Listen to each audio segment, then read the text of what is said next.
It has been a rough 24 hours since the events of the ball.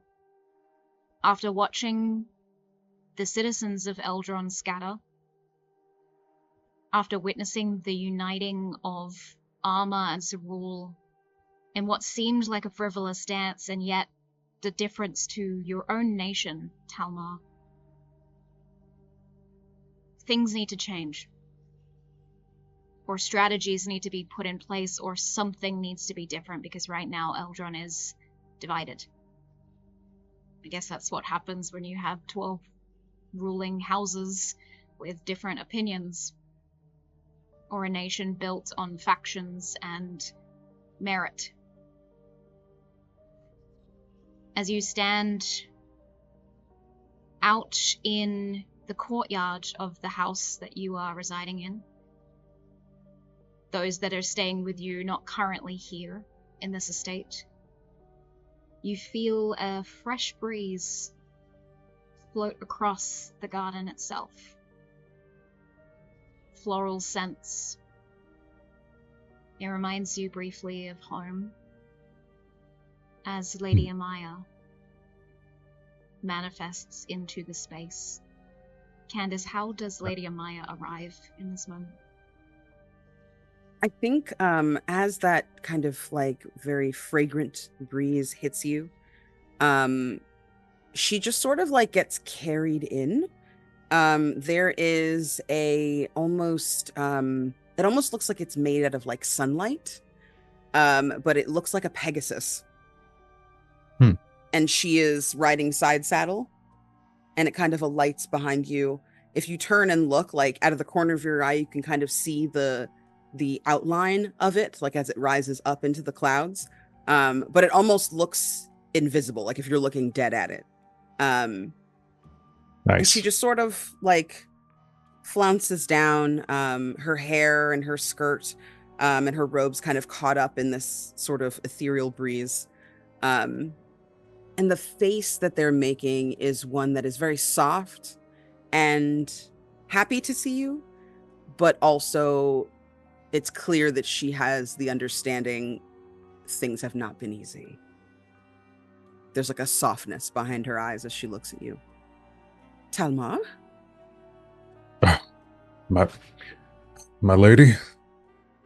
And he'll take a knee and bow his head in deference for a moment. Such formality. She offers her hand and smiles. Thank you. I'm glad to see you made it out of there all right, too. As am I. I was watching, and it was not easy. I do have my ways, of course, of trying to get you out of harm's way when I am there, but it would be nice to make sure that even when I am not, you have something to keep you safe. Are you all right? Yeah, I'm all right. I don't think I would be without the grace of your gifts, but yeah, I made it out all right, and so did my roommate. Can't say the same for all those who ended up down in that pit. Yes, well, what's going on? Yes. You know, you'd think that I would be the first to know, but my parent has seen fit to not be very communicative. It seems as though the demigods are now seen on the level playing field with the mortals. And I have a lot of feelings about that, but this is not about me. It is about you. What do you need? Yeah. Right now, what I need is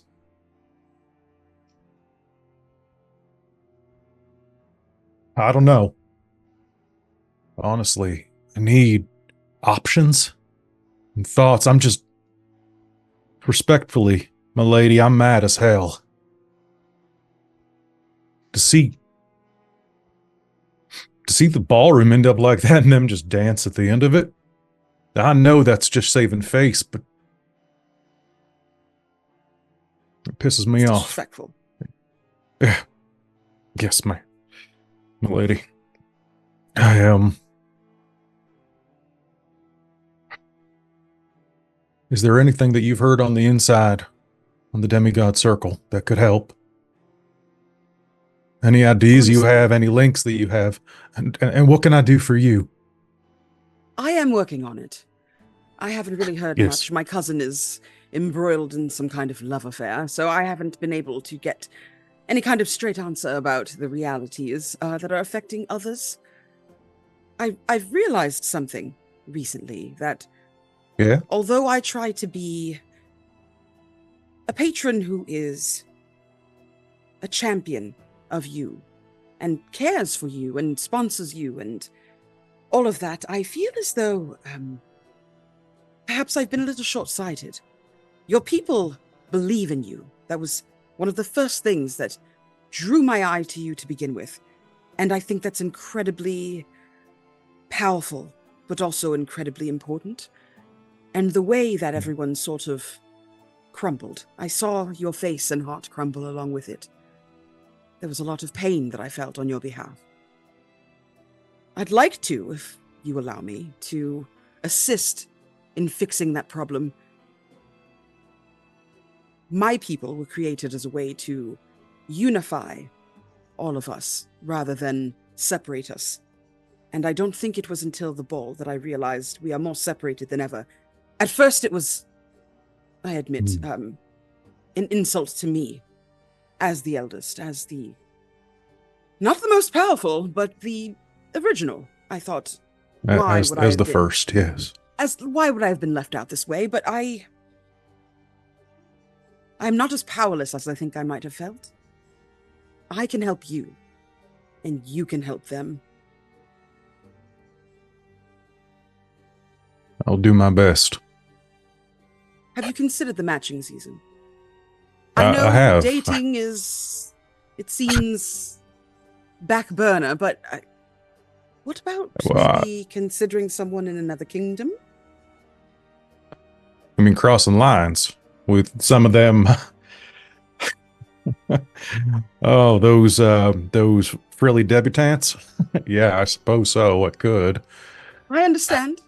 It's not the most exciting thing in the world, but also, if you can find someone that you can care for, perhaps you can unite both of your kingdoms together. Yeah. Well, heck, you got any ideas? Because I didn't get much of a chance to meet him before the ground came up. Yes, let me work on that for you. I'm going to speak to some other people, and maybe someone from Arma? From Arma. Well, they can't be all bad. What about you, though? Does that mean if everybody's seen as equal now, are you going to be getting into the pool too? I've been convinced to send a letter to one person, and it's made me wonder if marrying across lines is something that can bring us closer to the way we're supposed to be. Damn the gods and what they want. I'm tired of letting them rule my life. Although it would be nice to get even one. Thank you. But I was thinking perhaps I will... Not from you. You're lovely. Well, it takes one to know one. Does that make sense? Yeah. I was just curious.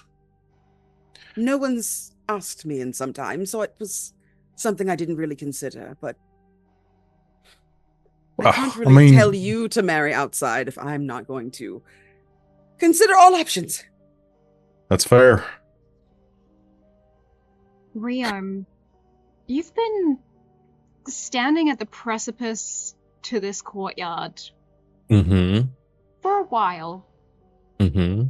Overhearing this conversation. Yes. About uniting, about matching across the lines, so to speak. Seeing the camaraderie between these two, which you hadn't known about prior. But you haven't made yourself known yet. Just waiting. I think beyond. Yeah.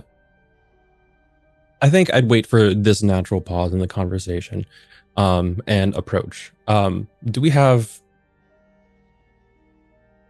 I'm coming in with 2 coffees. Piping hot. Okay. Across lines. Now that is a novel idea. Counselor Talmar, I did not know you and Lady Ammaya knew each other. And I'll hand you a cup of coffee. It's piping hot, steaming. Thank you very much. Oh yeah, we're old acquaintances. Fortuitous news. Lady Ammaya, sorry, you can have mine. I'm unsure how you would take it, but oh, Lord Ryome, you're so sweet.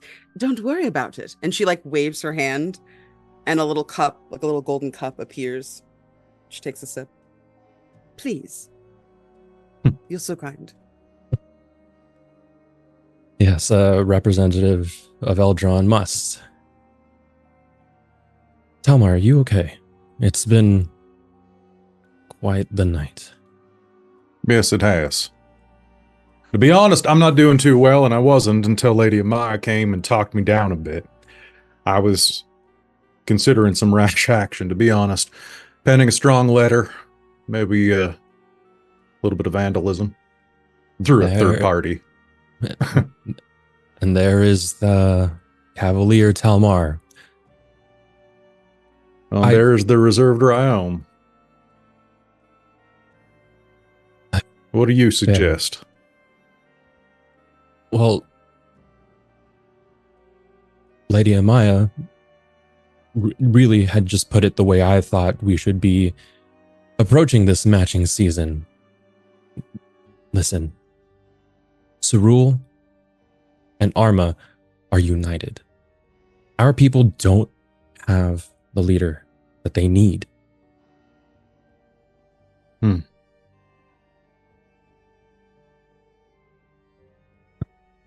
Matching across lines is tricky, but I do believe that it will take just that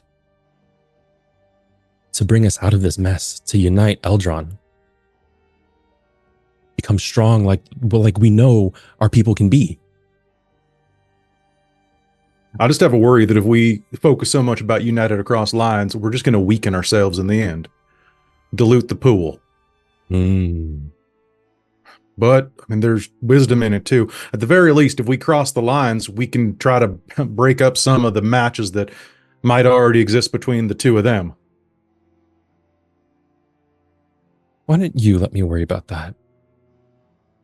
The people need a strong Eldronese to rally behind, and despite all of our disagreements before, I do think that you were a very strong candidate. Me?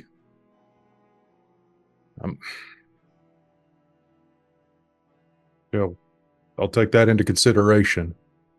I know our conversations have been heated, to say the least, but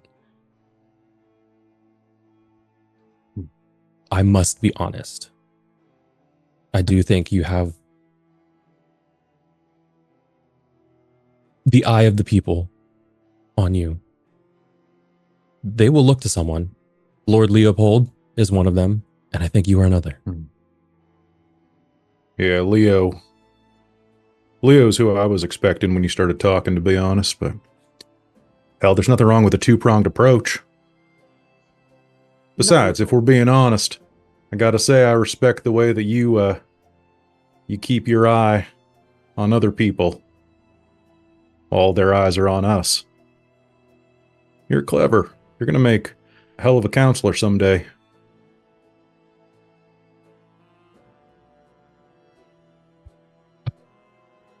I'll take a long sip of the coffee, and this is maybe the first time that you've ever seen Ryome sort of disheveled, bags under the eyes. He's been up all night accounting for who's missing, who's not amongst the nation, amongst the people that are here. Ryome, the mention of Leopold is an interesting one. Leopold would make a really good leader.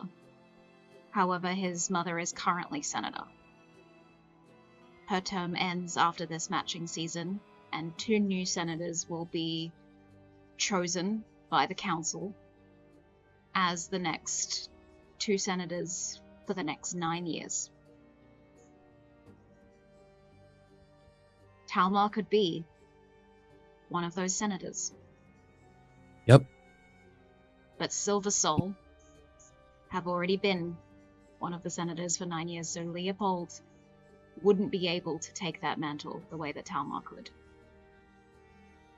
Yes. I think in this sip, that is what is going through Ryome's head. And as he brings the cup down, listen. The Silversole senator is about to finish up their term, and though Leopold cannot take the seat, his showing here at the matching could still carry a popular opinion with him, taking away from whoever takes the seat. I respect Lord Leopold for everything that he's done. But I need you to be stronger in the eyes of her people.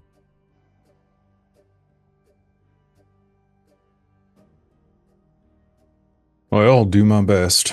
And he'll stand up at that point, just try to stand up as straight as he can, and kind of hide his cane behind one of his legs at that point, just to keep it out of view. A little bit of pride and puffed up chest. I'll look over, I'll shoot a look over at Lady Ammaya and just go, shining knight as ever, Talmar. Good taste, Ryome.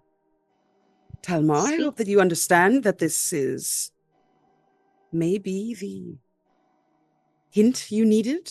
I'm quite biased, but a lord of your own people.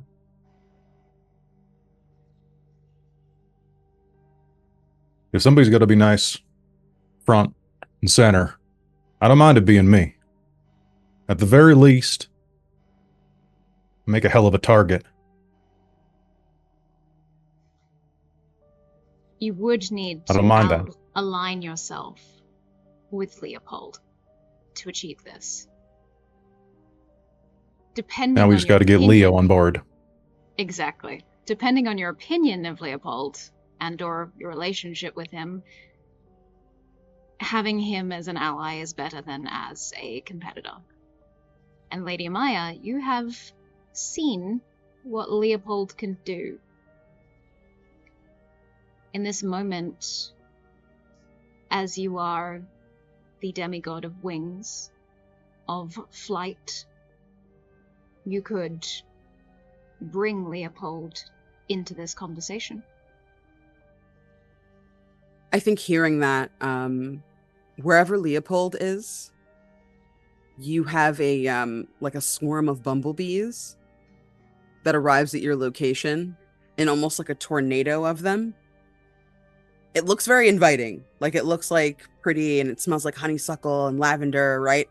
But like when it comes to you, it almost looks like it like opens like a carriage and beckons you inside. For the audience, you see in a garden, hands in the ground, and his fingers almost turn into roots as they're rooted into the ground. His eyes glow white, the essentially glowing white smoke around him, still in his military attire that is woven with steel, his full-on military armor attire that he wore to the ball. Little bruised, he looks up. I figured you would be calling for me. And sucks his hands back from the roots and walks through. I think when it arrives, the way it feels is just like you're being like lifted through the air. And when you alight and you come out, Lady Ammaya is there. She doesn't immediately speak. She just kind of looks at the other two gentlemen like, you needed this? He scans the room gestures immediately, and not knowing, did not expect two of his Eldrinese compatriots by a summon from you. Looks around and, oh, this is not the scene I expected to be walking into. Talmar, You made it Leo? out, even with your gout. It's a limp. It ain't gout. I wasn't eating organ meats and drinking thick beer. He runs up to you and cuts you off and hugs you. He'll give you a couple of big, strong pats on the back, which probably is a little lower than the back given his height, but still. Yeah. And turns over. Glad they didn't drop the roof on your thick head. You know what? They could have tried, but my forehead is quite resilient. Oh yeah, it's a 5-head. Lady Ammaya, I believe you were at the ball when the pit opened up. Yes, Lord Silversole. I did, in fact, see you there.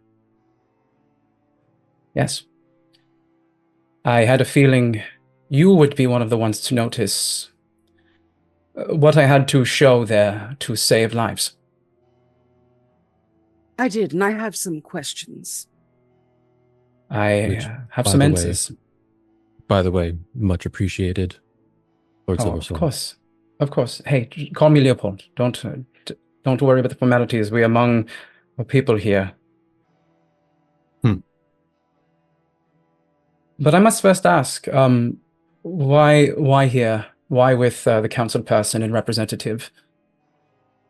I have some things to say to you on my own after this conversation. However, we were wondering if we could speak with you about the impending changes in your fair kingdom. Of course. Yeah. We're trying to figure out how to save it. Yes, the show several hours ago was quite disappointing, where Cerule and Arma seemed to crystallize around each other. Our people scattered.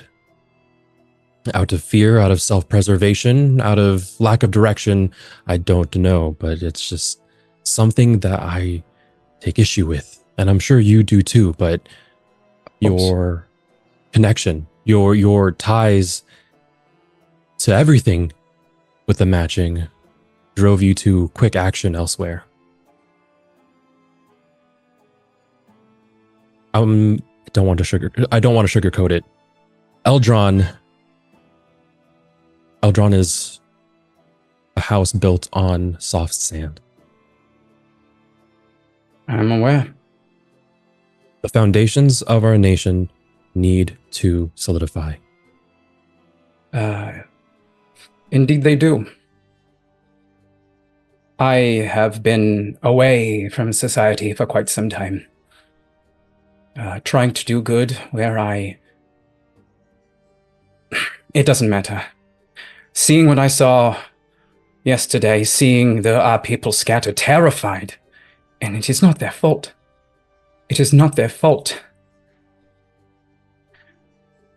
Their most eligible bachelor apathetic about matching, about forging these political ties. I don't blame them.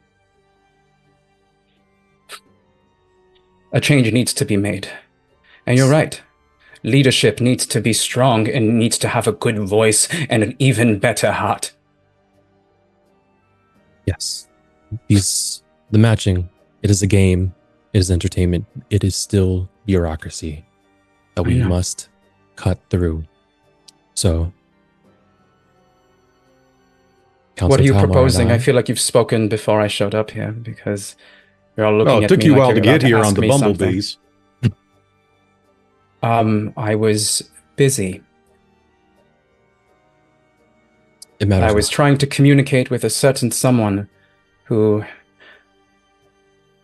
maybe could have given me some insight into what was happening and what the gods were doing. The gods were going crazy is what they were doing. Why Rygod was struck down by lightning by his father. That's not the problem directly in front of us right now. We need to make it through this matching season. Yes, we do. And the subsequent rotation of our leadership is going to be a great opportunity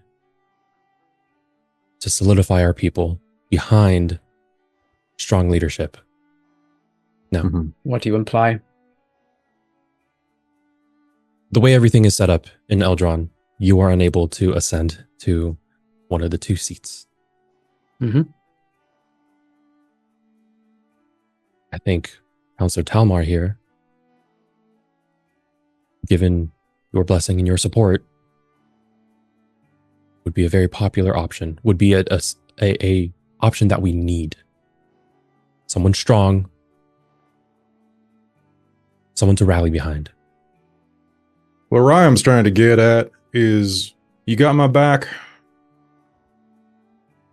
He walks right up to Talmar, this close to his face, and just looks him in the eye.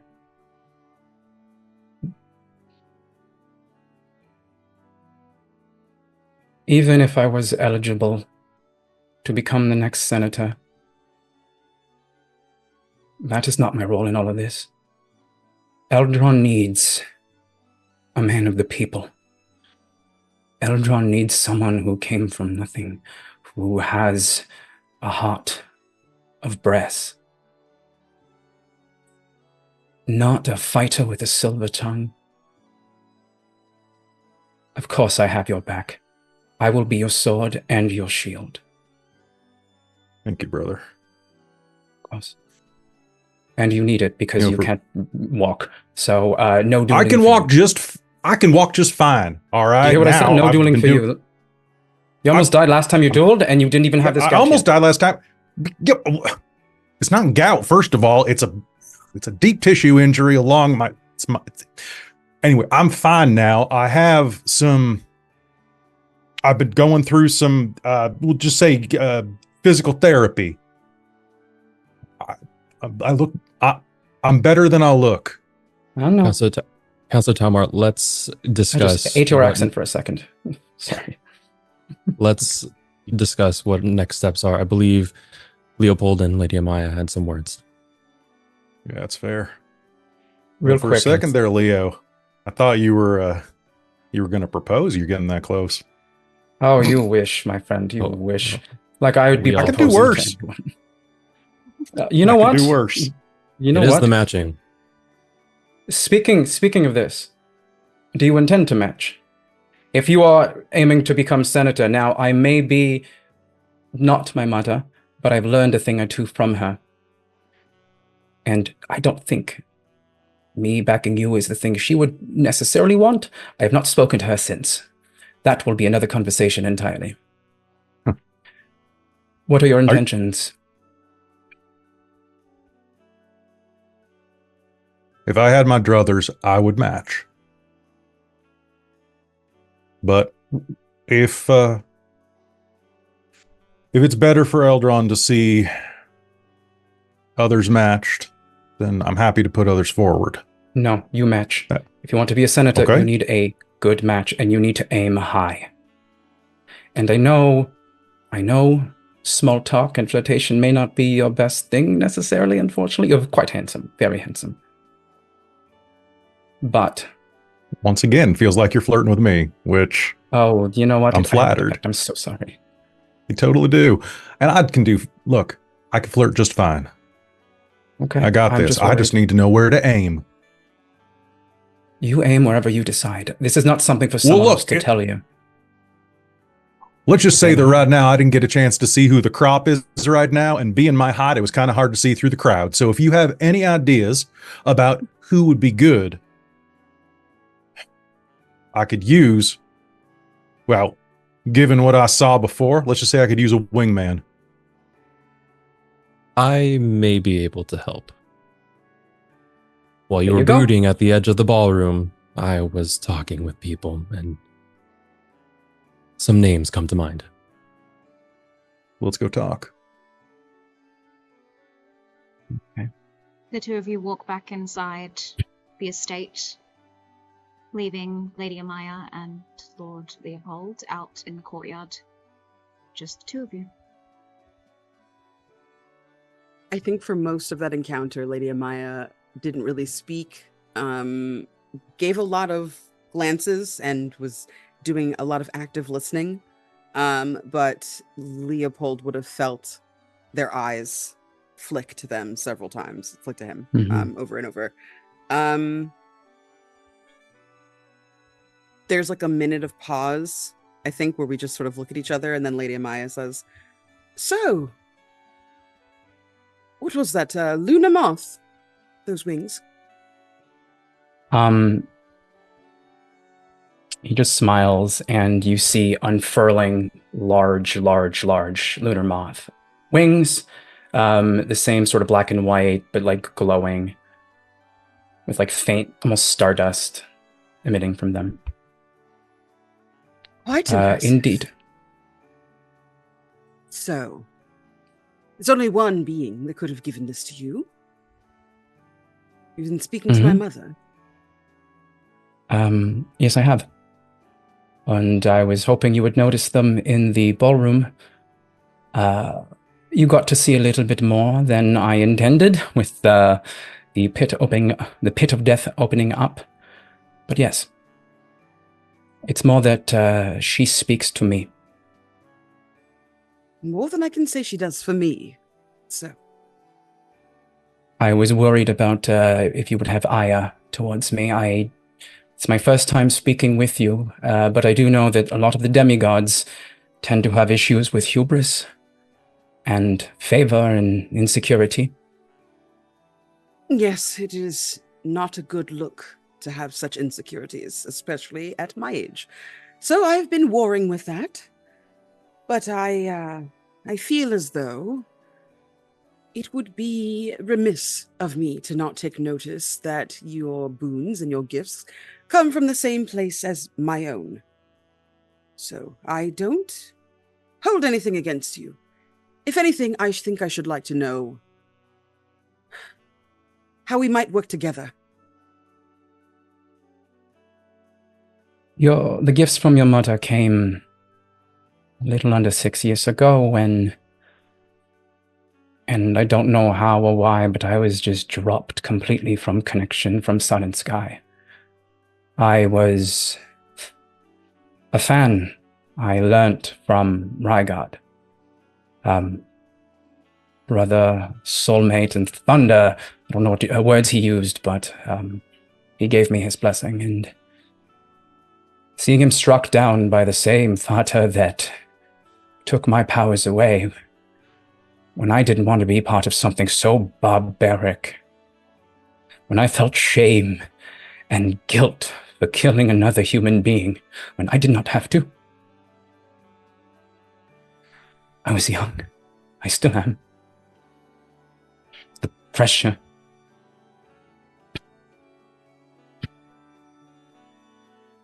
You can probably assume what I want. What is it that you want? I honestly want them to stop meddling. She puts a hand, with permission, with consent, puts a hand kind of on your shoulder, but like slightly your chest, in comfort. I understand it is it's a particularly nasty business to get on the wrong side of a god. Especially when you don't intend to. I'm happy that you have the support of my mum. She is a complicated individual, to say the least. But I think that what you do with your power matters so much more than the fact that she gave it to you. Or at least that's what I'm telling myself these days.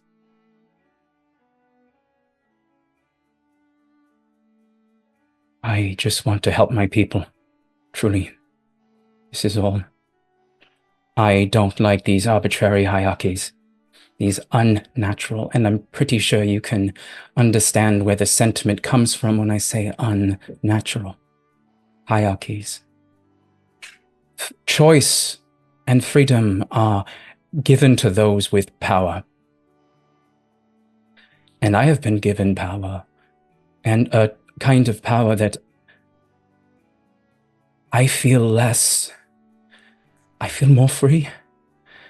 Like she's not going to take these away from me for trying to do good.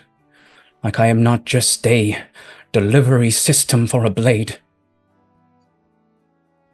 Maybe I'm wrong, maybe I'm foolish, maybe I'm just idealistic, but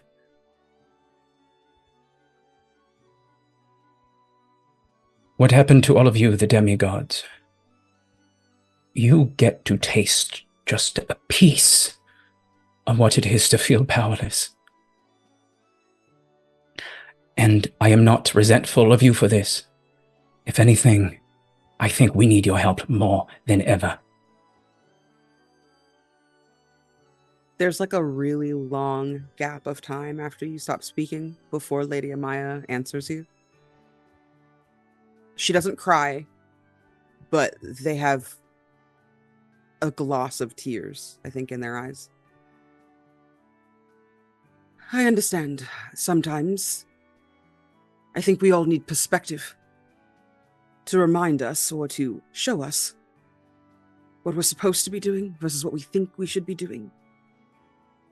I know this is the first time, as you say, we have met and spoken before, but something to know about me. I considered myself a person of the people, a demigod of the people. I come down 4 times or more a year to spread the seasons, to check in. I dress up like a mortal, and I make merry, and I check in with families, and I greet my warlocks, and I sometimes take a lover. It is something I have done for eons now, and I realize, speaking to you, the sense of power and empowerment, not just for yourself in the betterment of your own standards and perspectives, but also for your people. The sense of duty that you meet and rise to justify this power you've been given. I lost that long, long ago. And I think that all this time I've been looking for some sort of approval from my parent, for some sort of sign that I was important, rather than just knowing I'm important, and using my powers to help the way I was meant to, the way I was created to. I'm quite ashamed of that. But I don't think that it's too late. I do think that there is hope. I'm quite glad that we are united on our perspective of Talmar. It makes me feel good to know that even though perhaps I have been missing the point, I did not miss that one. I knew and I would like that... Sorry. No, I knew it's that okay. Talmar and I were similar in certain veins. I did not realize we shared similar powers. I must thank you for looking over him and taking care of him. He is wonderful, and I feel as though it is more than just a coincidence that I should see something wonderful in him to impart my favor, and that my mother should see something wonderful in you to impart hers as well. I feel Lady as Ammaya. though... Yes. I know it is part of growth to realize that your actions are the thing that are valuable, and not just your, how you are seen, let's say, from your mother. I know what it is to have the pressure of a mother over me who just wants the best for me. Trust me, I know. But why do you think I have these wings? This is a part of you that she gave to me.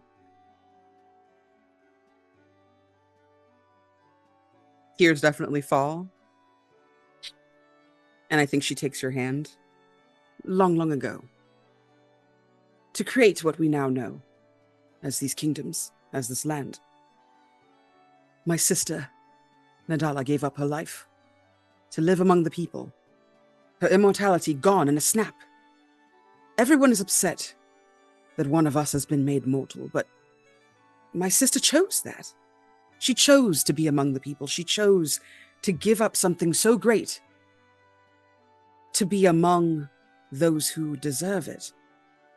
I see so much of that in you. And I admit it, quite impassioned. I know it is I who is supposed to embolden and impassion the people, but I'm taking such inspiration.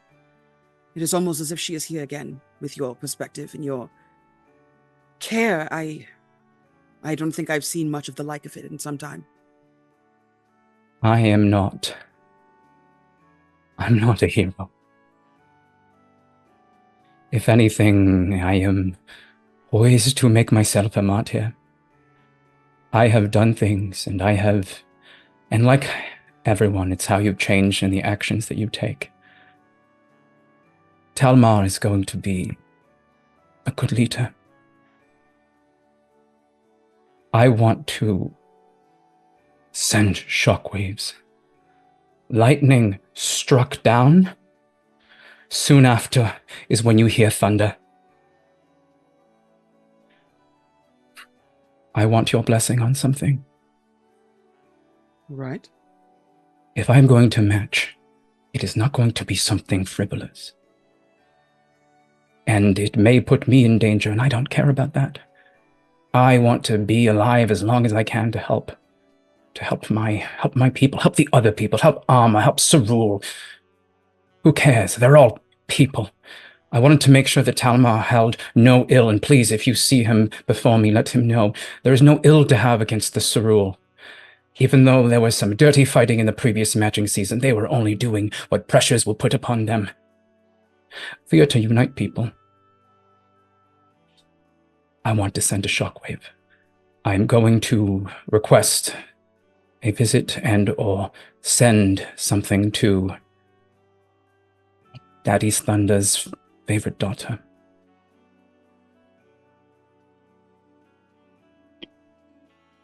The demigoddess of effervescence. If anything, just to test the waters and see and give my genuine condolences of her brother, whom meant a lot to me. That is indeed quite Foolish. a task that you're putting onto yourself. I don't think that it's a bad one. Just a lot. Are you prepared? Are you prepared for what it will mean and how it will feel? Of course I'm not prepared. I've never been prepared for anything in my life. Perhaps this is the first one. I mean, you're going to need something special to catch the eye of someone like her. Well, then even more reason to swing for the fences, as they were. I should think that someone who is as brilliant and resplendent as she could do quite well to have someone who is more grounded in her corner. It would honestly balance her quite well, I think. Perhaps that is an in you could use. I mean, I don't anticipate this being a love match. I am broken. But if I can make myself useful, perhaps, I don't know. And it would be amazing for our people. It'd be amazing for Eldron.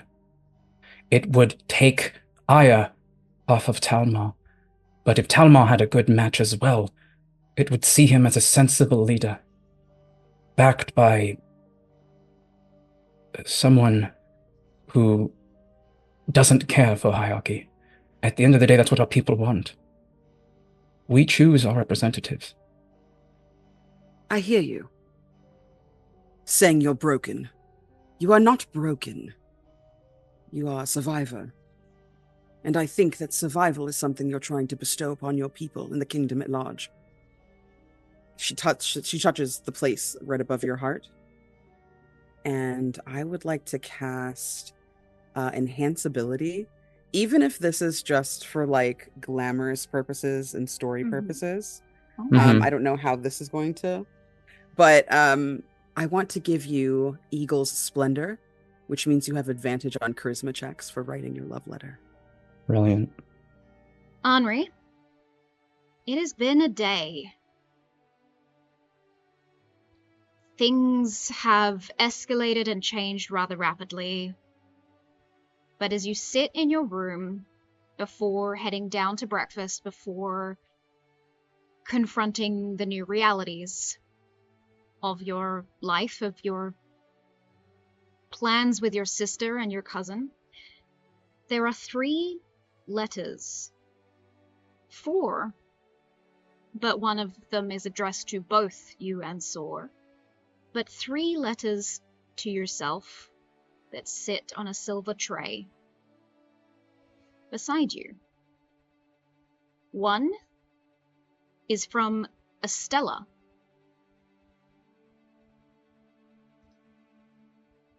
Another from Troyllus. And the third from Skylark. Which letter would you like to read first?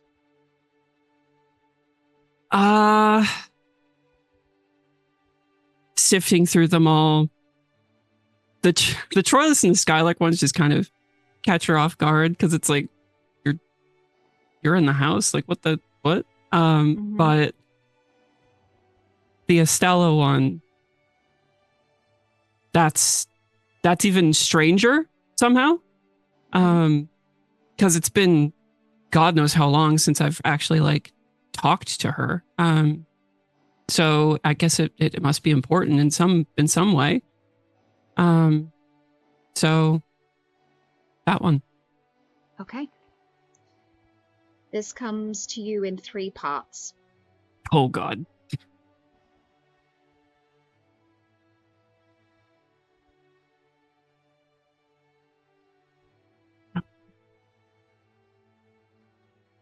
Please go ahead and read the letter from Estella. My dearest Lady Claymore, it's been so long since I've seen you that I hardly recognize you at the ball. I felt compelled to write. After all, our families have a storied past and a kinship with one another.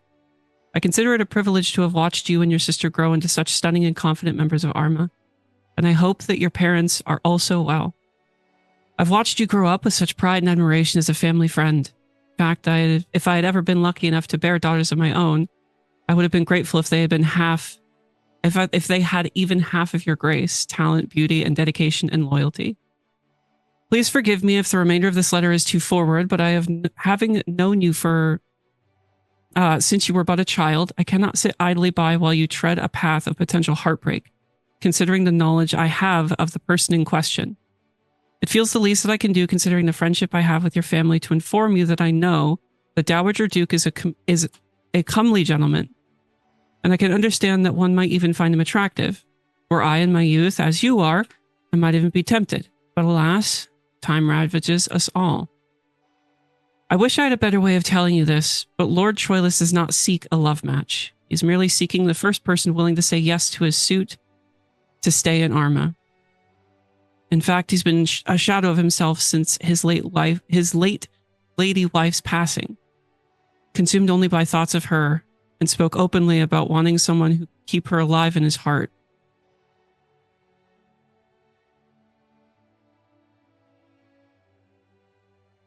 I think she stops at that, and it pings what Skylark had said just the other night.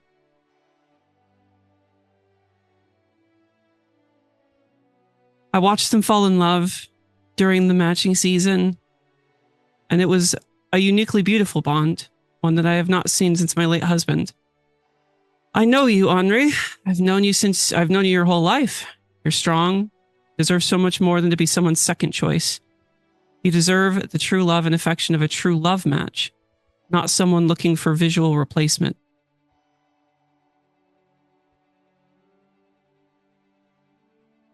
I fear his search is more to find a mother for his child, someone to raise Lady Skylark in the ways of nobility rather than love or affection. But in fact, I do not think him capable of it. Since Lady Aura passed, most of the poor girl's mothering has fallen to my daughter-in-law and myself. A task that brings me joy as it reminds me of the early days of motherhood that I experienced so long ago. But you deserve a chance to be the mother of your own, a children in line. I would never seek to tell you what to do. I wish only to convey the information that I have learned through my family connections.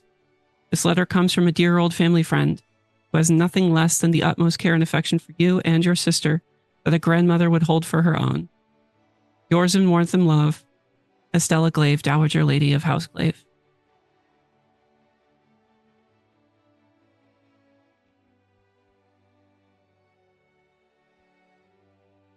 The letters from Troyllus and Skylark sit beside those words. I think as she was reading through all of this, towards the end, she sat back down in her bed.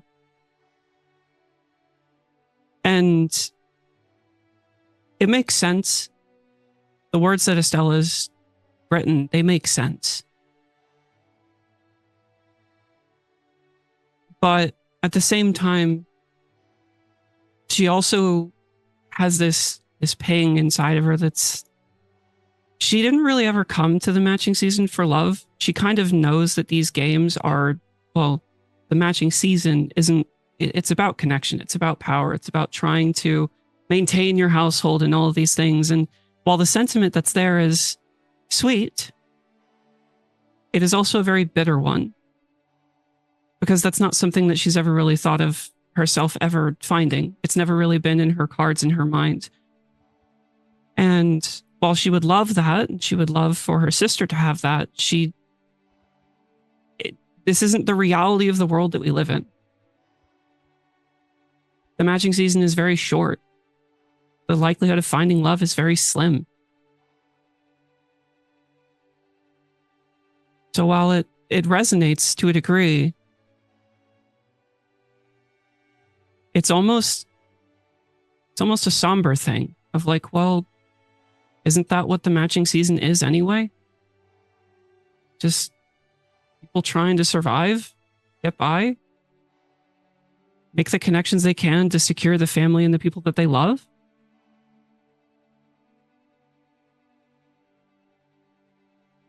I think she just sits there with them, contemplating all of that, and folds them, setting them to the side, and just stares at the two letters that are sitting on that table.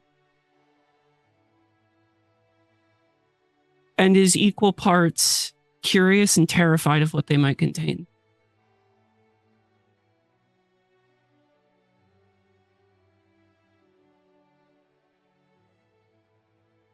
And I think she's going to pick up Skylark's first. Okay.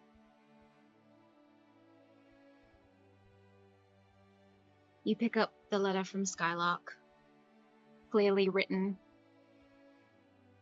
by not a 7-year-old child.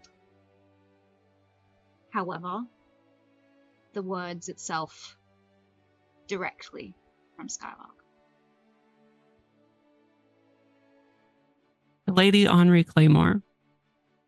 My dad says you're a really good dancer. He told me that you two danced all night at the ball, and even when someone else tried to cut in. Though I think he's lying. He looked really hurt when he came to my Aunt Kestrel's house. I think maybe he had gotten into a fight with someone. Maybe he really just wanted to keep dancing with you. I don't know. If he did, then I think that means he really likes you. He used to dance with my mom all the time.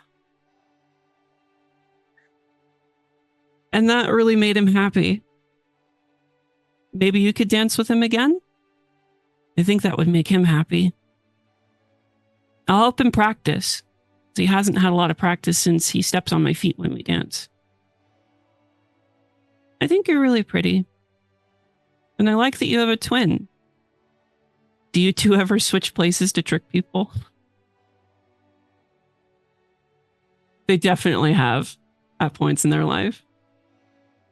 It's been a long time since, though. Would you want to spend the day with me and my dad? We could maybe get ice cream. My favorite is chocolate. My dad really likes pistachio. Do you like ice cream? Or maybe we can go for a boat ride. You know, I can row all by myself. Dad sometimes helps, but I'm really good at it.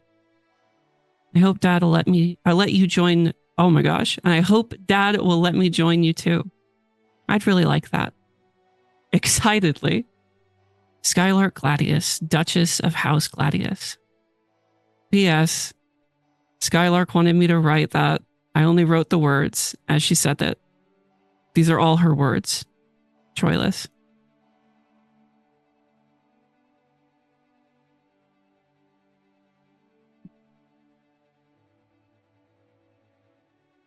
One last letter.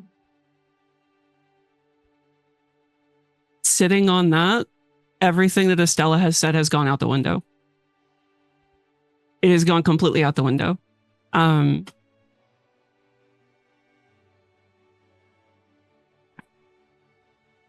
When you come into the matching season, you don't expect to find any sort of bond. It's just business in her mind. And this one is special for more reasons than just the words themselves and what she's trying to evoke, but also because of that bond that was felt at the ball.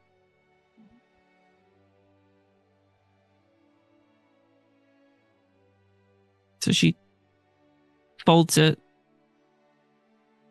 and just tucks it into her robe. She's keeping that one with her. Okay.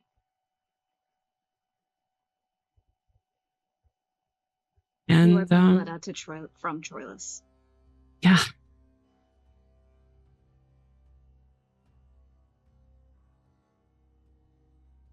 The Lady Anri Claymore. I told you at the ball that I didn't know what I was doing, and I still don't. What I do know is that you're the one that saved my life, that you helped me get back to Skylark. You helped her back into my arms. I'm eternally grateful for you and for all that you've done for me and for your family for taking me in. I can never repay this debt, but I will try. This is not how I imagine the matching season progressing.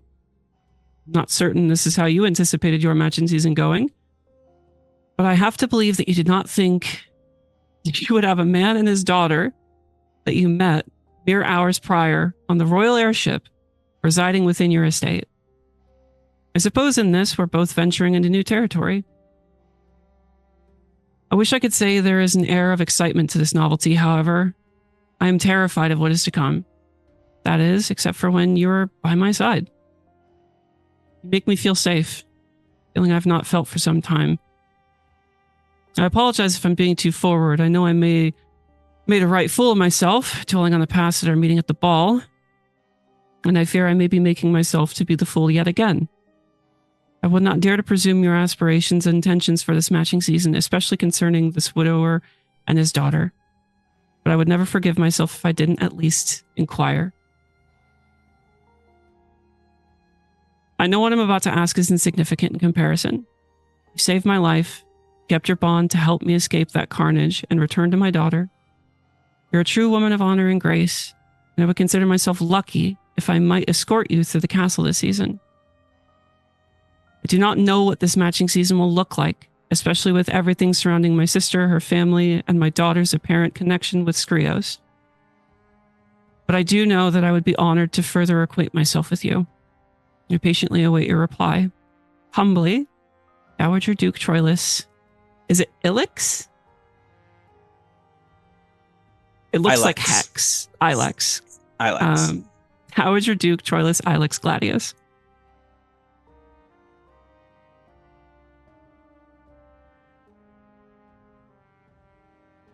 The realization of the Glaive household in this letter, I think, in tandem with Skylark's letter, Estella's words mean nothing. They're empty. Considering the events of the day prior, and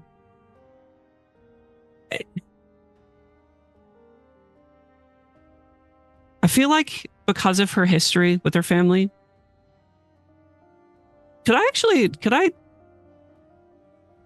would an insight check on that letter be applicable in this circumstance? Or would I just be able to just ascertain that this is clearly like an attempt at a manipulation or something? I don't think you would naturally assume, because there would be no connection to that. But okay. You can roll an insight if you so wish. I don't think she would. I think at this point she's the letter's forgotten to her.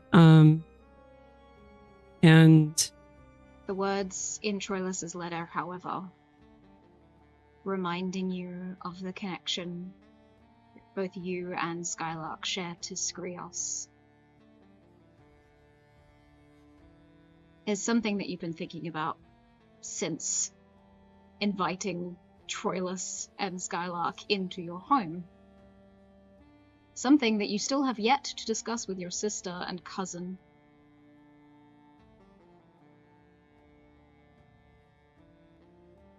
What are you thinking in this moment in regards to Skrios?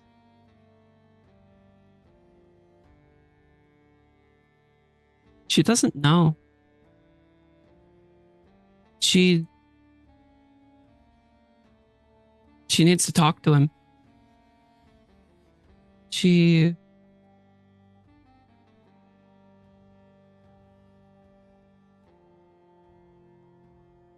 The only thing that she can do is try and get more information, try and understand what her bond is with him, what Skylark's connection to him is, and why the two of them are connected in that way as well. Not Skrios and two of them, but Skylark and Anri. And she picks up the table that the letters were on and moves it to the center of the room and pulls at the bishop on her neck, snaps off. She flips it right side up and sets it on the table in front of her.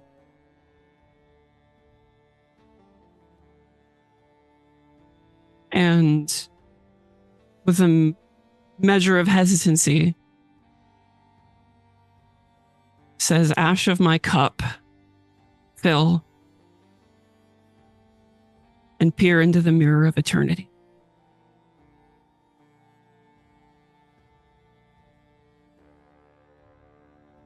You see across from you, in the vanity, a form that is your own, but a shadowed version appears. You can see it first in the mirror, and as you turn back to the opposite side of the table, like you are versing yourself in a game of chess. The shadow sits. Anri doesn't sit.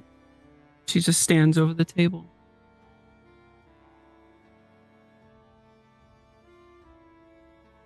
I don't know if that's really you. I don't even know if you're actually listening. I've never called on you, nor have I evoked your name or anything since we were bound.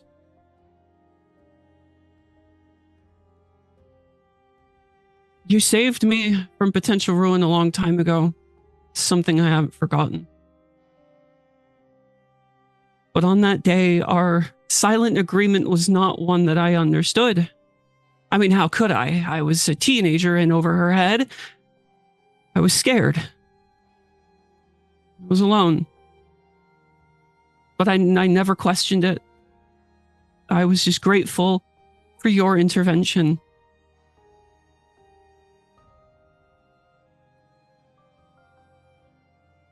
But now, in the presence of Skylark, and after everything went to shit at that ball, and I feel like things are kind of spiraling out of my control, I'm finding that candlelight of my curiosity has swelled into a flame that I can't control. You've never asked anything of me. You've never uttered a guidance. You've never whispered a single word to me. You haven't demanded payment.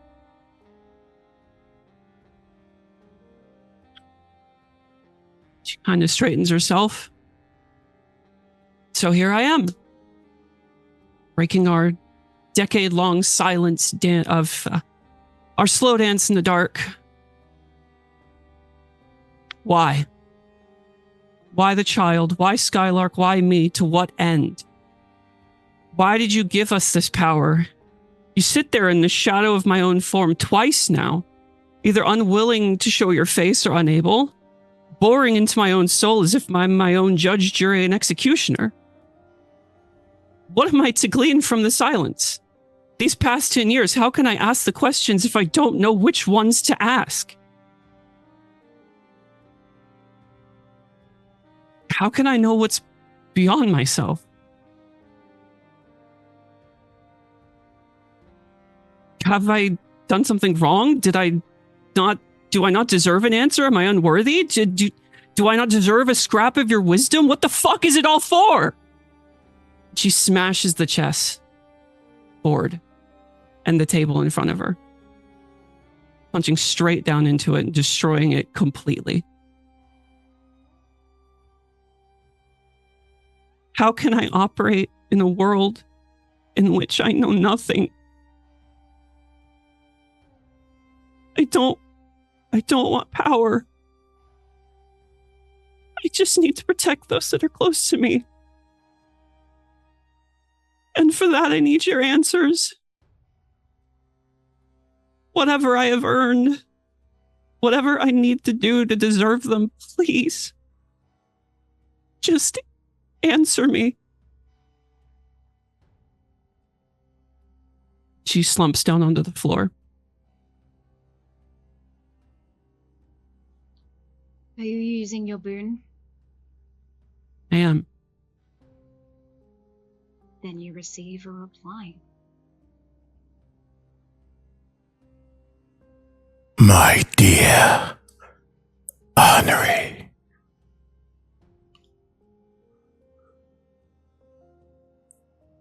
it's so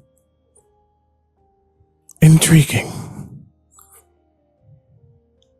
that you call upon me now. The shadowed form sitting in the chair stands, lithe, delicate.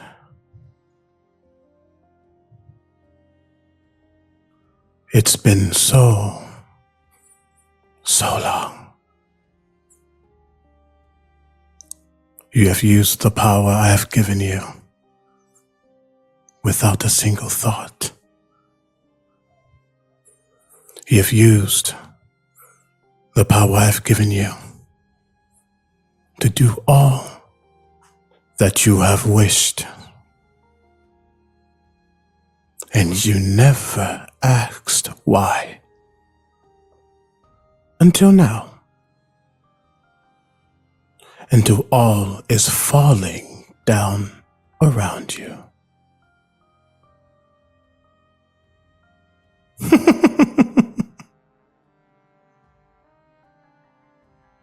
You ask why, Skylark. It slithers closer still. There is something about her. It reminds me of someone I know. Someone who has lost so much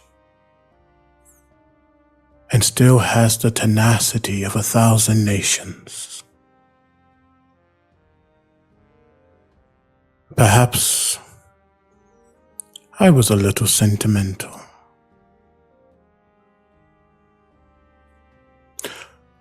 But you've asked why you. The form kneels in front of you. Not bowing, just getting down to your level. Because I could. Because you needed something. And so did I. But perhaps I could have reached out. But entropy does what entropy does.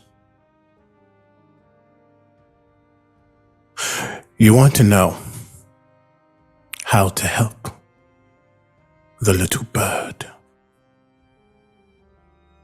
You want to know how to help yourself. You want information you want. Fine. This shall be the payment you claimed I have not demanded. The shadowy form before you shifts into another form, that of one Lady Kestrel Glaive.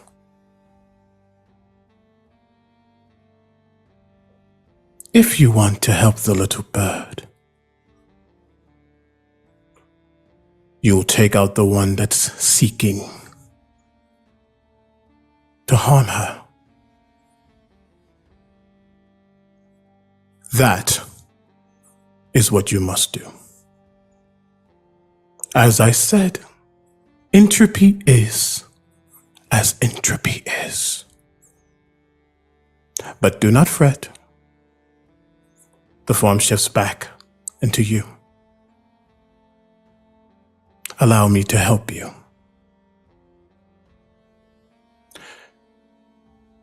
The chess piece that you took off is now reverberating with a little extra power.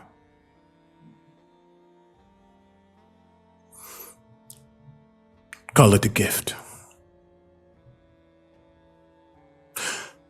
But let me be clear. My job is my job, and you're an instrument of that job. Do not forget that Kestrel is also my warlock.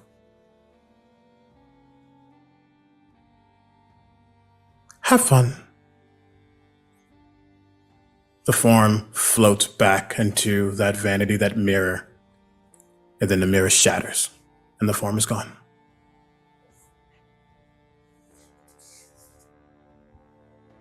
Thank you very much, Omega. We move inside to overhear the conversation with Representative Ryome and Talmar. Ryome, there is one thing that hasn't been mentioned yet, especially to Talmar, that you picked up on at the ball. After overhearing some conversations and talking with Chiron, a name came up that you would know as the person who injured Talmar 6 years ago. Ooh, okay. Lord Barraquois. Lord Barraquois, okay. Who is registered as an unmatched this season as well. Okay. And what would I know about Lord Barraquois? Nothing. Nothing, okay. 6 years ago, after what happened to Talmar, Lord Barraquois went back to Cerule and was barely seen for 6 years. Okay. Incredibly mysterious, incredibly concerning. Concerning in the sense that Lord Barraquois, I'm assuming he, him pronouns? He, him, yeah. Yep. Okay. Lord Barraquois' presence here at the matching this year is a surprise. Mm-hmm. Okay.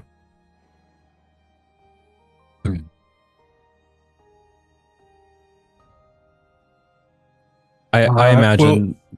Sorry, go ahead. No, go ahead. I imagine we've been going over some potential names and folks to connect with.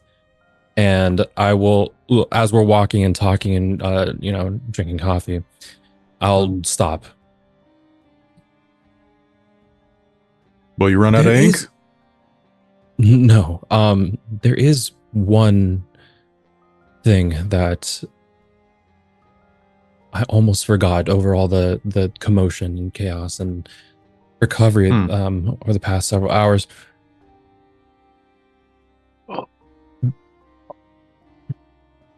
Well, spit it out. You may want to sit down for this one. And I'll motion to some chairs or a bench or something nearby. He'll lower himself to it and lay his cane across his lap. Yeah. All right. And I, standing up and facing you, there is someone here at the matching that I don't think anyone would have expected and brings me concern. That I think you would have a special interest in. And I'll motion to your cane. This was a result of a certain lord. You and a certain lord coming into conflict with each other, correct? Yeah. Yeah, it was. Lord Barraquel. He is here.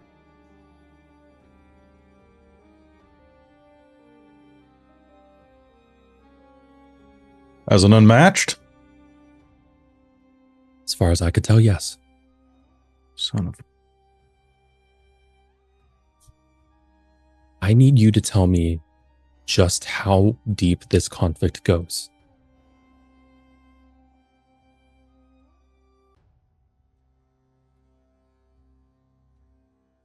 Well, he is a...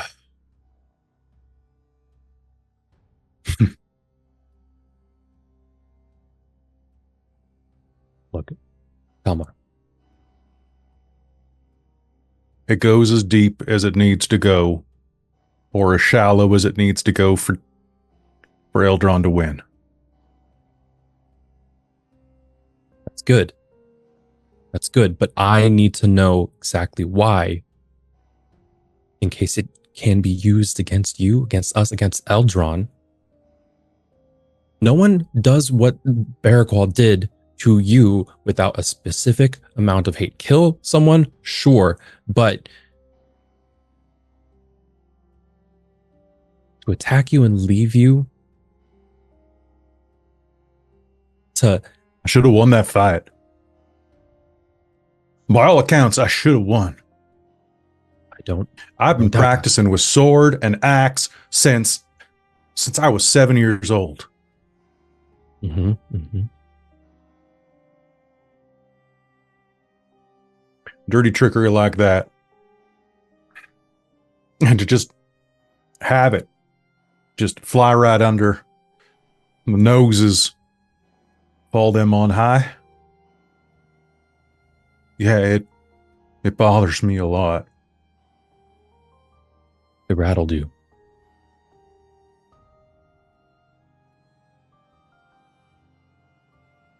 We can't afford for you to be rattled in the same way. Do you understand, Counselor Talmar?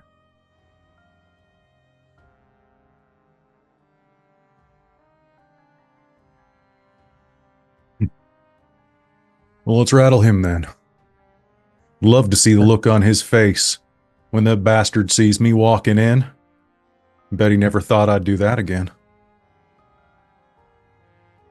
Perfect. Can you think of anything else? Any threads that we can pull, any strings that we can tug?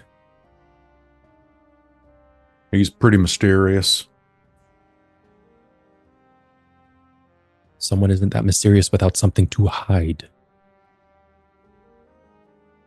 I know that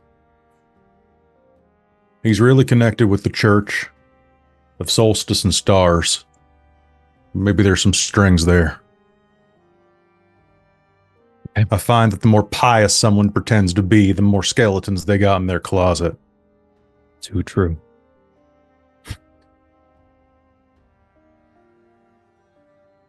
Did you see him dancing? I was too busy making connections and overhearing a number of things. It would not surprise me if Barraquel knew you were here and decided to dance and right in front of your face to rattle you. Well, It seems that you did not know. I did not know. didn't know. Something is weird. You think? No, there's something dark afoot. Even before the pit opened up, yes, I agree. All right. You know they've been planning this for a while, right? You know that we went in there and that whole thing was a plan. Beforehand, we had a little meeting here in this the roomy situation we got going on here, and the god of invention showed up, that bug guy. Oh. And he talked about how he had big plans for the start of the ball. Nothing specific, or else I would have warned everybody. I thought it was going to be some type of showy thing, you know? Maybe some cool doodad or gizmo. I love a good gizmo.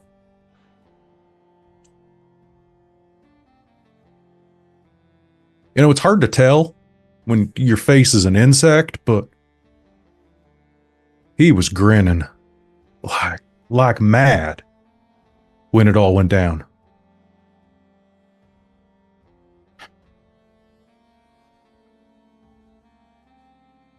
No, with that and with the demigods being laid low, and with what happened to the prince, you're right, something big is happening this season. Let's make sure not to get left behind. Brezza, as you are sitting in the church, the house of Scion and Scythe, it has been a strange time for you.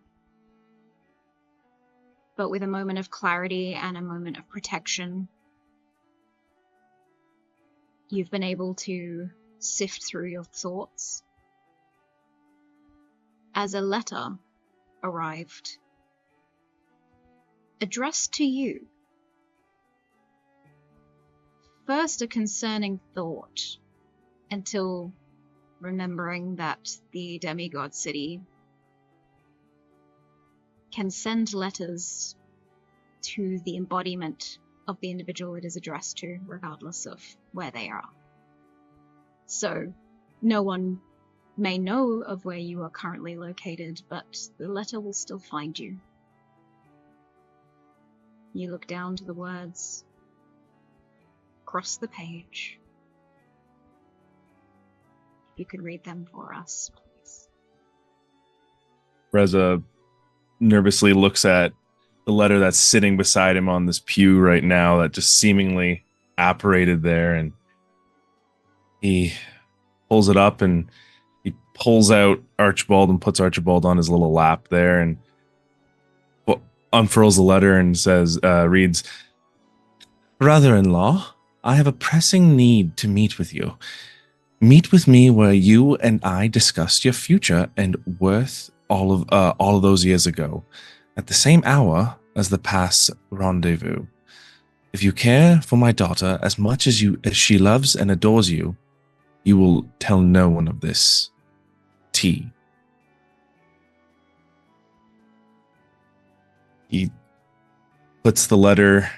Actually, is there like a fire or a brazier nearby that he can? Sure, why not? He takes the letter and he throws it into the fire.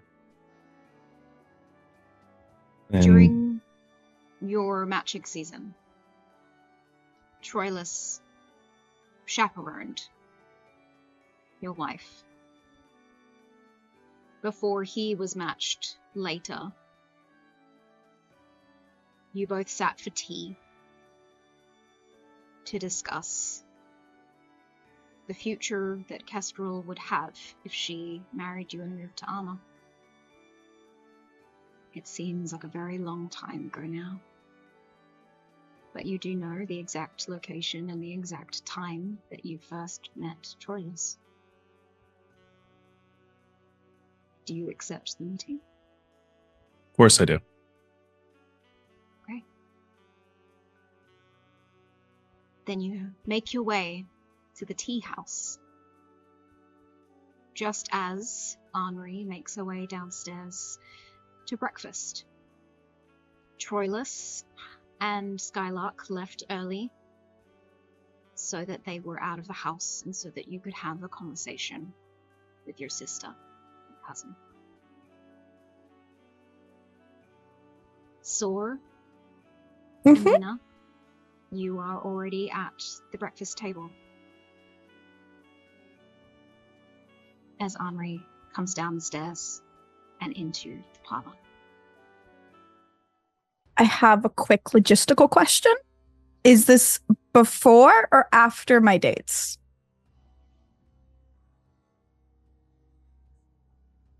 Before.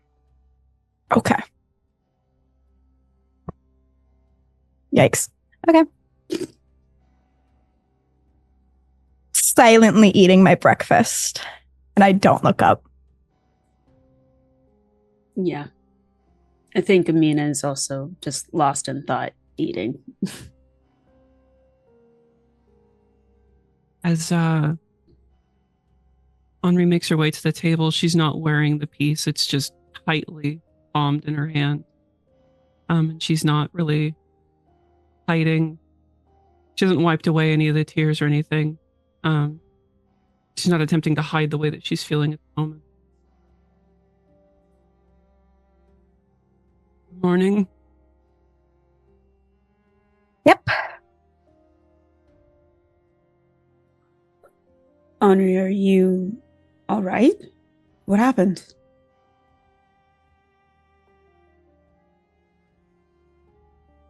She puts the chess piece down on the table.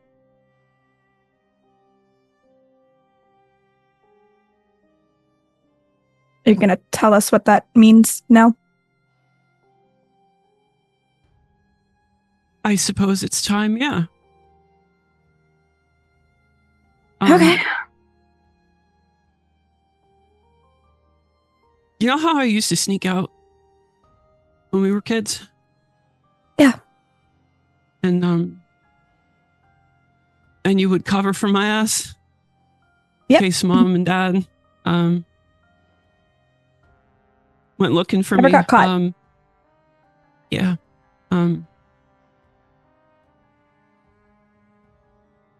On the way home one day, a guard caught me. And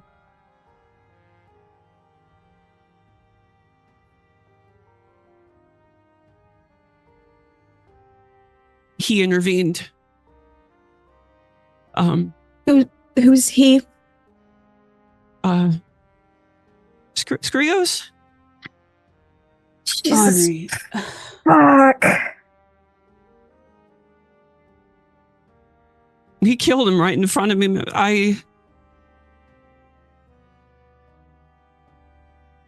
I didn't know the implications at the time. It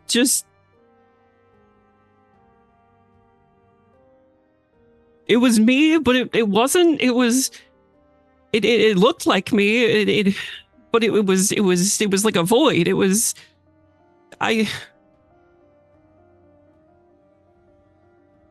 It gave me this. How old were you? How old were you when this happened? 15. That why you changed? Yeah. Yeah. Got it.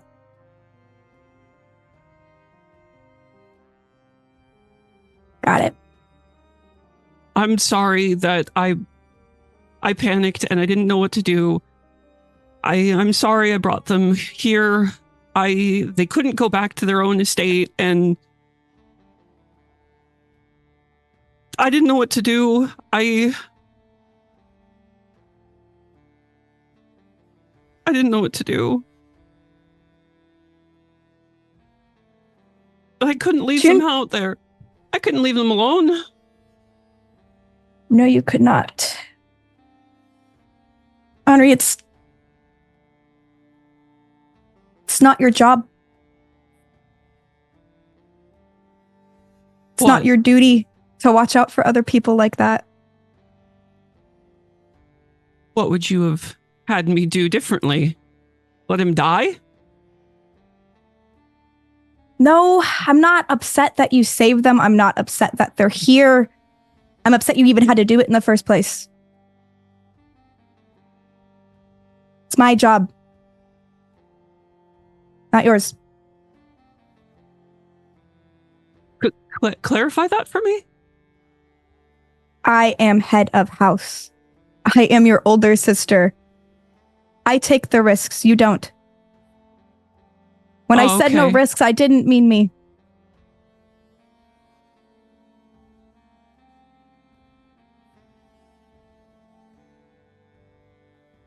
He is a part of Arma. I understand the duty in that.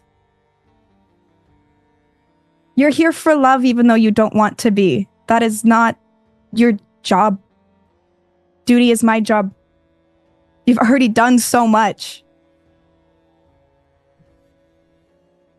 You two, and I look to Anri and Amina, you are to be happy. There is no duty in that. I have the duty. As much as I know what you're trying to say, happiness is a privilege that was taken from me long ago. Doesn't mean it can't come back. Yes, well, my duty right now is to protect my mother. You can't do that if you die. It is a risk to have these people here. Not only that, but you are a house of 3 unmatched women.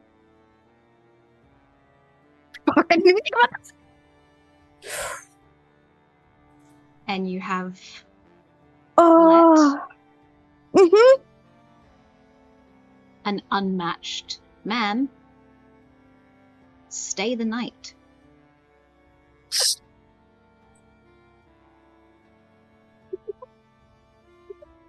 No. So what would you have had me do? What would you have me do now as head of the household? Since my opinion clearly doesn't fucking matter. Look, your opinion does matter. I understand where you're coming from. I understand you wanted to save them, but in doing so, I mean, if anybody finds out that they're here. Socially, but also just in terms of safety. The Glaives know. They're a danger. To not just our reputation, but our very lives. I'm to get you two home. This puts that in risk. You are going home. Why wouldn't you go home? She's being self-sacrificial again. I don't mean it in that way. Are you sure? Okay, if push came to shove, if it was my life or yours, yes, I'm falling on the sword. Okay, well, that's not just your choice to make. It is my choice. It's my life. That I'm technically in charge of. So what? Are you going to dictate where I go, who I help, who I don't? Is that how this is? I'll dictate. I can if I so choose.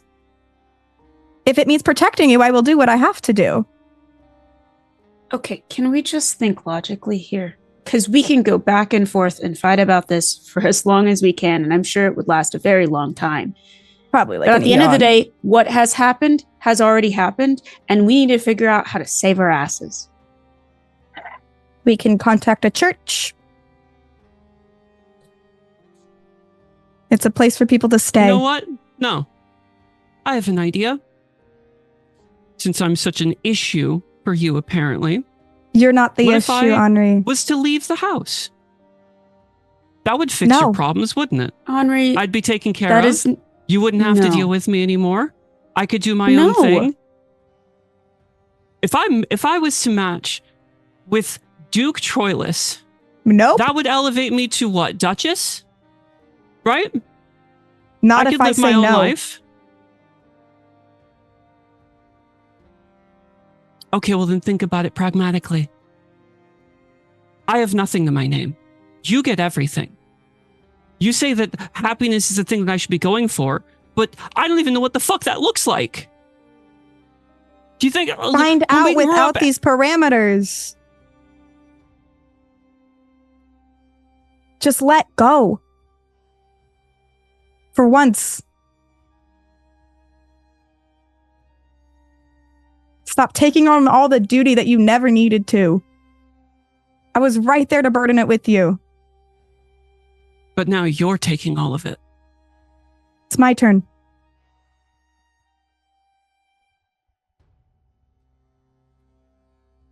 Also, Look, he's way too old for you, and you're not a mother.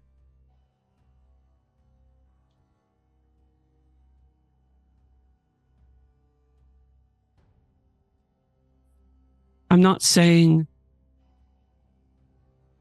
that it's something that I'm jumping into excitedly, but considering the circumstances, he has stayed the night in our household. Something needs to be done. And then I will marry him. Okay. I think we all need to just take a breather. Because why does just one person need to take responsibility for this? All three of us are here and capable. We can come up with some way to fix this. It doesn't need to just be falling on one person. I'm not letting it fall on either of you. I'm too stubborn. Okay, well, that is what has got us into this mess in the first place. One person taking the entire responsibility for everybody's lives when we're three people. We are three people, but I have more sway. That is I'm the sorry reason that's we're just how here the in this cards mess fell. in the first place. That is the reason why we're here in this first place. If we go into this thinking, I am one person, I am the one who can fix this, it's gonna get worse. Do you think you can fix it then? And I don't mean that to be demeaning. I think all three of us can.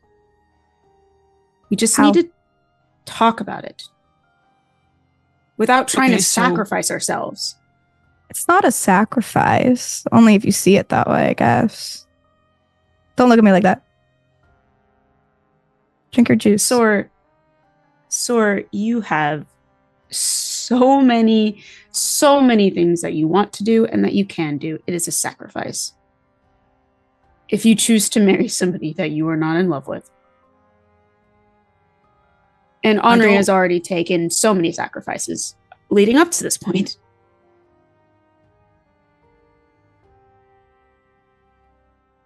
Where do you fall then? I'm not saying... I don't want you to ruin your potential future for something that I have done. You have covered for me for so fucking long. Just please let me take ownership of this one mistake. I'm not saying... I'm not excited by the idea, okay? I get it. I get it. But I can't let you take this for me. I would be taking the title of Duchess, and what is so bad about that? And what about Prince Alien, huh? I saw you too.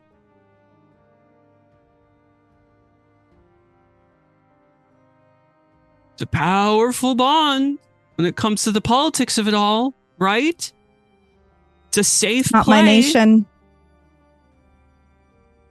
Safe play doesn't mean it meets my goals. My goals are you two. I would be taken care of if I did this. You know that. I'm not trying to sacrifice myself here. I'm just trying to take ownership of a mistake that I've made. Okay? Do you care for him?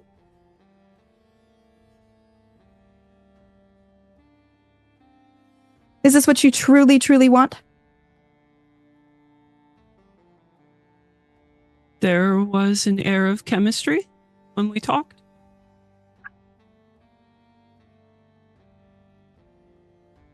The matching season isn't about love. We know that. It's practicality. Soar, it's practicality. This is practical. It makes sense. I'm taken care of. I can help you in other ways that would be but I would only have access to if I was able to have this position. I don't want you taking care of me. And I'm going to go find liquor in the house real quick. Okay. There's a decanter behind you for evenings, but why not? Slamming it. Amina, you know that you danced with the first Prince of Cerule at the ball. So even if Soar does not follow through with Prince Elian, it could give a connection to a higher power for you to pursue that match. But as you watch the two twins argue over Troyllus, could you please roll me an insight check? Yeah. Sure can. I got this. I got this, man. You add -2 to that, Madi. Oh, boy. Nat 20 incoming, come on. 17. Okay. With a 17, you can sense entropy within your house. Regardless of which choice the twins are about to make, it will tear them apart.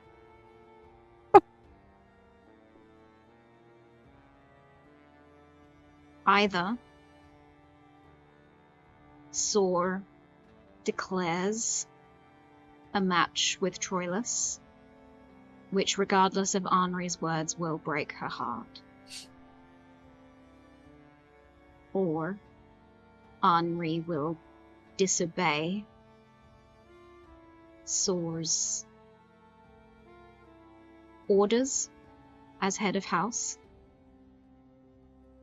and match with Troyllus, causing a rift between eldest and younger sister.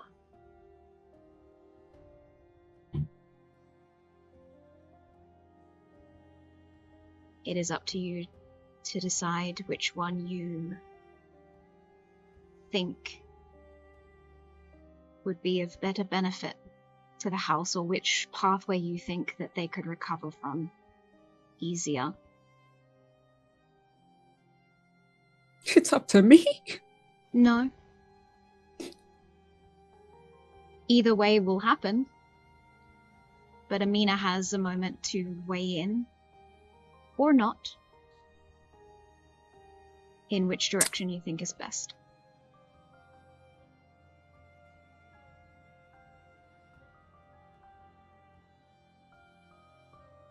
I think,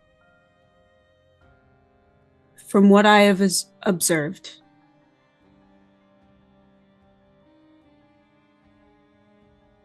as much as I disagree with how it has happened and the events that have occurred, Anri, if you want to marry him, I think you should.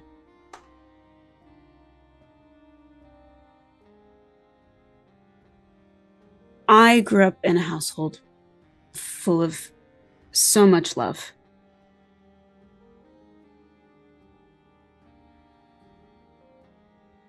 And I think that your connection with him could grow into a love similar to that. And no matter how much Soar disagrees now, I think it's what's best.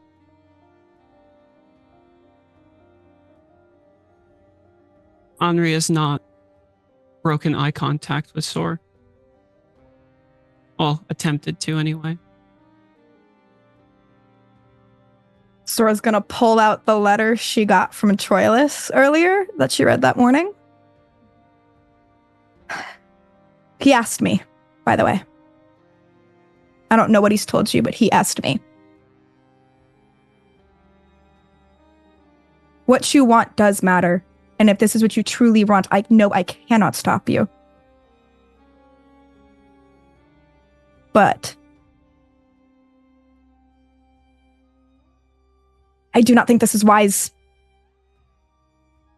or kind to your heart, which is all that I actually care about. And I'm going to hand her the letter that I got from Troyllus earlier that morning.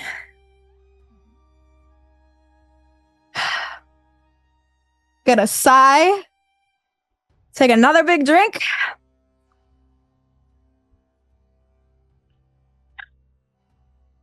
I'm sorry. You'll have to stay with him. If you were to declare this match, you will not live here anymore.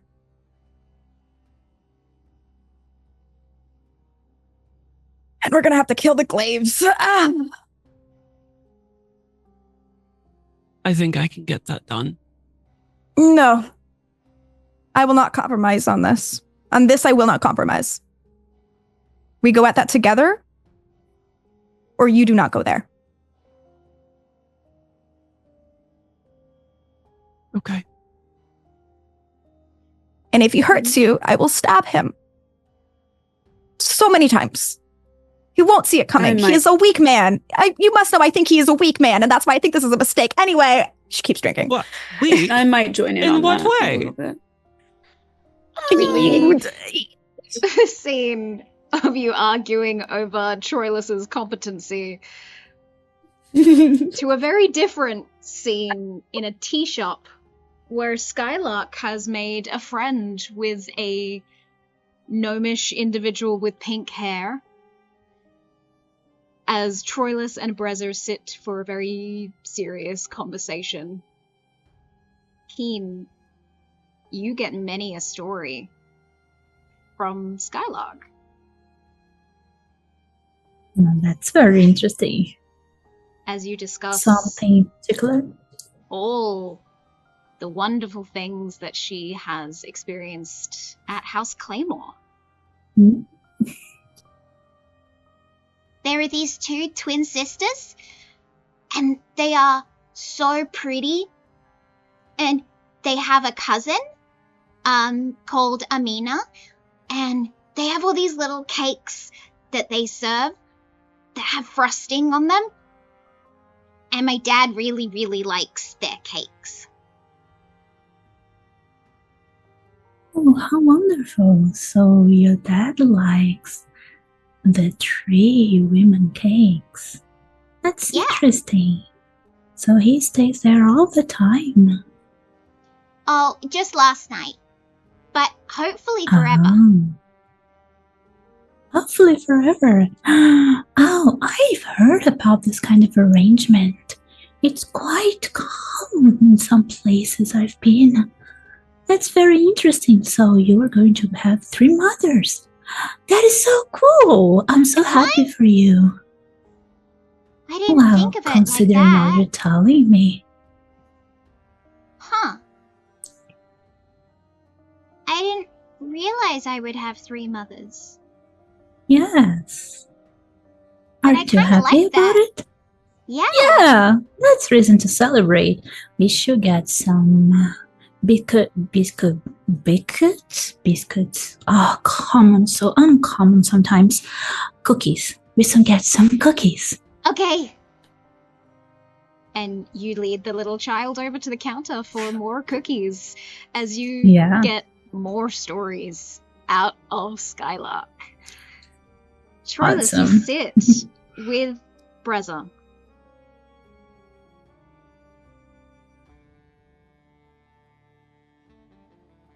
How are you?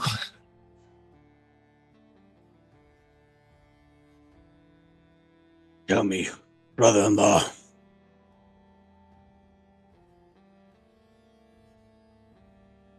Are you trying to fuck me as much as I'm sure the rest of your family is?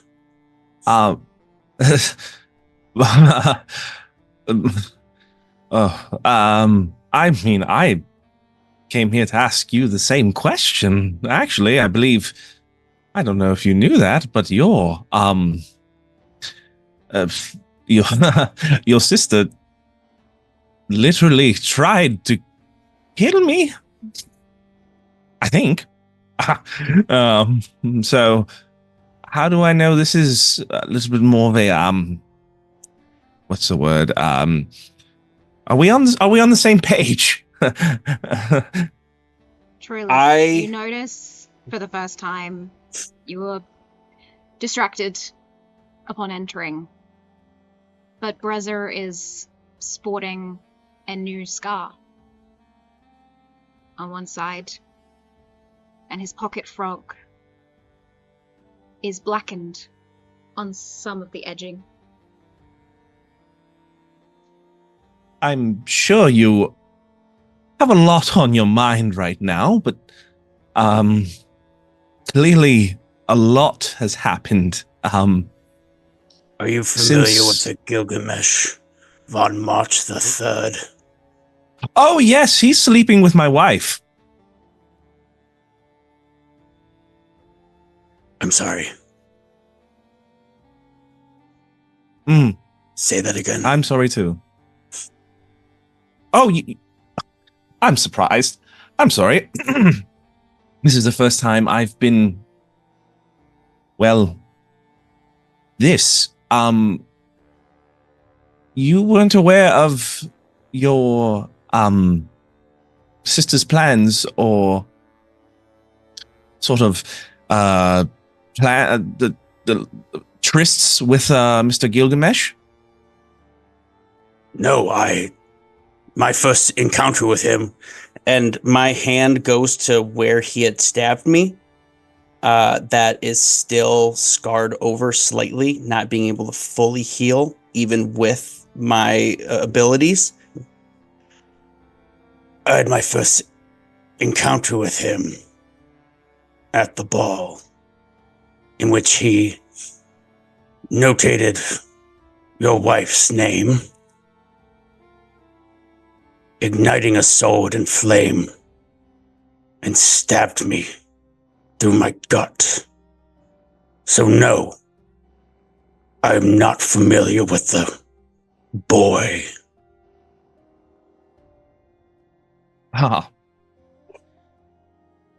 Well, I think we are on the same page then. Are we? Tell me. No, tell me right now. How are we on the same page? Well, she's my sister. I cared for her as a child. Practically raised her. She was your wife, is your wife. But so tell me, how are we? Troyllus. If you allow me to speak a little more on that. I have nothing in common with you. Except for one thing. And he points over to Skylark. I only want the best for her. And I can see now that my family is not that for her. I only came here because you mentioned her in your letter. And now, I didn't know exactly where you stood until now. And thankfully, we stand on the same side. Because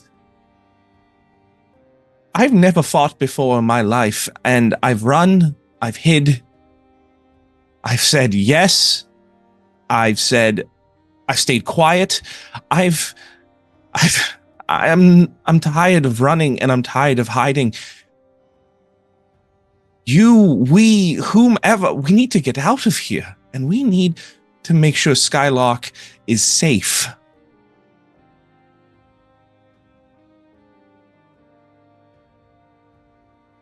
Your sister.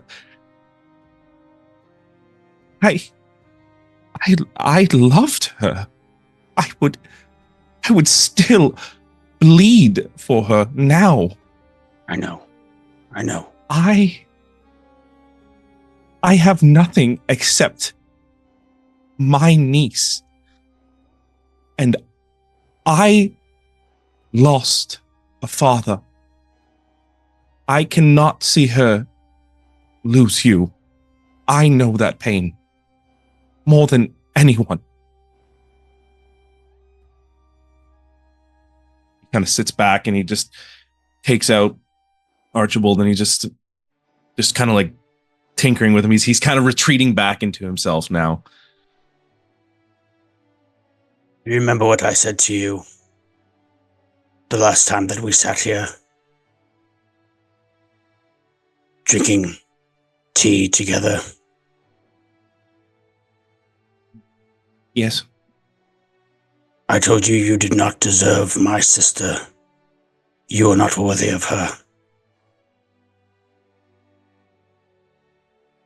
It seems that she was not worthy of you.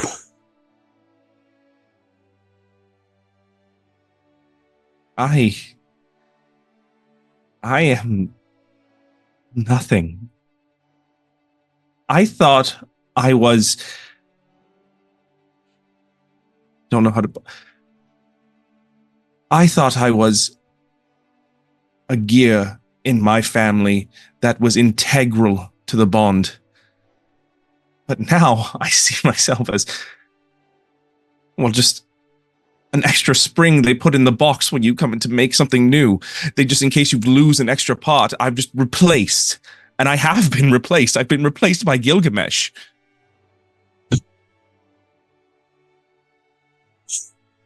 I'm nothing. Perhaps. She is something.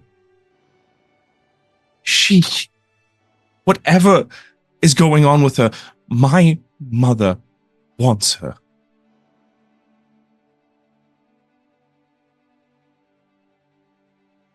She is worth everything.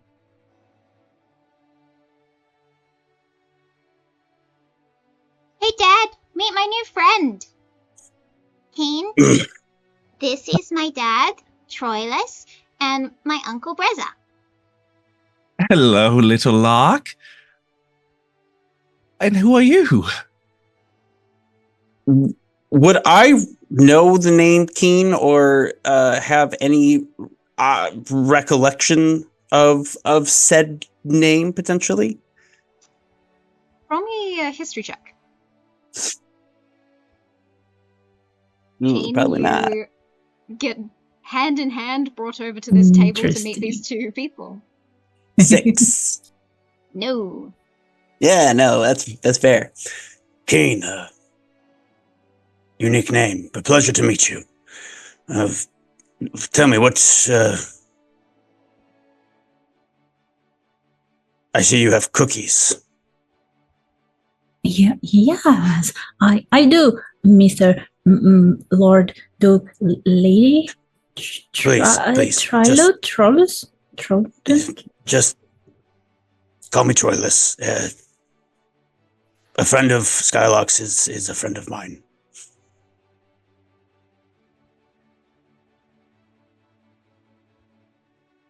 You're muted. Muted. Muted again. It keeps muting me. I have no idea why. She will take a little piece of cookie, break it one, put one on her hair, and offer another for him. Nice to meet you. And likewise.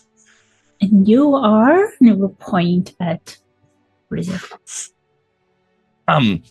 Lord Brezza Glaive of the firstborn son of Lady Estella Glaive. Very nice to meet you. And this is Archibald, my little friend. And you see a little mechanical frog come out, unfortunately a little scorched, and just lets out a little croak, and he's like, "It's just more of a pocket frog, if you've ever heard of that. It's like a watch." But anyways, I don't need to go into that.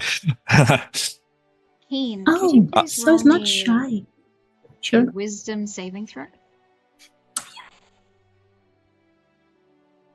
Wisdom.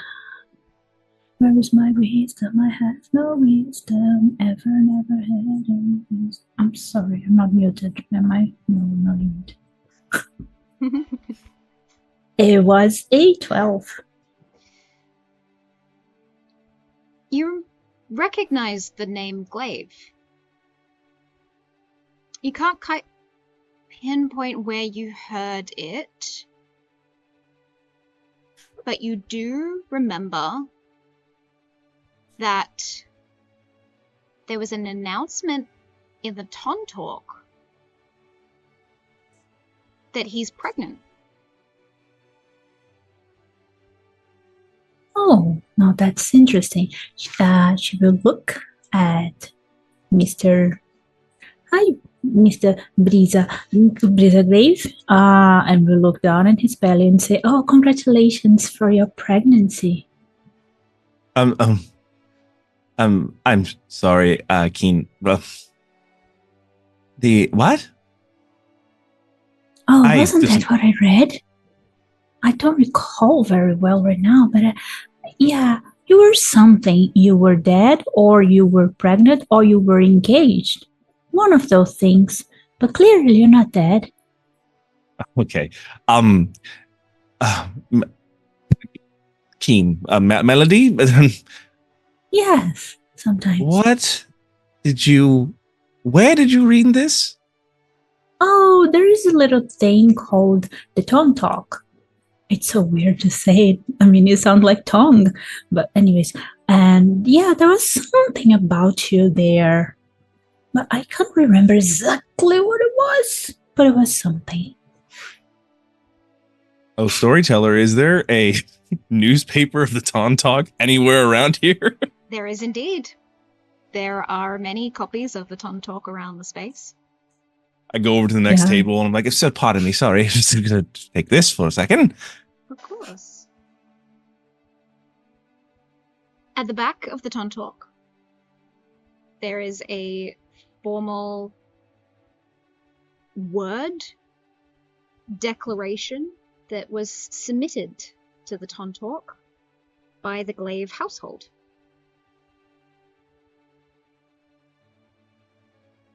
It reads,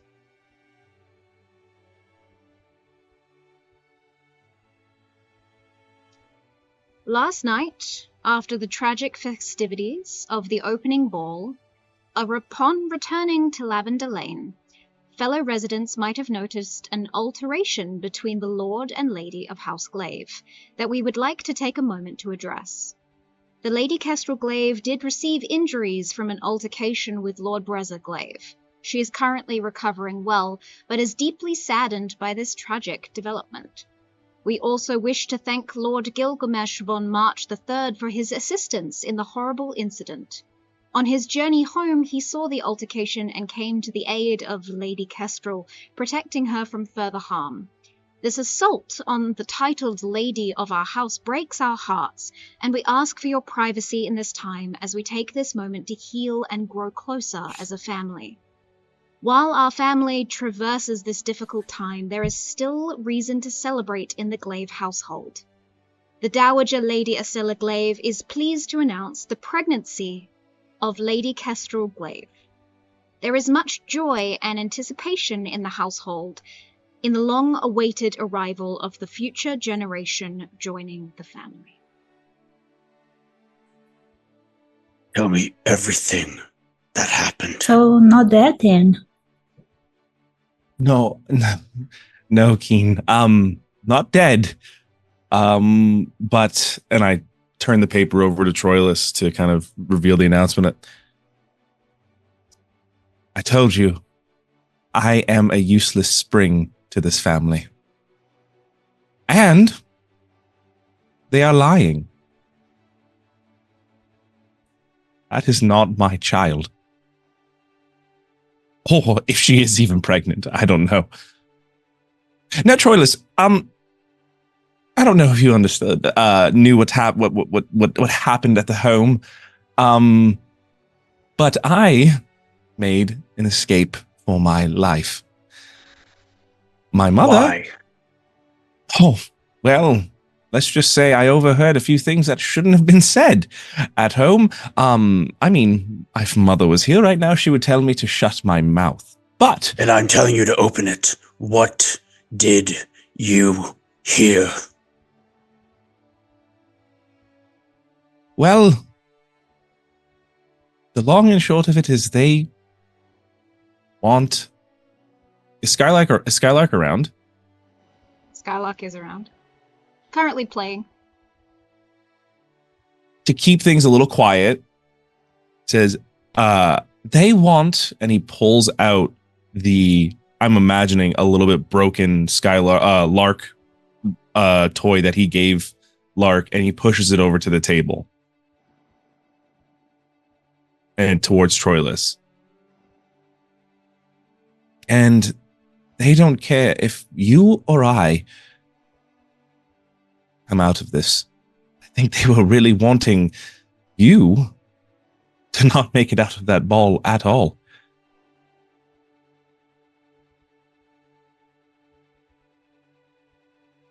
May I see Archibald for a moment? You're not going to hurt him, are you? No. I'm not going to hurt him. Put him on the table and I just like tap him and he just kind of, you hear like the gears turning and he just jumps over onto the other side of the table. And he immediately looks at Keen. He's like, this is Archibald, by the way. He's so cute. And it's not that he's not shy. Mr. Maple is super shy. He never comes out of my hair. Well, he's a little shy at times, but, just a little encouragement every now and then. He's not the best of sorts. Troyllus, what did you need him for? Having seen you do this several times, I assume I know how to, like, open him to see the time. Yeah, you can. Yeah, for sure. Yeah. 10 months, 2 weeks, 6 days, 9 hours, 42 minutes. That is when your sister comforted me when Aura passed. That is when she swore to do everything to keep Skylark safe. That is when we made an oath to one another that we swore we would not break.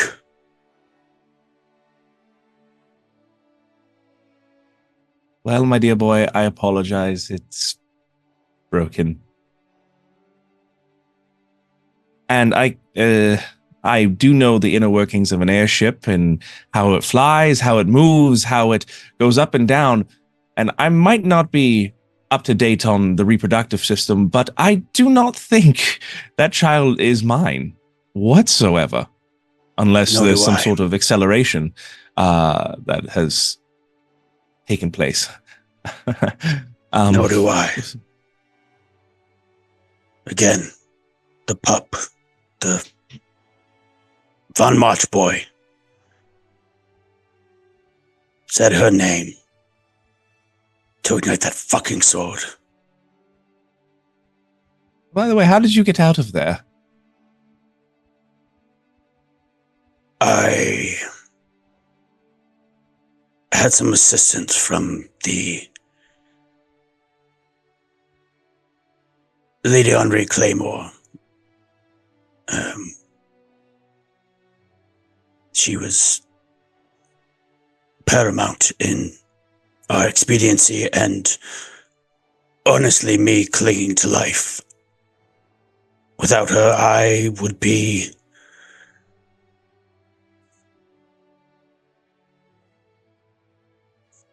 We would not be having this conversation right now if it was not for her. Well, I owe her a debt of gratitude. I don't know where to go next, but I seemingly have a target on my back. And that we share. And that we can agree. So, with you being aimless, unsure of where to go, where did you even sleep last night? Oh, I ended up at a church. Long story. It's my back hurts from sleeping on a pew. And he kind of moves back a bit, and you can see he kind of stretches. I need a place to stay, but would never impose anybody. I'm assuming Keen is playing with Skylark around here. Keen is still standing by your Oh, there you are. Listening to everything. Keen. You're so short. I forget you're there sometimes. Yeah, sometimes I forget that I have invisibility on, and I keep talking to people, and I don't know what people sometimes are ignoring me. Do you know of any places in the town that I could possibly stay? Brezza. Yes. I have some really fun ideas, but AJ, do I know something that is not completely bonkers? Well, you do know that the Duke of Kingsbrook is searching for allies, and that these two seem to want to fight. Mm-hmm. Well, I know a person, a very interesting person, you know. He has already a lover, but he's here trying to find a match, and such a good story. Look, I could tell you all about it later. It's the Duke of Kingsbrook. No, not Kingsbrook. Kingsbrook. Yeah, he already has a lover, and so fun. It was completely accident that I heard that. I shouldn't be telling this to anybody else. Forget I said anything. But anyways, he is searching for allies. How? You're frightfully interesting. How do you just like get around and just get all this information? I mean, I just literally spilled my guts, but then again, I am one who overshares. People seem to overlook me. I'm tiny. Sometimes I'm invisible, and I forget that I'm invisible. I get into places.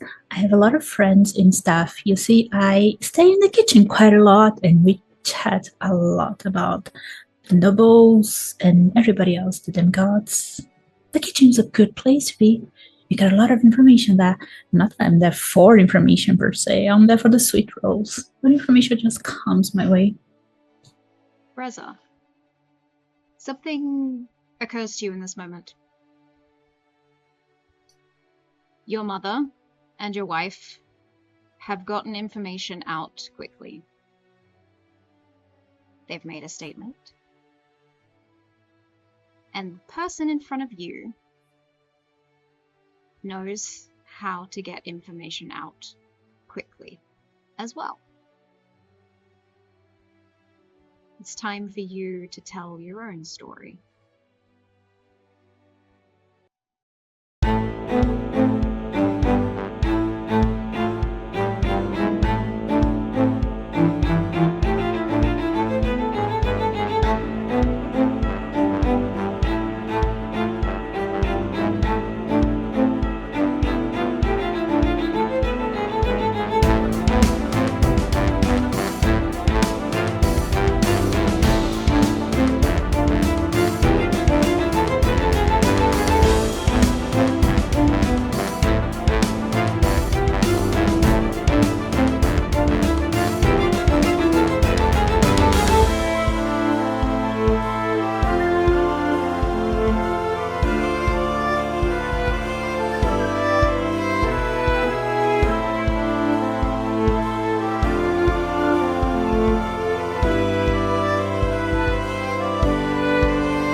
Orpheum, as you sit in the dining room in almost the same spot you were yesterday, still waiting on numbers, still waiting on answers, but having the realization from the Duchess that you are now also in the game.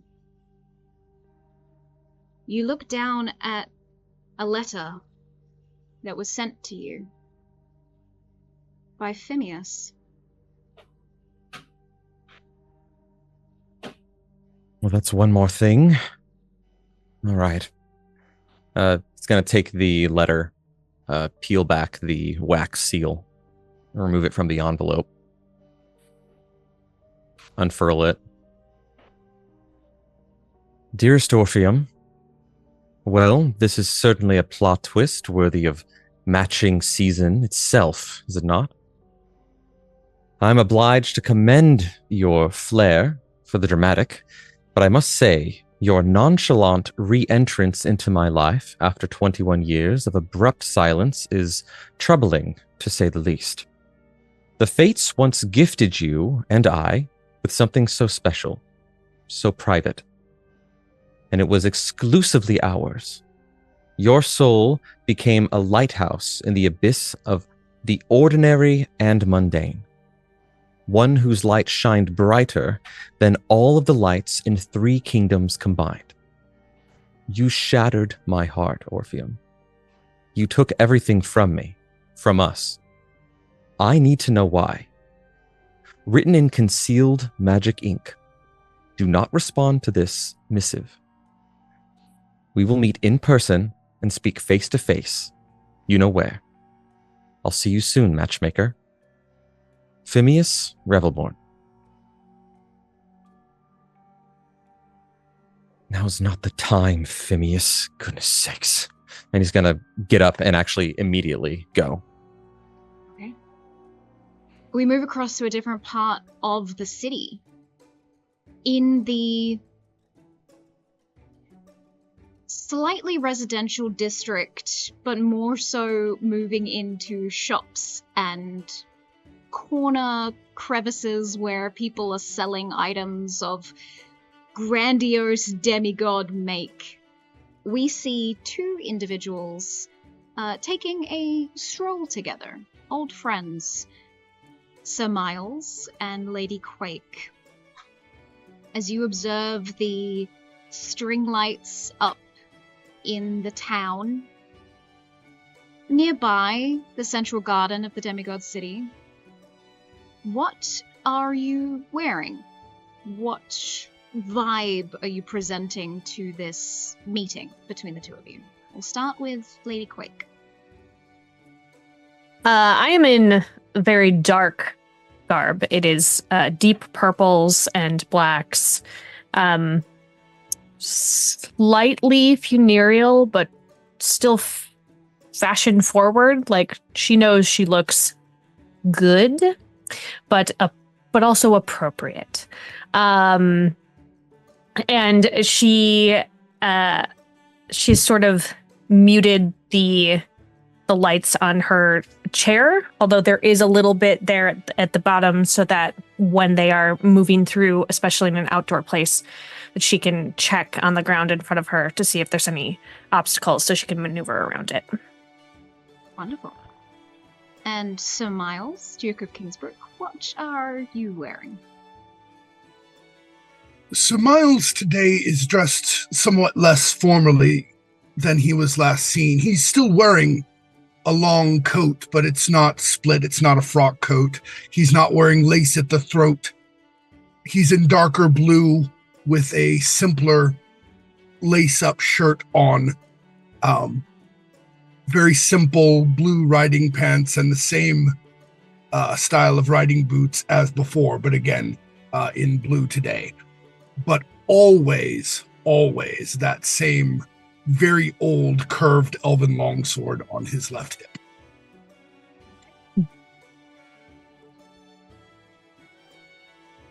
Are you on my left or my right?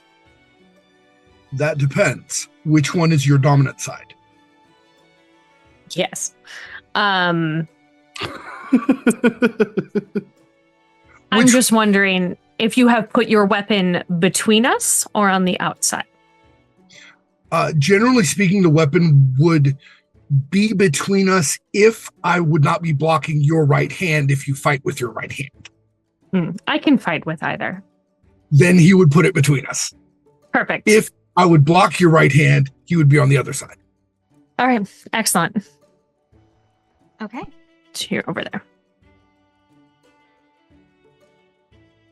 It has been a significant time since either of you have been at the matching season.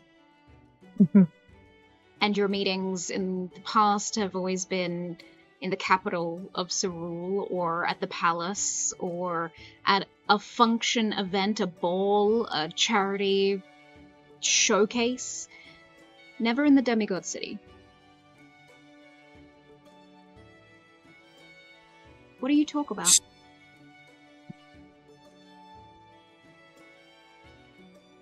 My dear Lady Tidal, it has been quite some time since we last spoke.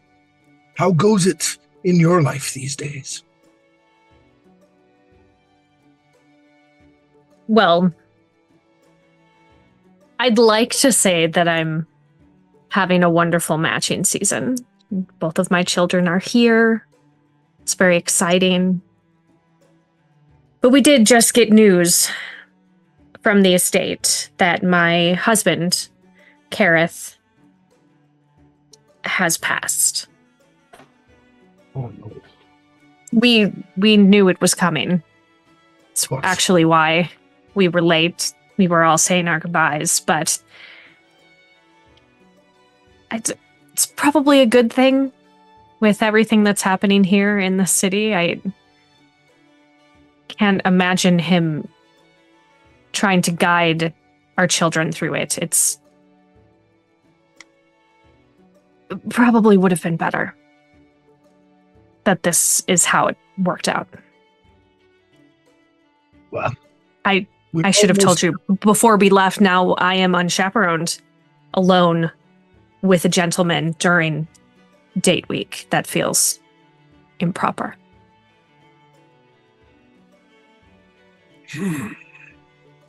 Perhaps, but one, we are old friends, and two, we are old.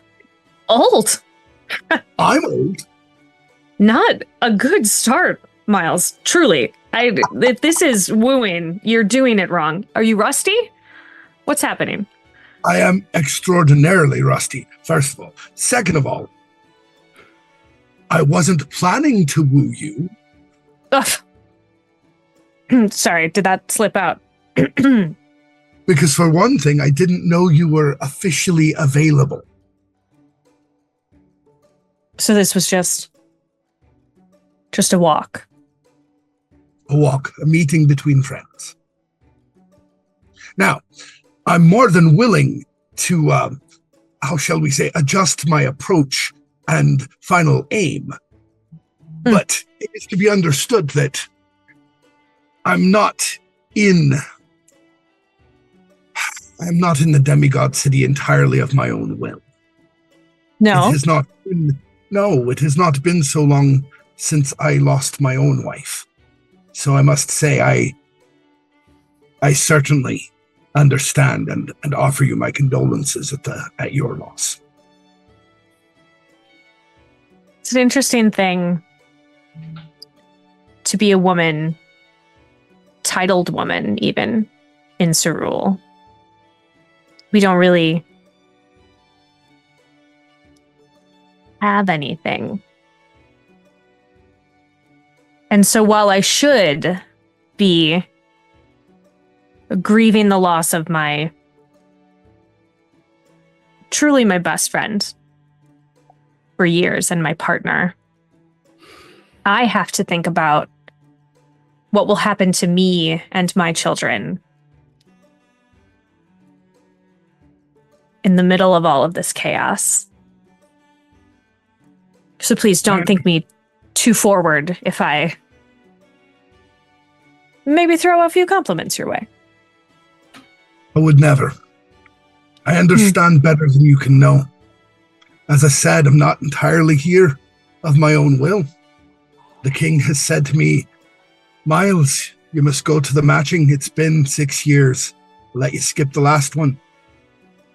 If I don't come home with a match, I lose the duchy.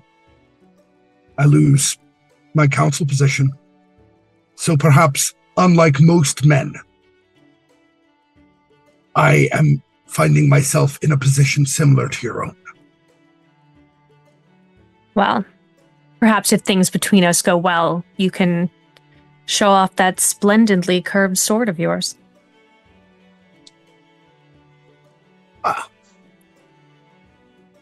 I do hope to be given the opportunity to display my swordsmanship.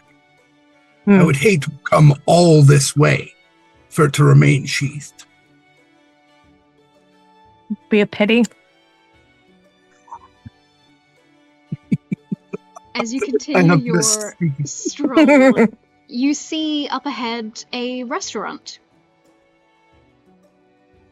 A very beautifully decorated demigod establishment where, similar to that of a sushi train, the food seems to move in and out of the space as those that want it desire it. The houses in the ephemerals manifest themselves the way that individuals that live within it want. And this restaurant seems to do similarly, but with food as its offering. Do the two of you change the stroll into something more of a date? Would you be so kind as to actually accompany me on a date, Lady Quake? I see before us a fine restaurant where we might sit and discuss matters. Well, I know that we are more advanced of age, but I do feel like I should do the proper thing and at least blush, perhaps, when you ask. But I am quite peckish. Perhaps we could. Indeed. You enter into the restaurant. On the other side of the restaurant is a different establishment, a more secluded space. Phemius, since you noted where and when you shall meet with Orpheum, I will leave the description of said private space up to you. What does this look like? What establishment did you and Orpheum used to meet at in the past? So, being, I think, the demigod of presentation, and especially hosting Good Morning Castleton, has left Phemius starved for these moments of true privacy and of having the ability to kind of let the facade slip, which for him is a lot more significant than it is for, I think, for others, because that facade, the composure, is such a integral part of who he is that it's hard to navigate. I would like to think that in order to get into the space that Phemius and Orpheum first met at or used to meet at, it's one of those speakeasy things where you have to knock a certain knock. A little door with a pair of eyes behind it opens up. Very speakeasy, very kind of like hidden club. So there is 3 instances of that to get to this club. There are 3 different doors with 3 different people with 3 different sets of eyes. And once you have completed that, you go into a space that is impeccably decorated, is gorgeous in a way that isn't gaudy or ostentatious. It speaks of high luxury in a way that is understated, but very, very present. There's this almost like omnipresent feel of this is a place where the public doesn't have access to this. There's certainly like an exclusivity to it. And I imagine we find Phemius on his like 3rd glass of Merlot at this point, sitting, and he's weighing what has happened in the last 48 hours, including the first finger guns and then the ball. It's been a very, very long 2 days. yesterday was incredibly quiet, and you needed to put an announcement out, regardless of how you were feeling, regardless of what you witnessed. And the repercussions of being told the demigods are equal to the mortals in the eyes of the gods. It's been a lot. And yet, the conversation with both Orpheum and then your mother regarding Orpheum has not left your mind. So when Orpheum arrives, what is it that you are thinking? I'm going to say what I want to do, and then Wes, you let me know if this is something that Orpheum would consent to. We can kind of walk through it like that. I think that in that first moment, once the third security door has closed, right, like the third set of eyes have gone away, and Orpheum has entered this very private space, you would see Phemius stand up in a way that to him almost feels involuntary, and he is going to close the gap between him and Orpheum, and there is a rhythm and a fluidity to the way that he approaches Orpheum. And when he's close enough, he is going to envelop Orpheum, and he's going to hold the right side of his face in his hand and put the two of their foreheads together for a moment. And after he does that, you see Phemius take a step back. The bewilderment, the questions, the anger, all of that is resurfacing now outside of the immediate muscle memory. This magnetic pull, this like coming home from a vacation or finally sitting down after a long day of work. He feels something that he did not think was possible anymore. And alongside with that comes up with a lot of emotions and a lot of questions. And so you see him eyeing you as you enter, and after he's approach you. I think that what you see in your mind's eye, this beautiful reuniting of the two, you're on your third glass already, right? And you've envisioned this meet for quite some time, and you see Orpheum, and he's approaching where you are, and you stand up involuntarily, and the scene plays out in your mind as it's done almost ritualistically years and years ago. But I think you catch something because Orpheum is holding the letter in his palm, and it's clutched, almost like it's smashed between his fingers. And this scene that you had been playing out in your mind almost like shatters before you as you see behind this mask that Orpheum is currently wearing. You know that this is not the same person that you knew 20 years ago. And he is approaching you now. And you stand. And we used to have this thing where we would always sit on the same side of the table, like next to each other instead of looking at each other. But Orpheum heads to the other side and is looking you dead in the eyes. And he leans forward, and you can see his red hair kind of fall forward. And you remember what that felt like to have his hair dangle on your horns. Sometimes it would even get caught inside of them. And he's leaning forward now, but his hair is not caught in your horns.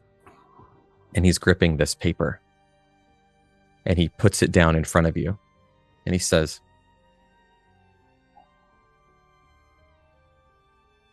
"Phemius, How are you doing this? This masquerading. It's not like it was before. We aren't gallivanting behind the scenes every matching season. Look how much we've risen in that time. Has it not taken the same toll on you that it's taken on me? What did you think this was going to be? I can tell you what I thought it would be, and I actually think that might be pointless. That version of events is moot now, but I can tell you what I expect. And I can certainly tell you what I deserve. At minimum, Orpheum, even if we leave this place, our space, and we were to never come here again, never sit in this booth again, never see each other, you owe me an explanation. I don't think you understand that I mourned you. And so imagine my surprise when I am doing my work, ascending, as you pointed out, and here comes Orpheum. Casual, nonchalant, as if we had seen each other the day before. It's been 21 years. So let's, Orpheum, and he leans in at this, cut the bullshit, and explain to me what happened. Things have become complex. And I know that things are confusing right now and they don't make sense. But I need you to know that at this point, my disappearance, the work that I'm doing, is for all of us, especially the demigods. The signal they sent us, I saw it coming a long time ago. I didn't realize the implication until right now, but I did it for all of us. I disappeared. I lost 20 years. I wasn't out enjoying myself, taking time away. I wasn't rising in my station. I used my very last bit of grace to get to this spot now. And I'm sorry, I know that doesn't make any sense. And you can see him like choking back something, and he smells again, and he smells that freaking cologne again. That smell that Phemius has. And you can see the honey kind of running down from the eye, and it's becoming runnier than normal. I so dearly want you to understand where I was, what I've been doing to get to here. And I don't even know how to say it, Phemius. Because I don't know how you'll look at me afterward. But please know. And he holds the letter that's like crumpled. That this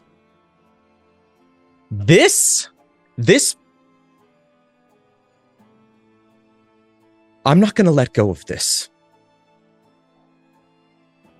And you can see him holding it tighter and tighter and tighter. Because for whatever reason, and you can see tears,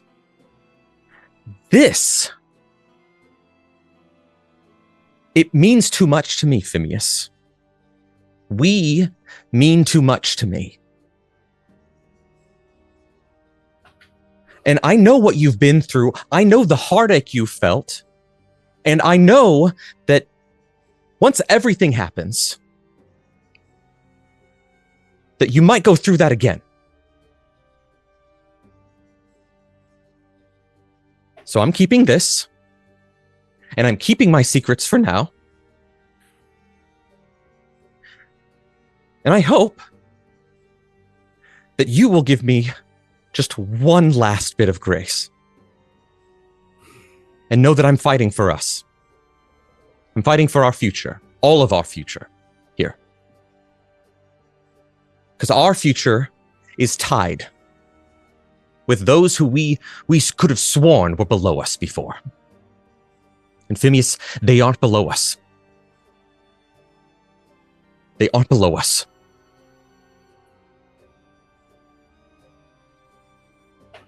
You know, Orpheum, the day that you showed up to my office unannounced, later that day, my mother showed up. Didn't send a missive. Didn't come as the result of some summoning circle. She apparated. She was corporeal. She was there. Corporeal as she wanted to be. In person. And do you want to know what was so pressing, so urgent, that she felt the need to lower herself, to debase herself, and show up? She warned me about you. She told me that you're in way over your head. And I think you asked me earlier what I wanted from this meeting or what I was expecting. I think I was hoping to get some insight into that, because Orpheum, if there's any other person in this goddamn castle who understands what it is like to be under the pressure of the gods specifically, it hurts me that you didn't think I would understand, or that you thought I would judge you.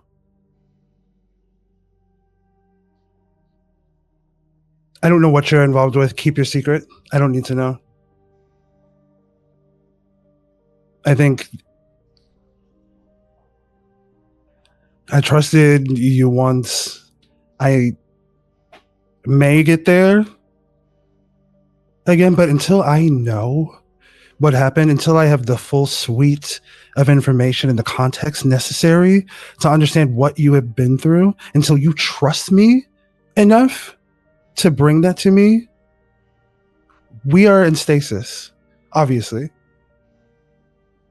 And you're right, demigod and human are becoming indistinguishable more and more by the day. Another thing that my mom decided, a little tidbit she decided to drop off during her visit. And so instead of going through everything alone and torturing yourself, I guess I wish you would have trusted me enough to believe in my capacity, to believe in you, and to handle this. But what's done is done. He cuts you off. Oh. The mention of the god of fame and folklore, not only meddling, but as you have always suspected, having a thumb on Phemius and Phemius's rise to who he has become, is probably why you can never trust Phemius.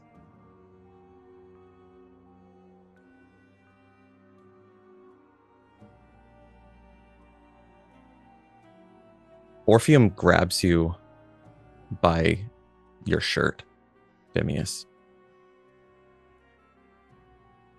And he pulls you in kind of close. And he's looking down.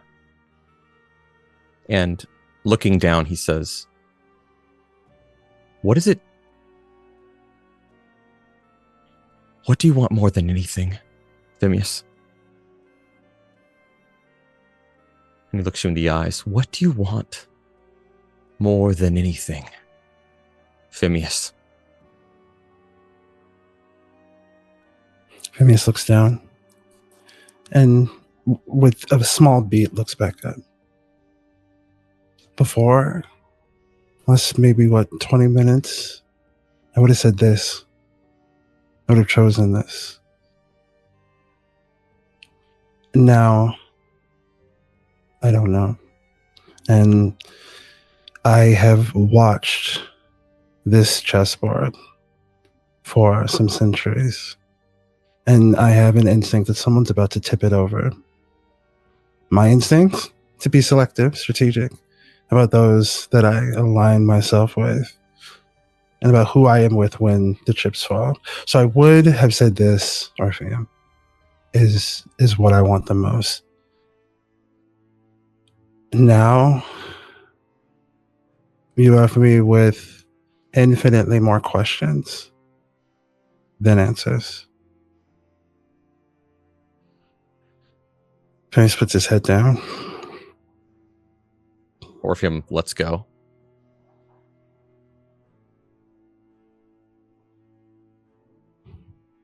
Can I roll an insight check? Can I look into Phemius's soul right now? Yes, you can certainly roll an insight check. And I think what I'm trying to glean is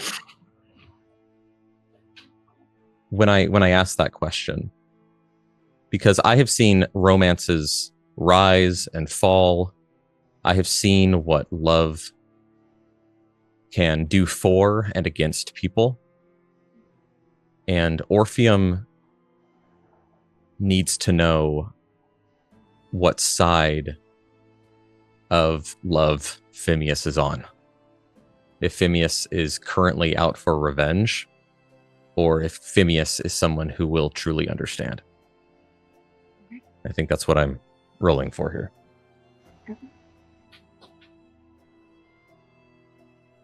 That's a natural 20 plus 10. That's a 30. Ooh. Shut the fuck up. No Goodness way. sakes. This one has a little hand for the natural 20. I did not just roll a natural 20 on that. I was like, how can I prove this? I should have pointed my freaking... Okay, go ahead. What? Phemius, what side of love do you stand on? What is in your heart with needing approval or safety in following your mother's wishes, to protecting your sister, to having your own life with Orpheum, or understanding your role in the world, why you were created? What side of love does Phemius stand on? I think that Orpheum represents for Phemius kind of the ultimate anomaly, which is one of the things that I think is a catalyst between the strength of their connection, is that he had never experienced that before. And being the demigod of presentation, I think a lot of his suitors understandably kind of decided we're going to work very, very hard on being extremely composed. And while that is satisfying to a degree, I think that from the moment that they have met, Phemius has had a curiosity about Orpheum and Orpheum's willingness to forego some of the pretense and pomp and circumstance. And so it is with a true heart that Phemius loves Orpheum. There is a sincerity to this that is wholly unique to this person. And this has, for Phemius in this moment, been, yes, about the relationship with Orpheum, but also what he represents, which was a period where he was a safe place. There's the safe place to land, and all of the noise and all of the competition. Regarding his mother, he is more, I think, than a lot of the one other, the sister Fallon that he has. has taken a lot of heat in an attempt to protect Fallon, and as a direct result of that, he has become more entangled in the ne'er-do-well doings of the god of fame and folklore. They do have what appears to be a relatively positive relationship, but if pushed to choose, Orpheum would feel the heat, the warmth of, especially with like a fucking 30, would feel like the warmth, the heart glow of Phemius. So you're saying that if you had to make a choice between what your mother wants and protecting Fallon in choosing that, or choosing Orpheum, which would Phemius choose? Because this is what Orpheum is going to read.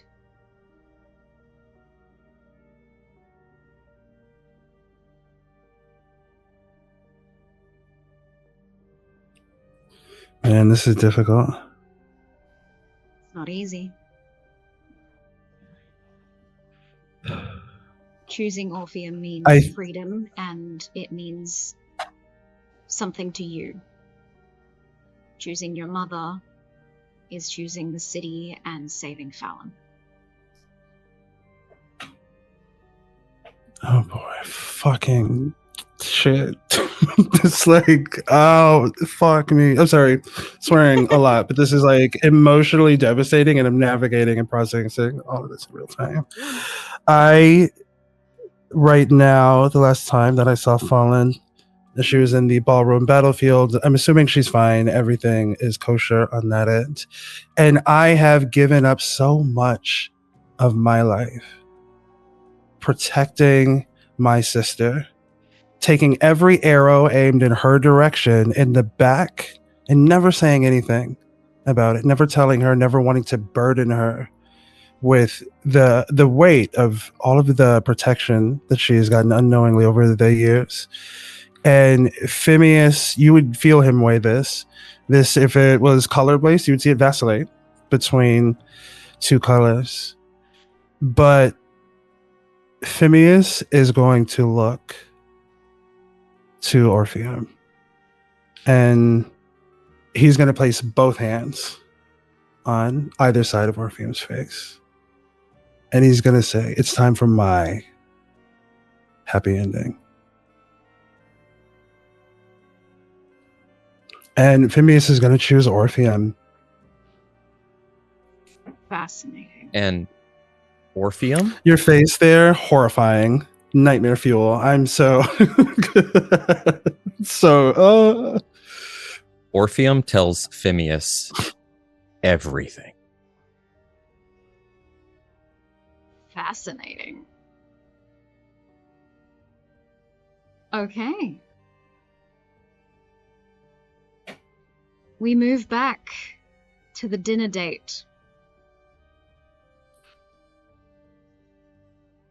Sir Miles, a new circumstance has presented itself to you. An old friend, someone that you care for, and someone who has 2 children. One of whom is her own child, and another that became her child through marriage. Meaning, logistics-wise and not emotionally, that if the 2 of you were to match, you would have 2 houses with heirs. Tashi would become the future, is the Viscount of House Tidal, and Luciano would become the future heir to Kingsbrook, if the 2 of you were to match. You are now contemplating that, since Quake informed you of her circumstances, but also since this date seems to be going well, and it was not what you had expected for this evening. I will leave the date in your capable hands for this scene. As Miles leans across the table, offering a sliver of extremely rare, nicely prepared, but utterly raw seafood basically on the tip of two fingers, offering out toward her to accept in whatever means she chooses. He says, I am having an absolutely marvelous time. I hope that you are as well. Quake doesn't say anything. She just leans forward and locks eyes and then takes it off of his fingers with her mouth. Just like full, like...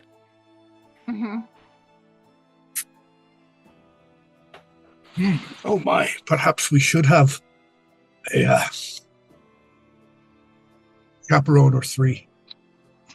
I don't think that's necessary. We know how to take care of ourselves. We do. I'm just as glad that we don't have a chaperone, to be honest about it. We've been friends a long time. Yeah. You know, perhaps more than that from time to time, given the situation, but it wasn't until recently there could be anything official. And honestly, it would likely be in both our interests.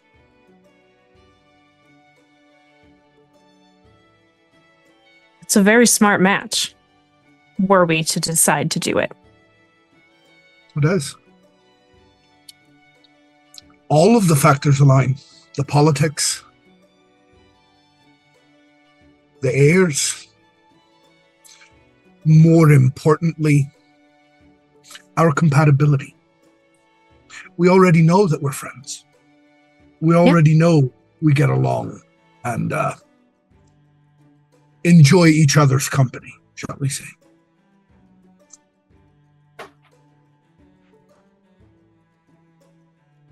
If I am to be required to wed again, if you are to be required to wed again, as we obviously are, I can hardly think of a better match. A match where we both get a partner, a co-conspirator, an equal. You know how these things work, Miles. I do.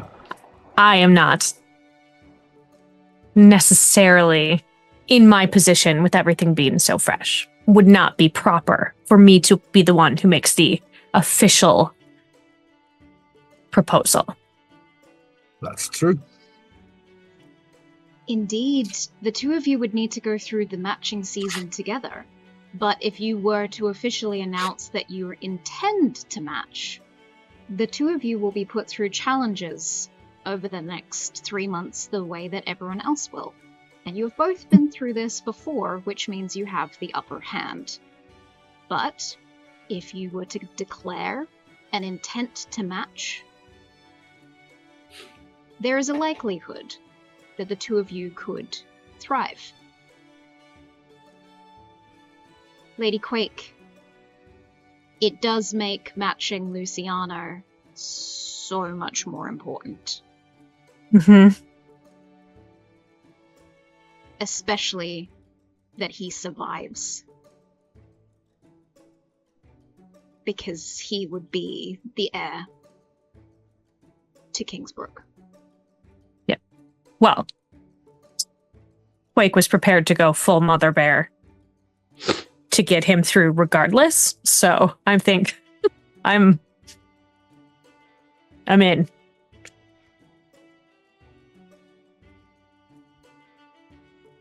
Quake. Miles. If your son were to become our son, then even beforehand, obviously, he would have all of my house's influence and help to make it through this season. So I suppose that's even more. If I need to sweeten the pot more and tilt the odds more in my favor. I'm just waiting for you to officially ask, Miles. I know.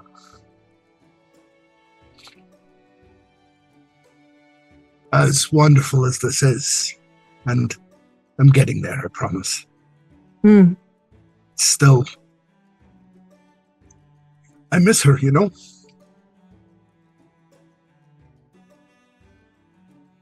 I'm going to reach across and take your hand.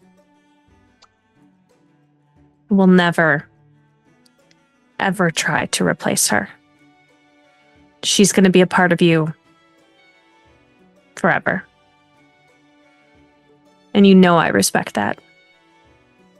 She will not be erased from the house or the legacy. She will be just as big a part of us as people who are still alive. And I feel the same way about your late husband. So. Well, that's good because you weren't going to get around it. I'm really sorry, but not really sorry.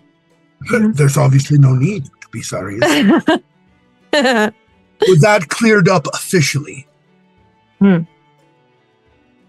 Lady Quake Tidal, would you do me the honor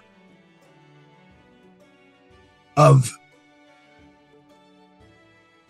joining me in our declaration of intent to match?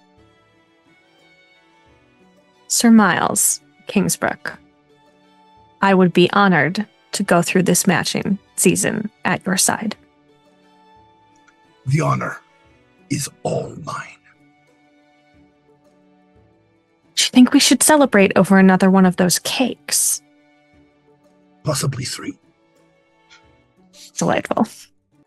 Lady Morella, as you sit in your estate here in the Ephemerals, across from a dear friend, but a leader of the nation of Eldron, it has only been 2 days since the events at the ball. But it is clear as day to both you and Senator Silversole that something needs to change. Senator Silversole, you have sent word to your son that you wish to speak, as he has not reached out in the 2 days that you have been here. But you have invited him to the Iron Spade estate, where you have been residing, as staying in the Silversole estate means sharing with a few other politicians who are not as close with. Morella has kindly offered you a space to stay here for the time being. As you await your son, the two of you sip tea and enjoy biscuits provided by the automatron helpers and workers that exist here in this house.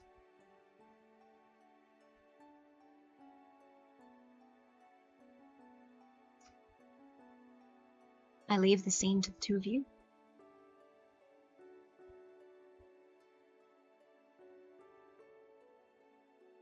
Well,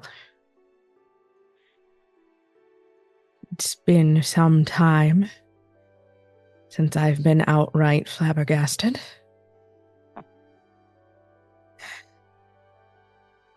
The recent events are more troubling than I would have liked to experience.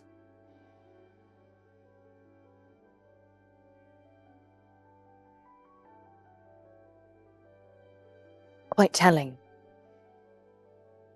Which I suppose is helpful, in a way. Yes. But disheartening, nonetheless. Seems our fellow countrymen have forgotten all of our mottos.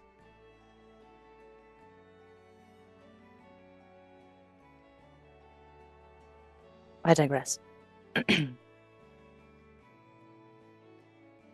We need to figure out what our goal is here. How we can get all of these jumbled little pieces together to form at least one cohesive image.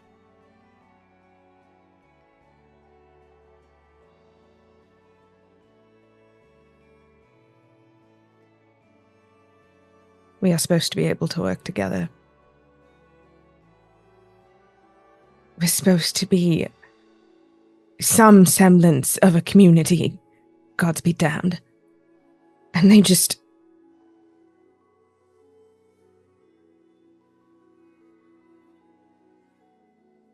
I know.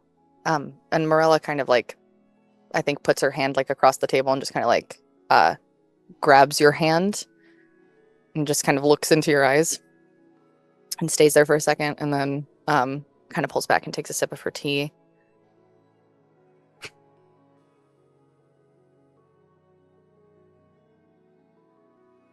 Well, Senator, do you have anything in mind?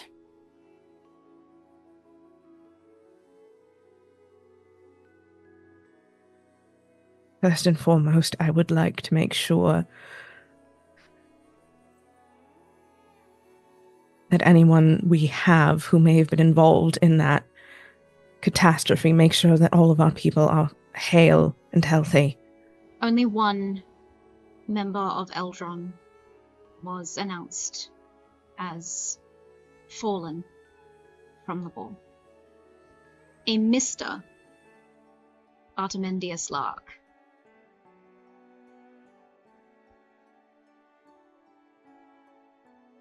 You have already sent word and flowers to his sister.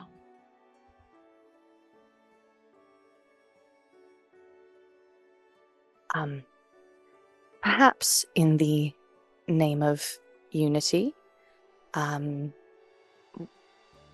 could work to get the estate in a fair to host the rest of Eldron.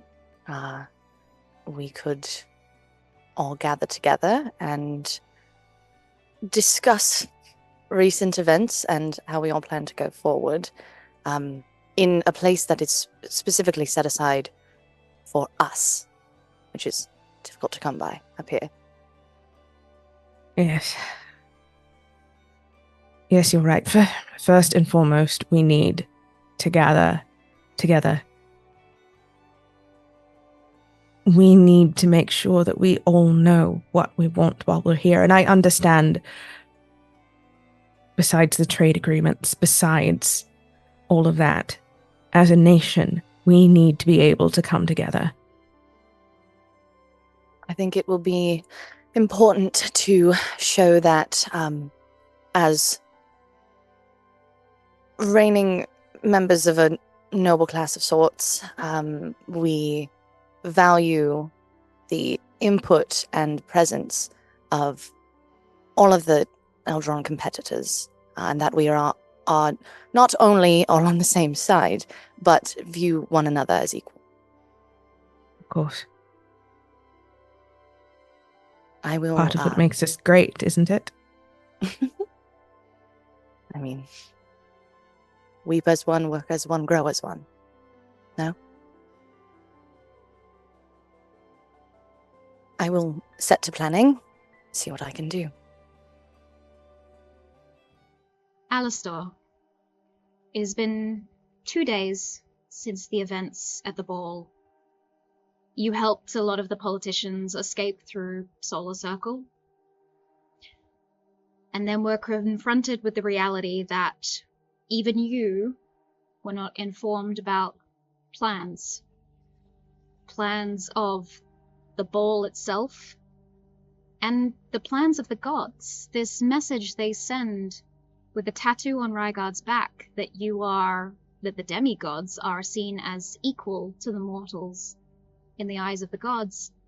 It's not surprising, For 1,000 years ago, when this city was made and established, that was the norm, but it changed over time. The demigods became less of overseers to the mortals and more of those that rule them, not necessarily control them. It's interesting. Power is interesting. And as you have spent these 2 days considering those things, not hearing anything from the gods or from the contracts and negotiations that you have made, what is running through Alistair's mind right now? Alistair is thinking about who may be doing deals behind closed doors that he's not aware of. The only thing that makes sense for Alistair is that something is going on behind walls, behind closed doors, and he's not happy about it. Indeed. He is one of the trusted demigods, he believes in his own mind, that you can approach and be fair. But when things are taken out of the realm, when things are not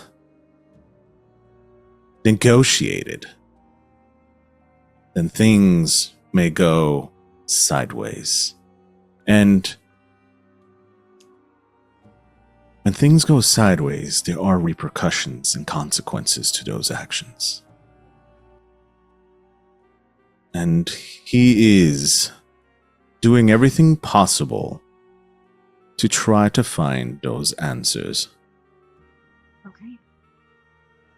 As you shuffle through the scrolls around your space, this office, library, whatever you want to call it, the archives of every contract, deal, negotiation, and trade agreement that has been signed or formally arranged, it does occur to you that yes, indeed, if the demigods are being told off, there has to be a reason for it.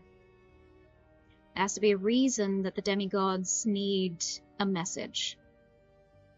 Need that clear as day tattooed on the back of the Prince of Sun and Skies.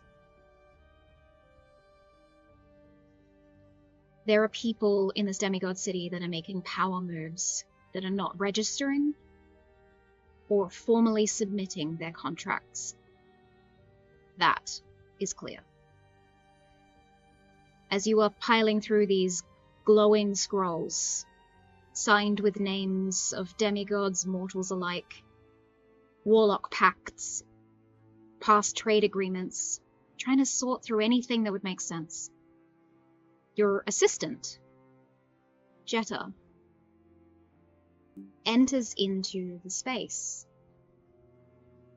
You have not seen Jetta since prior to the ball.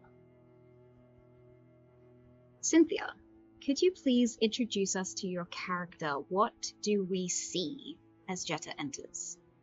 So Jetta is about 5'4". She's a small humanoid, changeling looking. Today she has big, bright blue eyes, short cut, pinkish hair. She's always covered in lots of jewels. Today her jewels are pearls, cute little frilly top with her vest as per usual and her big glasses. Definitely like she's trying to cover all the things possible. Wonderful. You enter in with the quill and ink and parchment ready to help where you can. Alistair, it is a sight to behold as Jetta enters. I leave the scene to you. Jetta, I see you look different today. Oh yes, I mean I'm here to help and serve you. What can I do for you, sir? We have many things to discuss.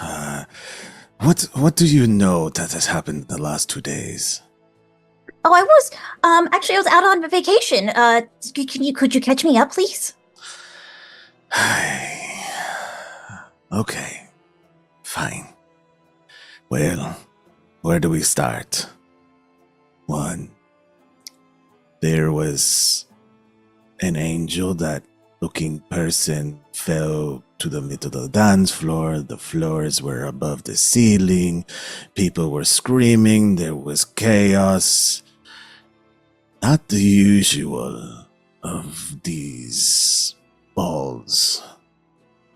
There was people kissing each other's ass, as always, you know, the politics of the things. But something caught my eye, and it was tattooed on the back of Rygard. 4 interlocking circles. Oh. What do you make of that?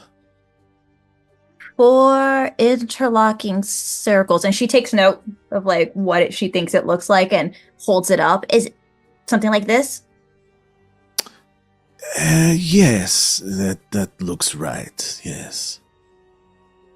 Oh dear. What do you make of this? Has anyone not told you the meaning of what this is?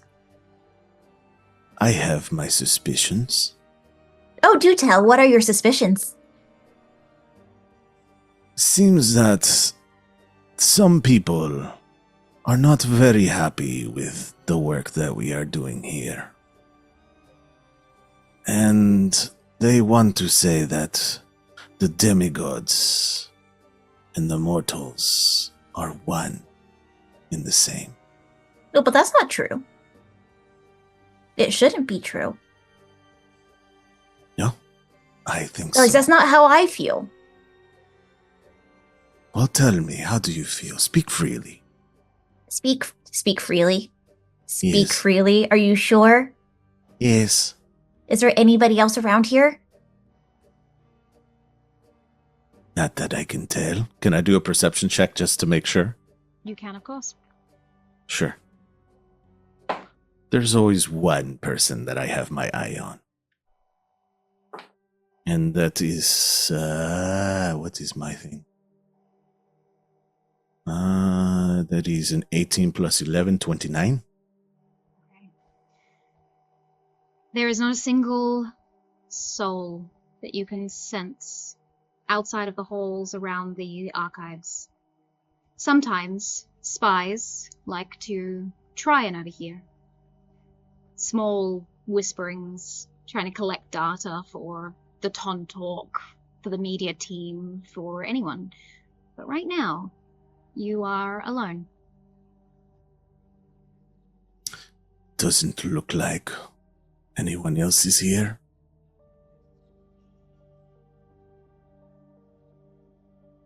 Mijo, why do you think you should be scared of what is happening between the gods and the demigods? You understand? I am your mother. I will take care of you. Mama, I know. But this is concerning. ¿Por qué? Something does not sit well with me. Why make a power move like that? Because the gods enjoy upsetting the mortals. They want to see what it is that they're going to do, how they handle it. No? Yeah, but why now? They could do that anytime. Because it's fun.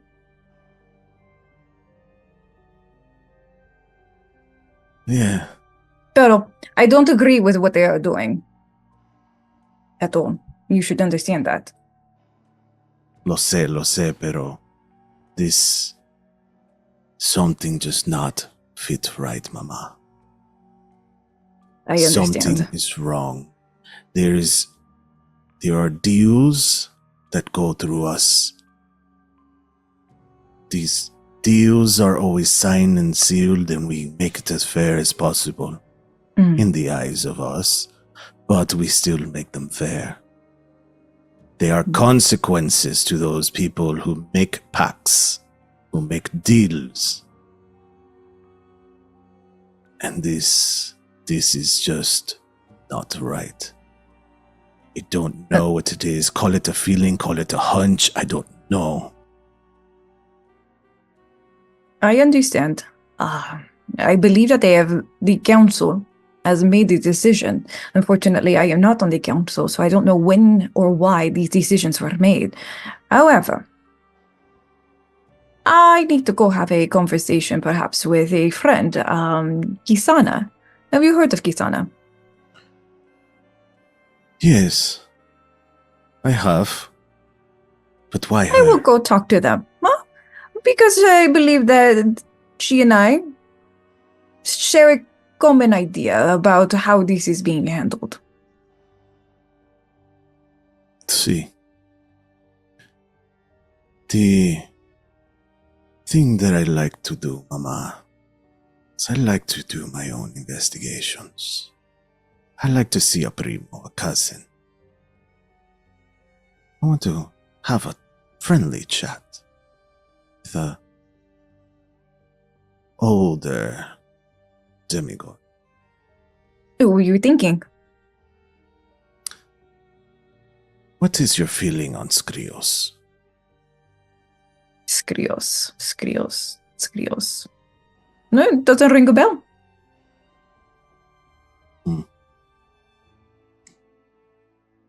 I think that we should have a conversation with him.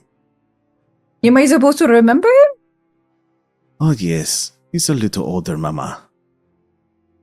He's one of the first. I think I've been on vacation too long.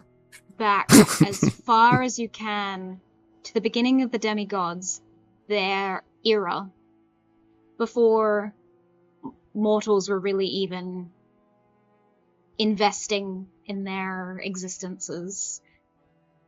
You do remember somewhat, though you forget mostly about the original demigods because you don't care about the Triune's children. Your children are important. Skrios is the only child of death and destruction. The demigod of entropy. Oh, I do recall. This was a moody one, no? He has his moments. Yes, that's a lot of baggage there. And, I don't do good with heavy baggage. I like to travel light. Understandably. I think it is time for us to have a conversation because it's his realm with chaos and destruction. And I'd like to see what he knows. Okay, but you be careful. Of course, Mama. Plus, I call you when I need you. You know I am always here to help you. See, Mama, see. I know. But this... I don't know. This seems something that he would at least have, you would think, an understanding. He is one of the oldest. And that we work seems well like together. That seems like a good idea. I believe that perhaps maybe you should start making some big moves yourself if you want to be considered. Yes, Mama. Yes, we've gone over this every year. Siempre lo mismo, the same thing. Yes, I understand. Then what are you doing with yourself? Yeah. I don't want to hear it, okay? And where are my trade contracts? Okay, Mama. And he takes out a bunch of trade contracts ready to go and just slams them on the desk. Did you even organize these? Yes, it's in alphabet 1, A, B, C, D, all the way to Z, like you like it. Siempre lo mismo. It's always the same with you. Do not be catching attitude with me. You understand what happens when the attitude happens. Yes, I'm sorry. I'm sorry, Mama. I don't mean it like that. It's just, we have to. Look. Point real quick. DM, I have Mage Hand, and if at all possible for sort of flavoring situation, I would like to turn my Mage Hand into a giant chunkla behind me. Mm-hmm. You can just for added effect. Anything that you want. Being added that you effect, are like a god. Yes. So yes, Mage Hand turned into a giant holy chunkla here. Mama, no, look, vamos, put it away, Mama, put it away. We don't want it. The chancla, eso duele. We don't want to do that. Look, Okay. I don't need that right now, so Mama, in my life. That's tell stressing me out. Tell Okay, me I again, love you, what is it that Mama. you're going to accomplish? What are you going to Okay, accomplish? I'm going to be a man now, Mama. Okay, I understand. Okay, I got you. All right. That's my point. And it goes away and she gives him like all like the big hugs and kisses. Okay. Stop. Okay, stop. Okay, Mama, I have an image too, okay? Okay? Oh, you have an image. Oh, yes, Mama. Oh, rico suave. Rico suave, Mama. Mira, había una persona. There was one lady that I had an eye on. We're not going to talk about her right now, Mama, but I'm telling you, What's her there's name? this one. No, I'm not saying her name right now. I know you. You're going to go find something to go look on them, and then they're not good enough for you, like always. Okay, so I'm going to do this myself. Fine. Just be careful. If it's immortal, you know what happens. No mortal. I promise. Oh, so she's a demigod. Ay, Dios mío, Mama. Why? Why, Mama? No, she's not a demigod. No, she's oh my goodness, who can I pray to right now to get me out of this mess? You hear a creak, and you realize there's movement at the outside of the archives. Someone is here to see you, Alistair. Mama, someone's at the door. Oh, never mind. Going to go answer the door now. Just be careful. I will be right here watching you. I know. Put the chunkler away already. Makes it disappear and pats him on the head. All right, Alistair, what exactly can I help you with? He straightens himself up, looks himself in the mirror. Whatever mirror there is. Mm-hmm. Opens the door. Sir, I think the collar popped up is a really good look. Oh, thank you. Jetta, I appreciate that. You open the door to find a representative from Eldron.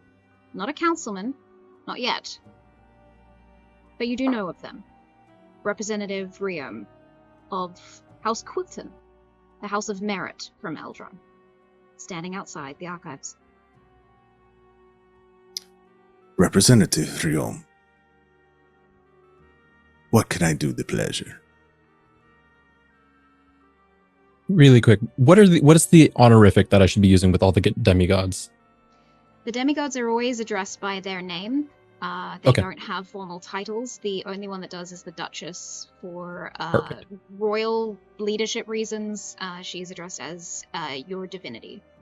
The rest of the demigods are addressed by name, or if you want to be super formal, name and purview. So, Alistair, demigod of negotiations. Okay, great. Thank you so much. Alistair, thank you for answering the door. I've been wanting to meet you for a very, very long time as the demigod of negotiations. I have a particular interest and was wondering if you could help clarify some things that I've been wondering about before this matching season. What would you like to know? Well, as you know, my nation of Eldron scattered when all the commotion and chaos occurred, and I think, we're lacking an identity. And I need help. I was hoping that there would be some records or contracts dated back that might be able to elucidate how we came into this mess in the first place. And I also have some curiosities about the magic and arcane energies surrounding negotiations here during the matching and everything under your purview. Have you brought this up to your senator? Oh, my senator? Unfortunately not. As we are both politicians, it's been very, very difficult. We've been trying to account for everyone and who was affected by all of the incidents over the past couple of days. I think I do have an ability to meet with them later, but figured I'd go directly to the source. I'm if you'll going have me to tell you this in the most respectful way that I can. Go talk to your senator. It is not my place to give you secrets that you may not have purview to even see. Secrets I seek not. It's a matter of public record, but I will take your advice. Apologize if I offended you. I only seek the means to help my. I only seek the means to help my people. Can I do a perception check on this guy? Insight? Sure. Oh yeah, insight. I'm sorry. I'd like to see if his words carry any weight. Does he truly mean what he's saying? Not a problem. Please roll for me. Sure. That is 18 plus... Is it 3? So 21? Ryome, if you would like to roll a persuasion and or a deception. Okay. I mean, I'm going to roll persuasion here. I don't think I've said anything untoward. Mm-hmm. Yeah, 17 plus 4. Yeah, 21. Okay. Sure. Ryome seems genuinely concerned about the scattering of the Eldronese after the ball. Sure. Above table, Lady Melis, does she have an appointment with me? Would I be expecting her? No. No. That you know of. You know that she was never meant to be in the Demigod City. Her son was meant to represent her this season. As one of the 2 senators that rules Eldron, she had other things to attend to, but she is in the Demigod City and remains as such until further notice. But sure. You do not have an appointment that you know of.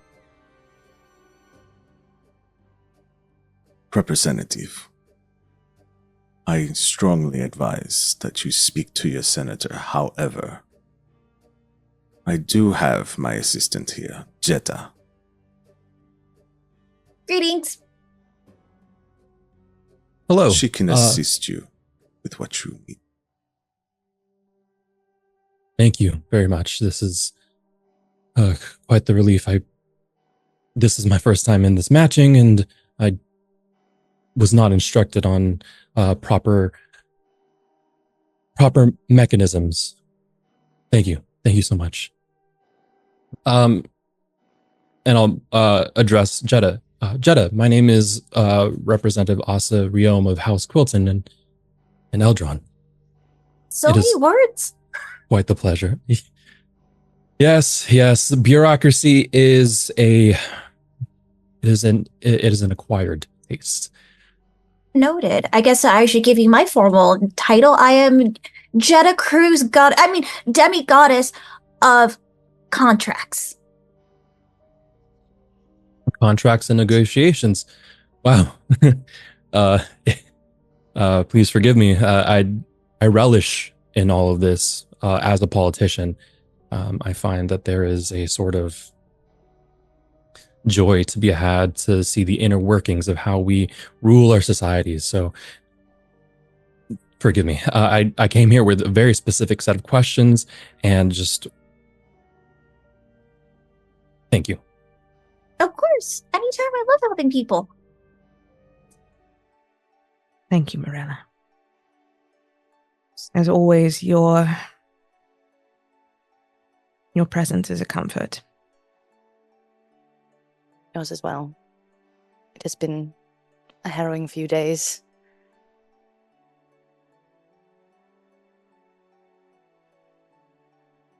You hear the sound of You're your right. son entering. Did I know that you invited Leopold over? I would have told you. I'm not just going to spring that on you. Cool. Great. Morella's definitely has like a lot more of a warm, familiar demeanor. With is it Melis? Is that her first name? Melis. Okay. So yeah, I think that like it's very comfortable. And she, at hearing the door open, like very sits up properly and is like, okay, I'm in my usual You're playing state. hostess. Yeah. Yeah. You see Leopold wearing the same attire he wore at the ball. The steel-threaded military garb, formal armor. As he walks in, his hair disheveled. Looks like he hasn't slept very much in the past 2 days. And he sees the two of you. Mata, Lady Morella. Leopold. Surprised you're here. Yes, well, it wasn't initially my plan to, but I was invited. When did you arrive, Mata? Just before the ball. So you were there. So you saw. Yes, there I did. And Leopold, your mother would stand to greet you, obviously. And she's always been a very austere woman. But you can tell that what she witnessed rattled her. Not just the magic, but the fact that her son was in danger. You see an almost like throbbing in the many scars on your son's face that he's gotten in the last matching season and or in the military training he has in the past 6 years since. And it fades away for a second. The little boy that you saw, that you raised. In his eyes, an earnesty.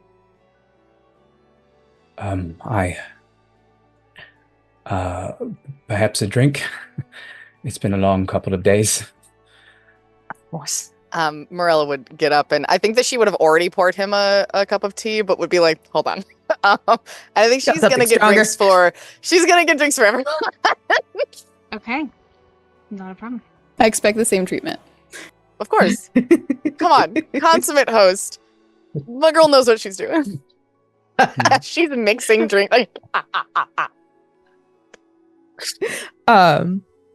But I will approach my son and simply hold a hand out. He rushes in and he hugs you. Oh.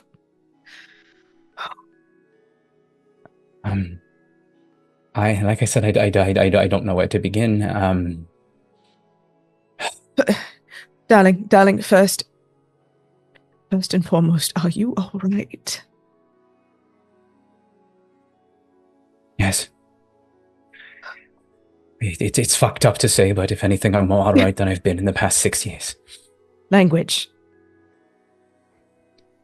We move across to the palace of the Duchess herself.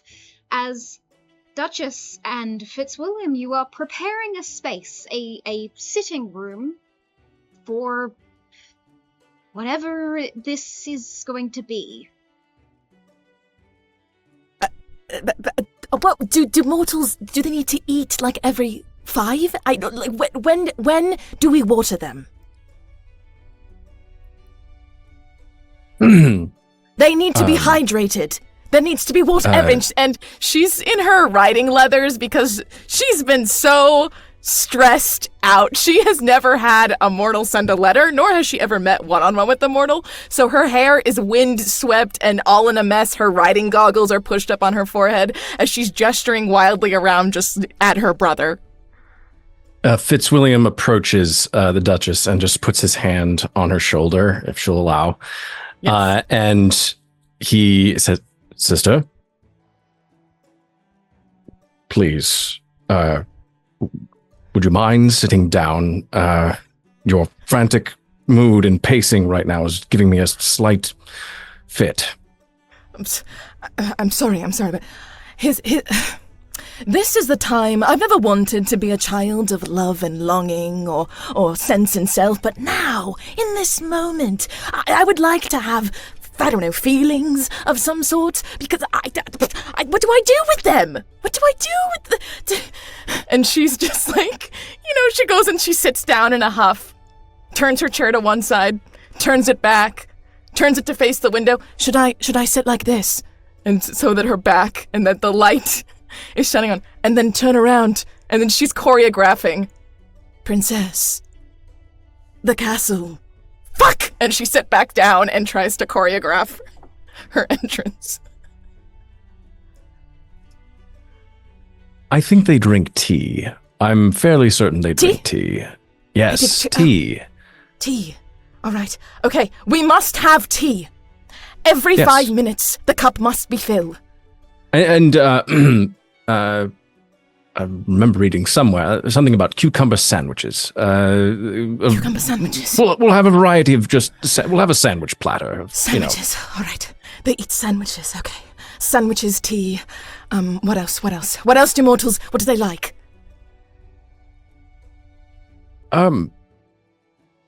Not to be terrified by people that they might want to have a conversation with. Which is why I recommend sitting down. Professionalism! As she just takes her goggles off, slams on the table. Absolute professionalism must be here! As she starts pacing, hands behind her back. She starts snapping fingers and maps start coming down. The war is upon us, and we shall rise to meet it. Sister? Yes. You're the Duchess. You're the Duchess. Yes, no matter what has happened in the last 2 days, you being the Duchess has not changed. Just remember that. For now, brother. That is something that we cannot control. What we can control is right now. So just breathe. Remember who you are. Remember who your family is. I've got you. We're going to be okay. I have things working right now. You found a match? No, I'm not. Come on, Fitzy. This whole thing about finding me a match. Honestly. I won't always be around, especially this season. I don't want you to be alone.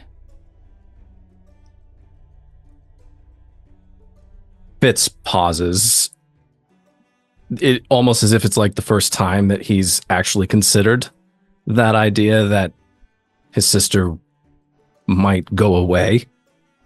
I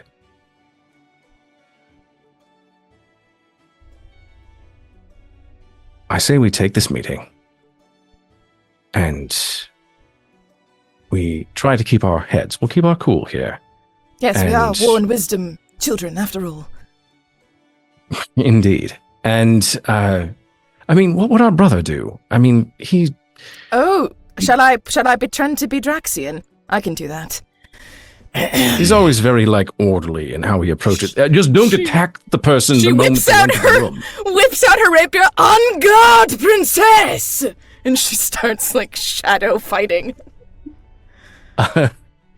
Fitzwilliam will join you in a mock duel. Mock dueling. They've done this many times.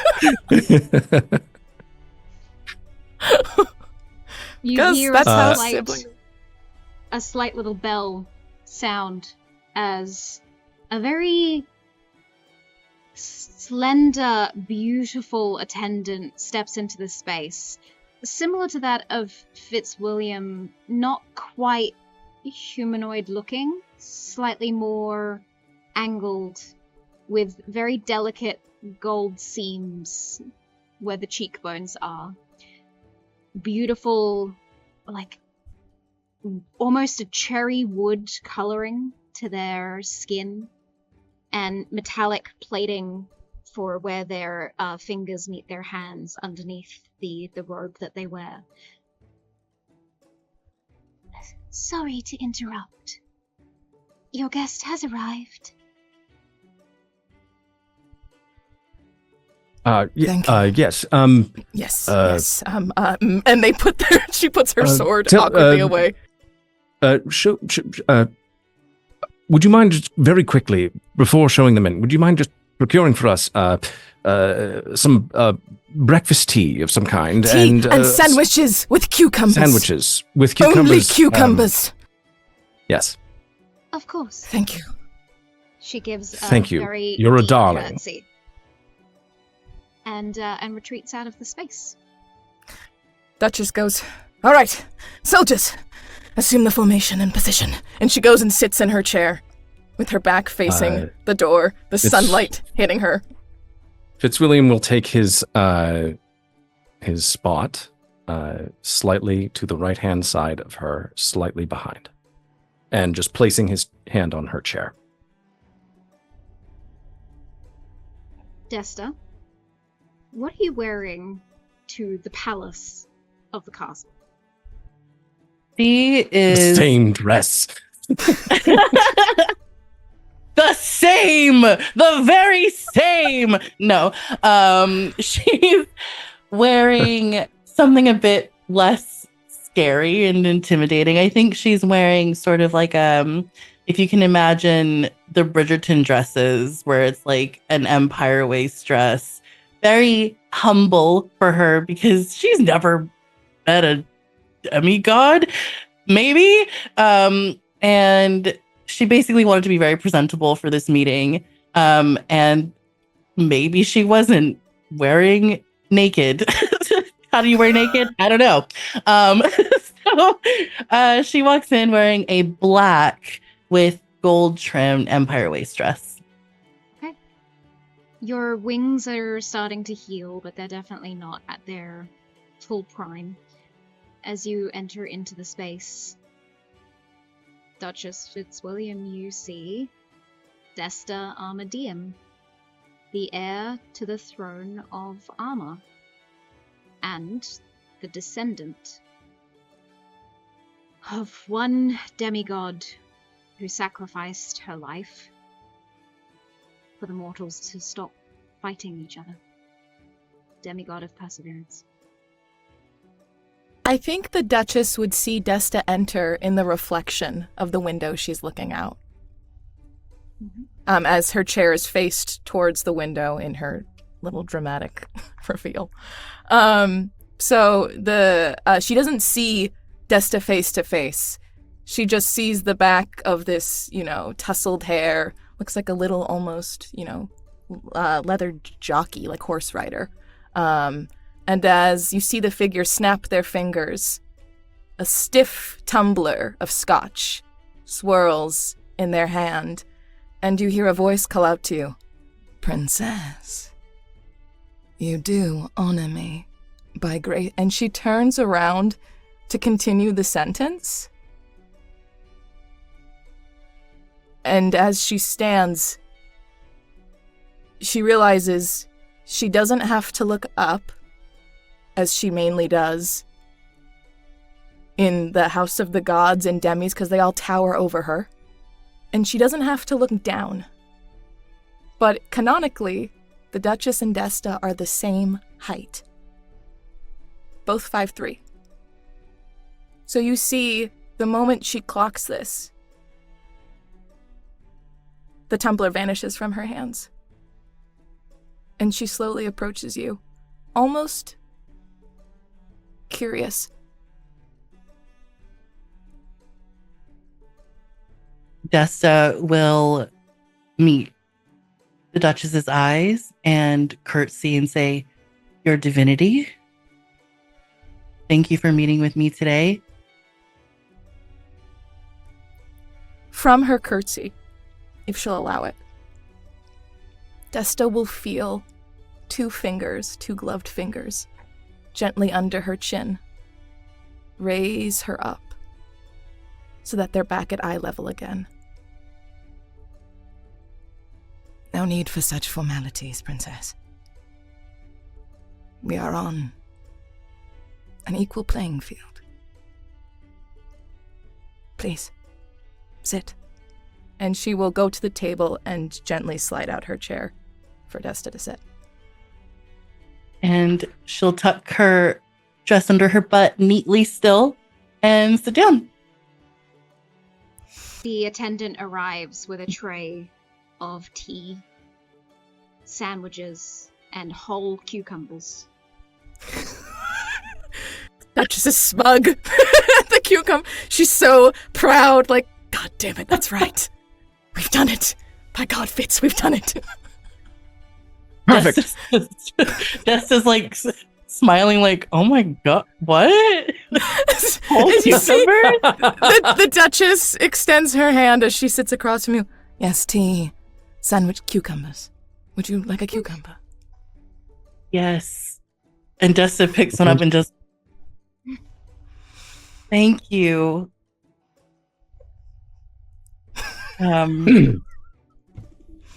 Very satisfied nod.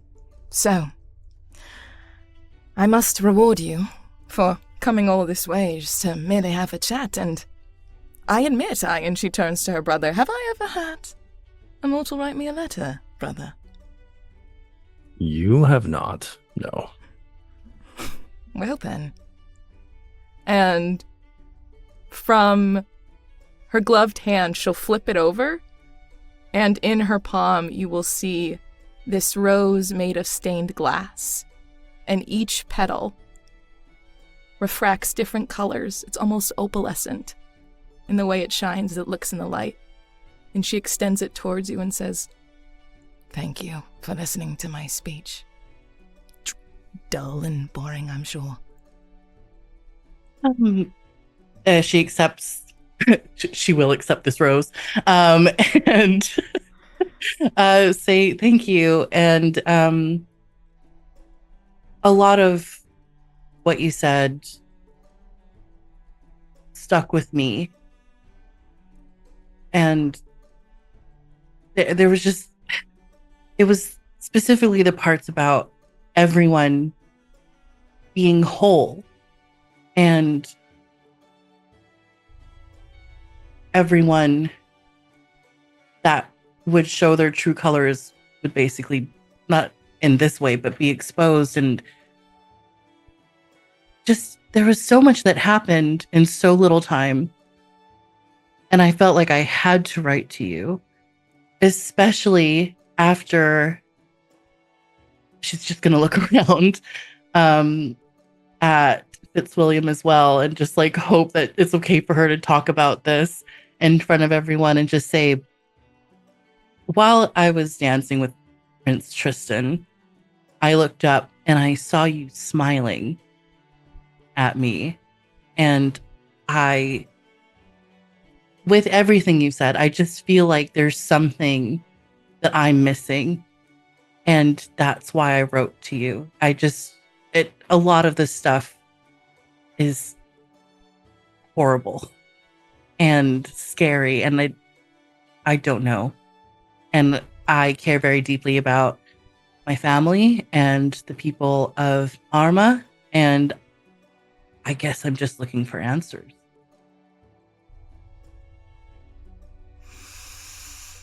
You hear a deep sigh, and it almost sounds like the rustle of papers or treaties, She says, "Not many of us do have answers this season." And she turns to her brother and says, "Shall I take a risk?"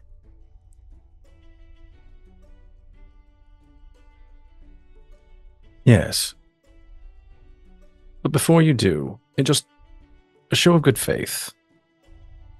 Would it be possible for me to roll a perception check to notice how the wings of Desta, what their condition currently is? Of course. That is a 12, so a 16. Desta's wings are healing. They were clipped, but not taken away. Not like the condition that Ragard was left. They will heal, and they will grow like a forest where the flames have passed and the trees grow stronger. These wings will be stronger and larger than they were prior. But it will take time. As I said, in a gesture of good faith, may I cast Healing Word on Desta? You can certainly try. So I would like to cast that at... I mean, why not? Go big or go home. I'll cast that at 5th level. You're the demigod of risk, bud. Yeah. Do it. So that is 5d4 plus 4. Okay. Go ahead and roll that, and I will honor it. So that... Oh, go ahead. Sorry. Desta is at full health. Injuries are a very tricky thing with TTRPGs that is hand-waved by healing. Sometimes wounds take a while, even if someone is at full health, right?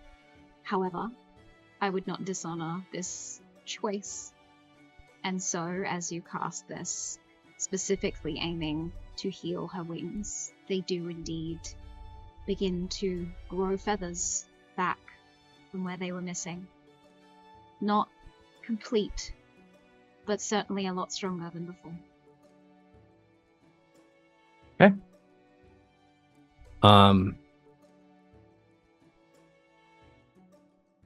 Yes, sister, please. I think it is worth it. How does Desta react to the feathers growing from her back?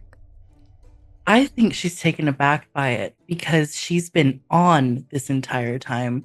She's been in fix-it mode. And if I could just take you back a minute, at the end of the ballroom scene, she runs to Tyr and heals him. She dances with Tristan. She does not once think about her wings until she sees her brother with wings. So she might have joked with her siblings and gave her brother some grief, but she's taken aback by the kindness. And I think it hits her, for the first time, truly. And she's thinking oh my gosh, someone just outside of her family, outside of everyone else, somebody was just let me help you. And I think that meant a lot to her. For Fitzwilliam, it's the Duchess's speech has been mentioned, and in the Duchess's speech there is talk about making individuals and people whole. And so this seems to fall right in line with that. Okay. So the Duchess is going to indicate to her brother to please take a seat, right next to Desta. As she says, please sit. It's very kind of you, brother. Please. He doesn't normally sit. So he he pulls up a chair. I'm and so sits sorry. down. I did not make any formal introductions. This is my brother, Fitzwilliam, demigod of risk and gambit. And things that we will have to take many of this season, as it is unlike any other, as I'm sure you've noticed, Princess. Yes, your divinity. Nice to meet you. Thank you for the cucumbers. It can just be Duchess. No trouble at all. Duchess and Fitz. It's fine. Fitz. Okay. Duchess and Fitz. Great. Yeah. If I may be clear. Now is the time to think with your head, not with your heart. What I mean by that is,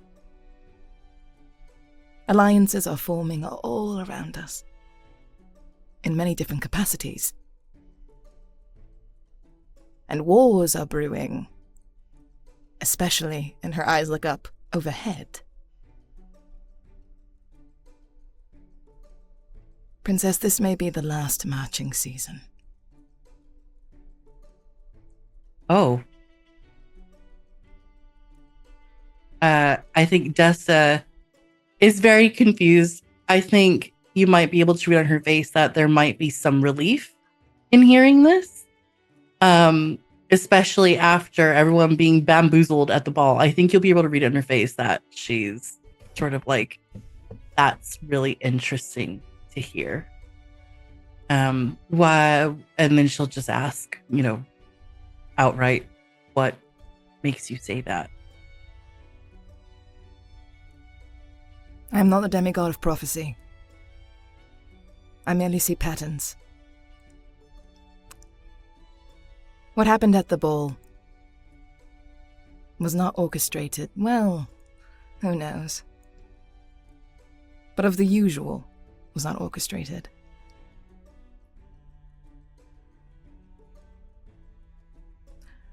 And as such, we saw bouts of strength, godly strength,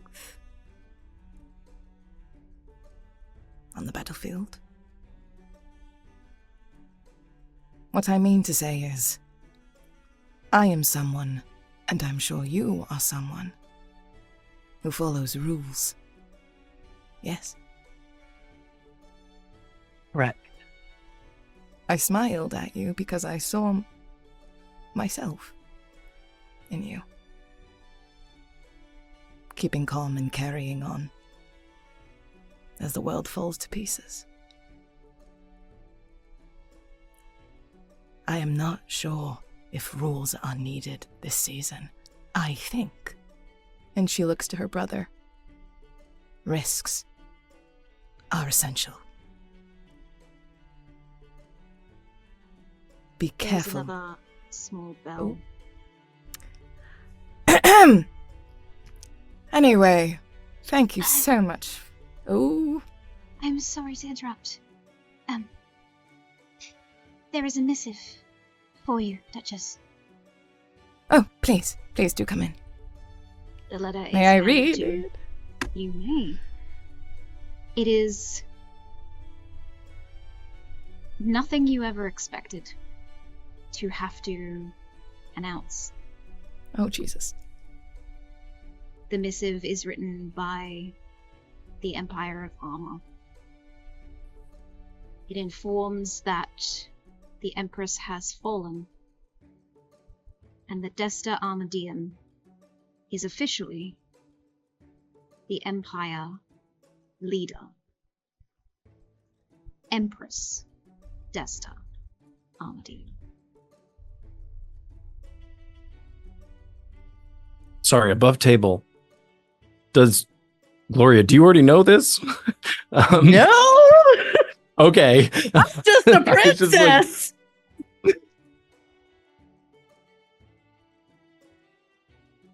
I assume I read this. Oh, so I just read this, or is it? Oh It's boy. handed to you. Oh fuck. Remember what I said about risks? Yes? You need to get better acquainted with my brother. As she slides the letter over to you. Jessa puts down her cucumber, reads this, and is in complete shock, and silent tears are falling down her face. She has no idea what to say to her siblings. She has no clue what to do. Her mother has very much been the person who has been taking care of everything. Vesta has been preparing her whole life, but she is very afraid right now. Can I cast heroism? You may. You see first, before I do that, you see that she quickly mind links with Fitzwilliams and shouts, "She's leaking! Dear gods, she's leaking! What does this mean? She's leaking!" And you see that the Duchess will take her she'll stand up from her chair, go over and put, because I think it requires touch, slowly puts a hand to your shoulder and says, "I'm so sorry. However, you have dealt with much worse."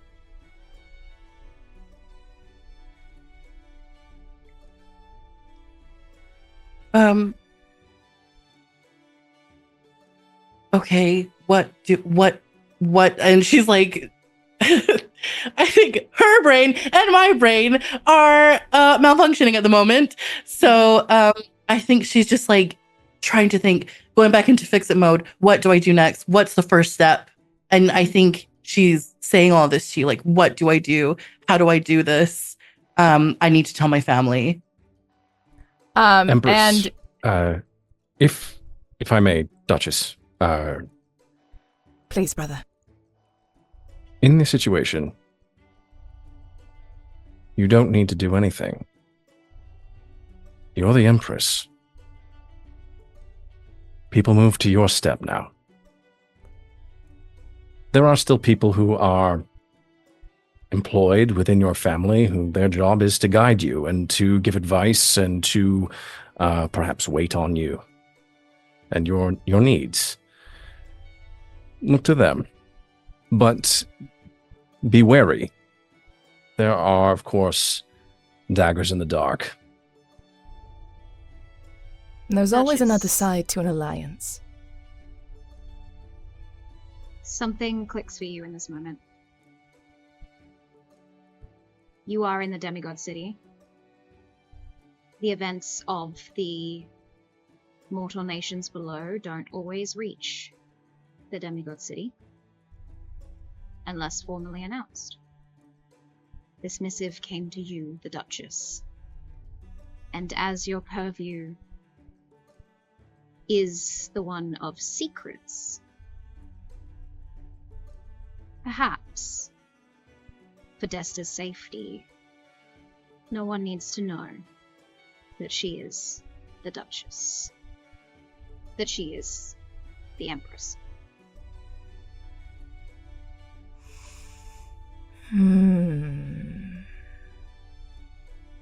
How do I want to do this? We will leave that decision as we move to a very contrasting scene. As Desta is informed of the family's change in hierarchy, as Desta contemplates being Empress of an entire nation, Vera is on a date with Gideon. Pray tell, Gideon, Vera, what date did you choose? Because Vera, you've already been to Elysium on a weeknight. Doesn't sound like something you want to do twice. Where are you? Did I get a letter? You do get a letter. But we do have limited time, so I will send you said letter, but we're going to hop straight into said date. So I will leave it up to the two of you. Where did you plan this date, and what are you currently doing? Was the date supposed to be in Elysium? Yeah, originally I had invited you there, but I probably would have changed it after already going, I guess. Or, as you were coming to Elysium, you would have seen from the sidewalk or from a side street. Hey, princess! Princess! What? Is everything all... Oh, hello. I'll just walk over. I thought we were, I've no? been there. I've been there. Okay. It's okay at best. It's okay at best. I've been there. I don't recommend Do you it. know someplace better? Well, we have an entire city for ourselves. By the way, That's a good sorry, formally, Gideon Asa Torrent. It's a pleasure, and she's going to curtsy. Oh, you don't have to. Can I hug you? Sure. Good. And Gideon just hugs you and goes like, and tells you secretly in your ear, I'm not taking this whole thing very seriously. So if you want to have some fun, today is the day. I'm on my day off. So I'm assuming Fisher took a controlled risk with this date and allowed Gideon to roam free-ish, AJ? Sure. You see that there's a kingfisher that stays nearby, but no attendant in sight. What about you? You have a big family? I've seen them. Don't gorgeous. know that I'm out here. They were all distracted. What? Yes, wonderful, I know. Feyre has no sense of safety. What in None. You went into a back Zero. alley. You got called across by someone. You walked into a back alley. You accepted a hug from someone you've never met and have now informed them that no one knows that you are alone. That's AJ, look, crazy you're just as stressed as my siblings are now. Look at that. I'm stressed for a fictional character. Please, no one ever do that at home. Please, that is a terrible... Yeah, no, I'm not a role model. Not a role model. Don't talk to strangers, kids. Oh, do it! Do not talk to strangers. Do not accept candy from strangers. Don't get into white panel vans with strangers. I just know. White panel carriages. Please don't take any of the positive experiences that these two characters might have as an example that was a good idea. Mm-hmm. Yeah. Public service announcement. Perfect. Where are you heading? Absolutely. So where are we heading? What do you want to do? Well, I suppose I want to see what the demigods get up to for entertainment. Is there a theater or, I don't know, a burlesque show of some sort? Or, maybe, I don't know, let's just go look around and follow wherever laughter is. Laughter? I can do laughter. Well, the night is young, and hey, I don't know. This is good. This is freedom. We're not given a lot of these in this city. I would say, I don't know about you, but I'm not very fond of prying eyes these days. So as long as you're game, I will follow you. And from having a nice stroll in the park to going and defiling somebody else's room, I'm fine with. Maybe the second one later. And she's going to kind of grab Gideon's hand and then go off to whatever direction she hears a a ruckus from, I guess, in the city. Like, she's like literally going to try and find laughter and fun and perception check. wherever that's gonna be. Okay. Oh, it's not good. May I help? May I do my own? Of course. Yeah, that might be a good idea. Rolled a 3, so I have a plus 11, so it would have been a 14, but still, it's a bad roll. Good. It's a 21. There we go. That's the one. I shit you not. You see a glowing teacup pig. Love it. That runs past the two of you. And with a 21, Gideon, this is an animal of victory. If you catch this glowing teacup pig, both of you will be victorious in your next task. This sounds very fun. I definitely look at Vega. And again, from all the shit that's been going on in the past few days, just pure stupid fun is something that is actually welcome. And you would see not a 26-year-old gallant, educated prince. You will see a 5-year-old little kid going like, you see that pig? We need to catch it. We need to catch it. It's a game. Right. You've never heard about this? I haven't, but I always love a good hunt, so let's go, I guess. Good. I'm not good at range. But hey, I'm fast. Oh, I am. Wait, when you say catch, I assume you mean not hurt. You mean with hands. Okay. Don't shoot the pig of victory. No. I'm not going to shoot the victory pig. Damn it. There's no way for me to do a not harmful ensnaring strike, right? I can't choose to nope, okay. But you could chase after the pig and you could spend... And jump at it. Great.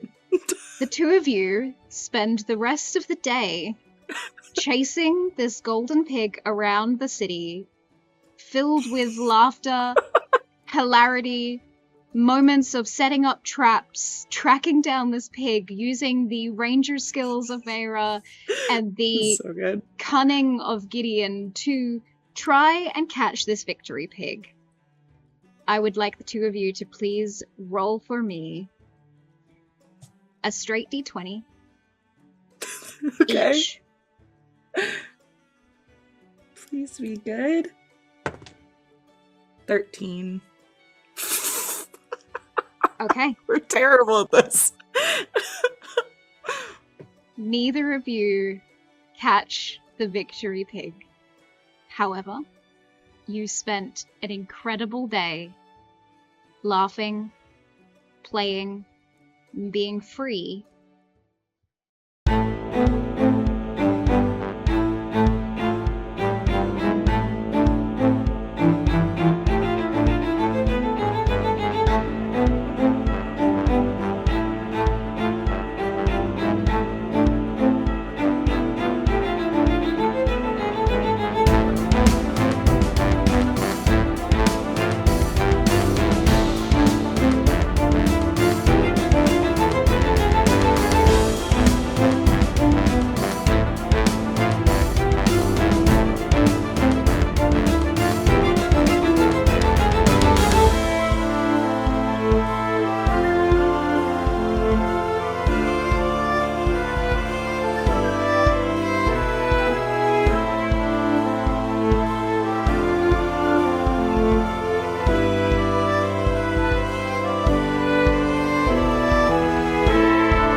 My apologies, she says, sort of like at both of the Silversoles and kind of excuses.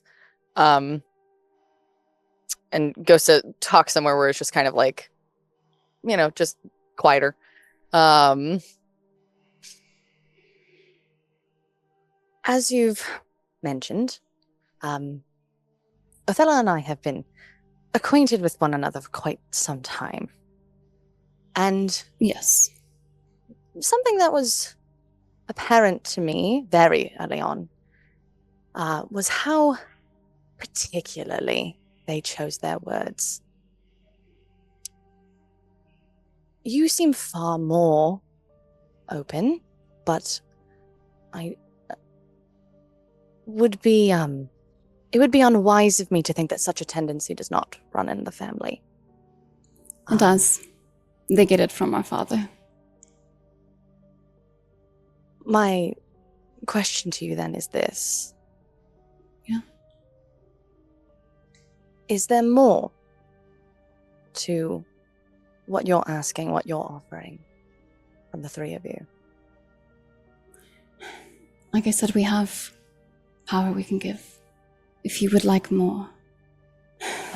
We really do just want to see the success and stop everything that's going on. Give you a chance. My apologies. I do not mean more power, though. Of course, I would not shake my head at that. I meant more of your intentions. Possibly, this is something that comes from a very simple place for you.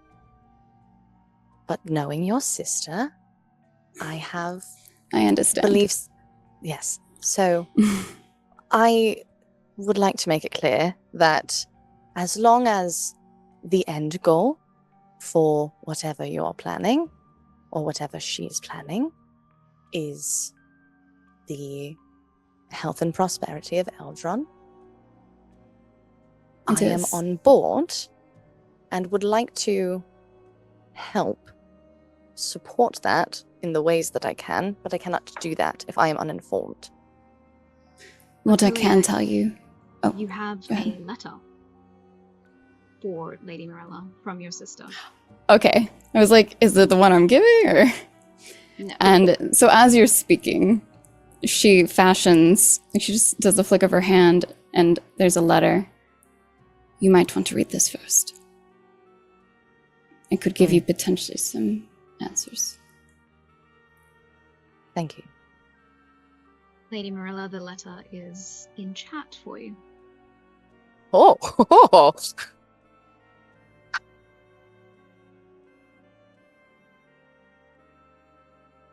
If you could please read it for us, if you're comfortable. Of course.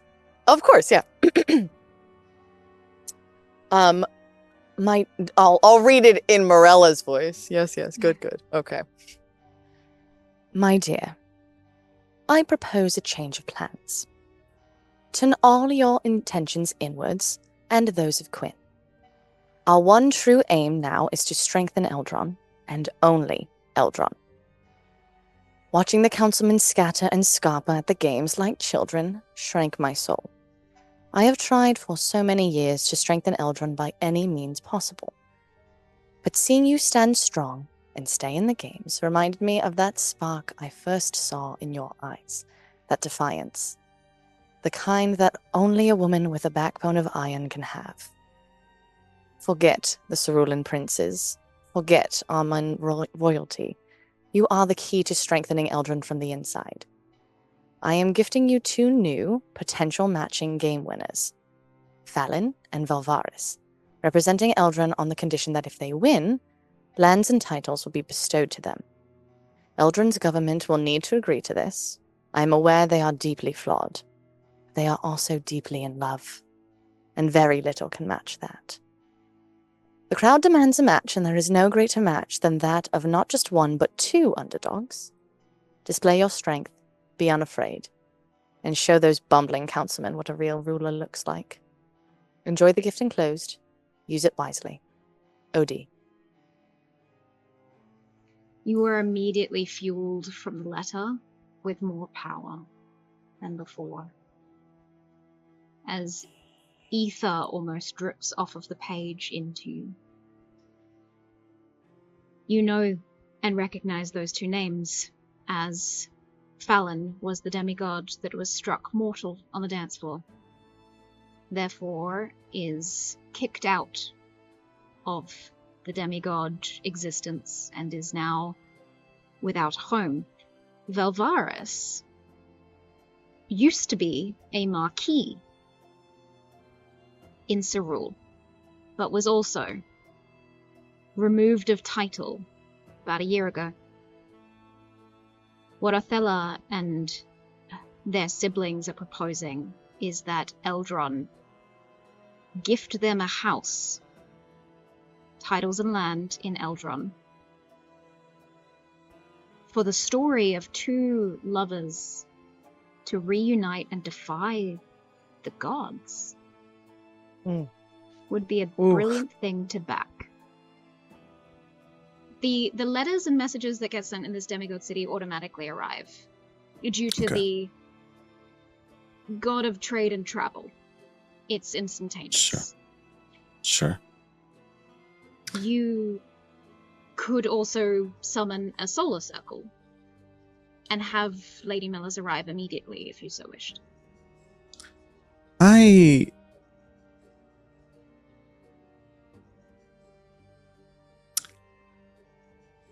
Norfolk would do the circle. Alistair would make her appear. So I would like for her to show up immediately. Okay. So I would summon the circle somehow to just bring her here. I guess there's a breaking case of glass, you know. Just breaks it in. Wave your hand across the foyer of this archive building, and the tiles that are patterned in the foyer itself is a solar circle that's set up ready to go. You wave your hand across and it lights up.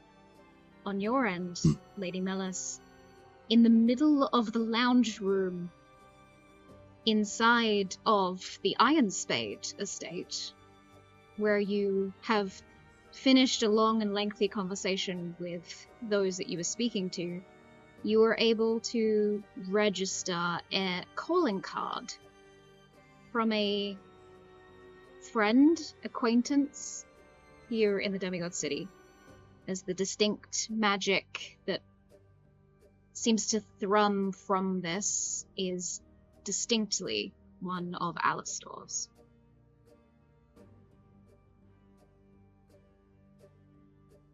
Well, it would be impolite to keep him waiting. So I will take a moment to make myself presentable, take my hat and my cane, and step through the circle. You arrive in the foyer of the archives. Alistair. Lady Melis. It's nice to see you. Hi. It is always lovely to see you as well, Alistair. To what do I owe the pleasure? He's going to kind of fake cough and signal to Jeddah to kind of bring Ryome towards the front and have these two lovely meet. Jeddah does just that. She kind of bumbling drops a whole bunch of paperwork and stuff like that, but hoping that Ryome would follow and help pick it up. So it's that cute little awkward moment. Yeah. Very much so. But you pick up these papers and you turn around to see books, that contracts. one of your senators is here. Visible surprise on Ryome's face. Senator Silversole. This is actually very, very fortunate. Alistor had directed me to speak with you, and now you're here. This is quite lovely. I have very many things to discuss with you, if you're not here for any other reason. I was. But, well, Representative, I can't imagine that you have been unaware of what's happened over the past 2 days. It has been tiring. Yes, we have been quite dutiful in making sure that everyone is okay afterwards. Of course. We all do our part for the nation. And it is for that reason, then, yes, I suppose we should talk. Wonderful. Quick question. Can I sense Ryome's like emotional status here? Is he like nervous or anything? Ooh, good question.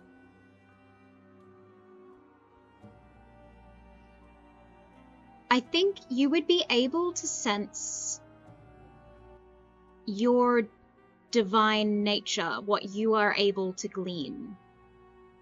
Ryome is a well-traveled individual and one that is very good at trades. So I think without even needing to roll with how powerful you are, you can sense that Ryome is very good at making trades. If I may, if Cynthia's character is that powerful, you know that the sort of nervousness is an act.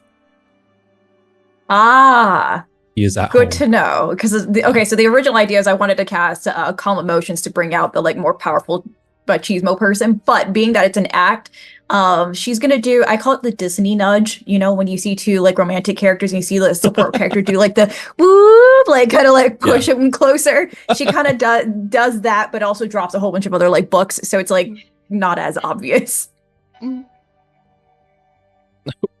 Well, thank you, Jetta. Senator Silversole,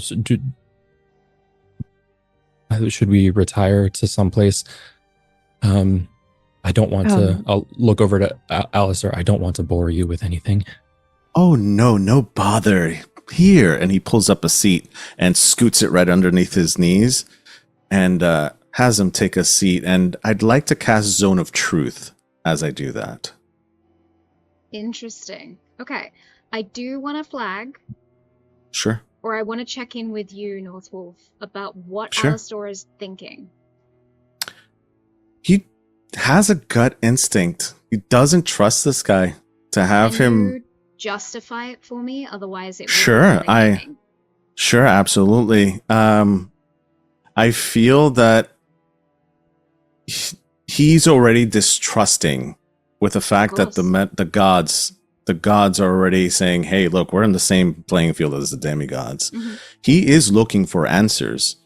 Someone comes up to his desk that he knows of but hasn't really had a relationship with besides today. He's going to be checking everyone who comes through that door.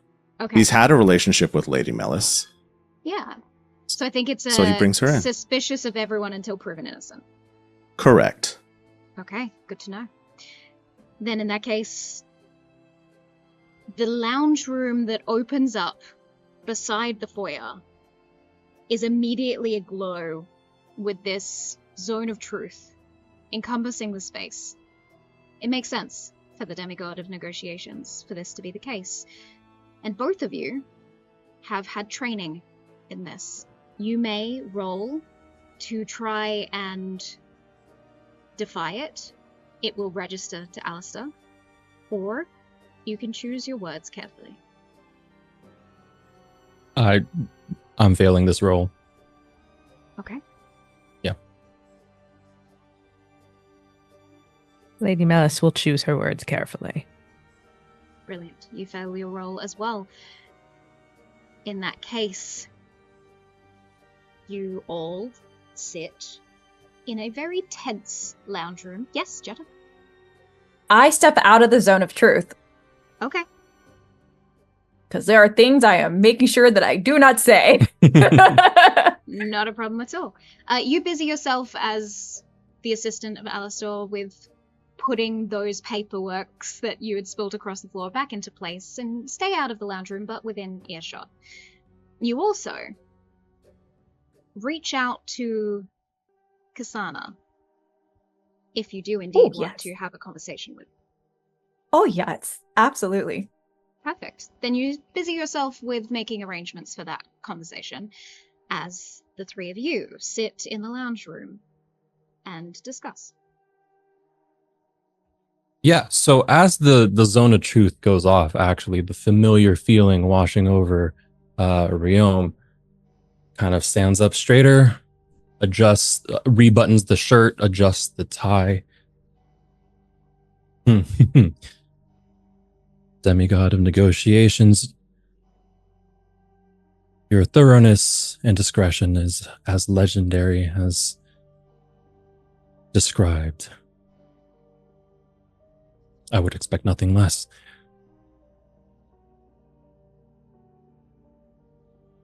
Okay. I came to you wondering if the negotiations and contracts that are held in these archives carry any sort of magical binding, an arcane seal, or an arcane seal that prevents anyone involved in these contracts and negotiations from going back on their word, or is it just the looming punishment of the gods preventing anyone from breaking said contracts?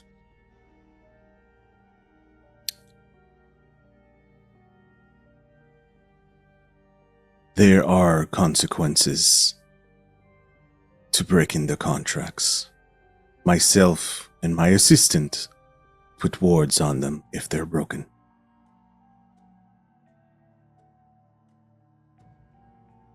Okay. Speaking plainly, Senator Mellis. Senator Silversole. I do wish to speak with you, but not about these contracts. It is about your seat. As you know, soon after the matching, your term will end. And I was just wondering who you were favoring to endorse. Your own son, by rule of our land, is not eligible.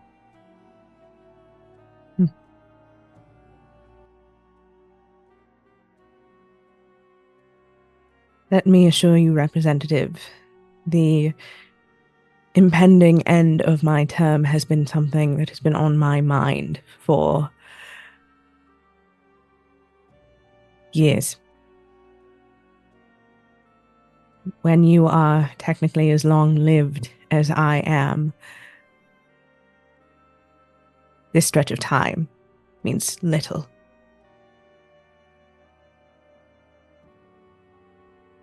I could potentially see the nation of Eldron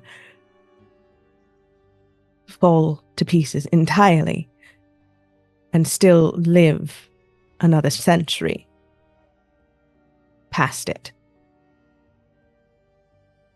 So, if I may ask, why lead in the first place? If you are so long-lived as to see the nation of Eldron dissipate and not bat an eye, why do what you have done? Why lead us?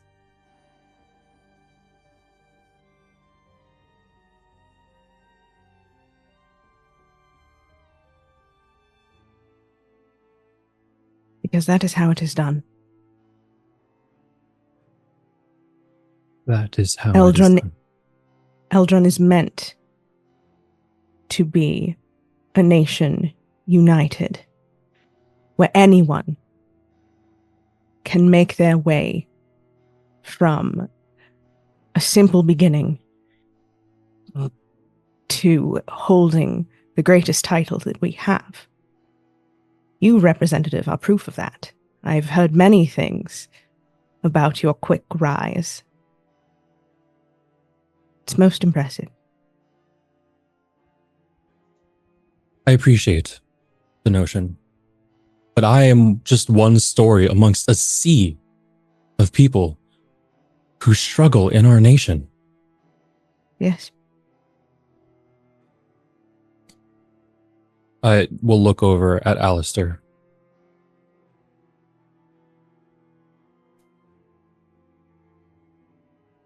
This matching. It is a game. It is a game. It is a formality. I don't take I don't take a council seat until after this matching. It is all but guaranteed, regardless of whether I find a match or not.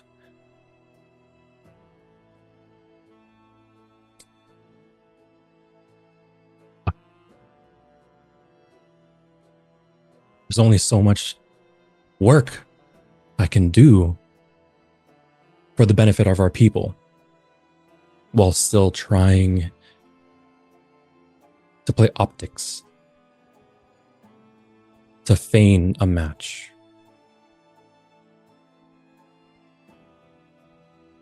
You're probably wondering whether I seek your endorsement to rise to senatorship. I will say it plain here and now, under, looking over at Alistair, the effects of this spell.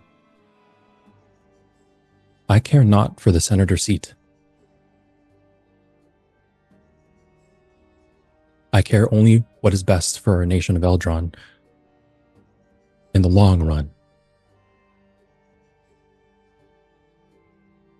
Representative, you see some of the tension in the senator's shoulders relax. She's a woman of stature. She is a woman who has had this position for, AJ, what did we decide? It was nearly a decade, right? 9 years in the senator seat, yes. Three different matching seasons, and then 3 terms. Yeah. But 3 terms. Legally, in the Eldron system, you can't be senator again immediately. You could, in 9 years' time, be voted in again. And given that you are Elven, you could be voted in many times over your lifetime. Just not immediately following this matching season. Yes.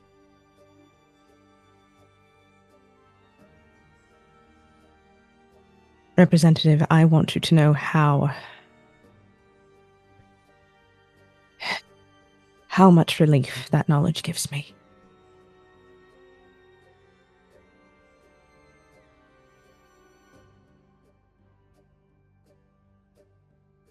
I know that we are a nation divided, but seeing it with my own eyes in the midst of the horror that was that opening ball,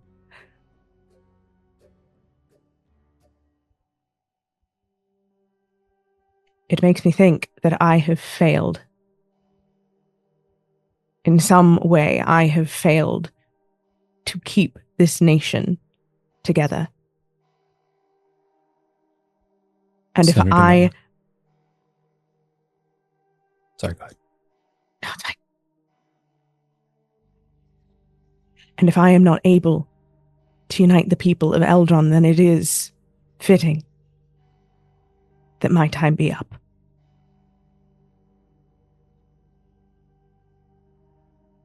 There's a bit of a pause, looks down, mulls over what you say. Senator, I personally, I do not believe it is a failure on your part. I believe we are a victim of stale politics. We've been doing the same thing over and over, securing trade deals, securing matchings from within our own nation. Where Amra and Cerule succeed, Eldron finds no foundation.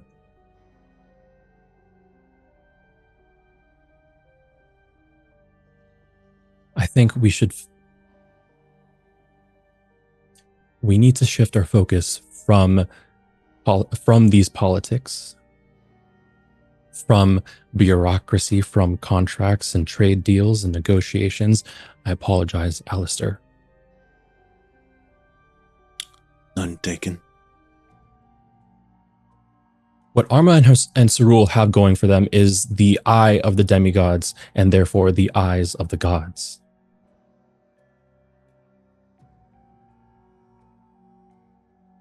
We need Eldron to capture the attention of those who were just struck down not 2 days ago. Because despite not having holy powers, they still carry weight and reputation and clout with them.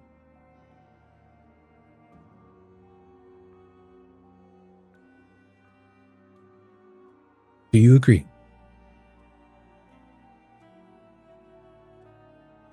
Yes.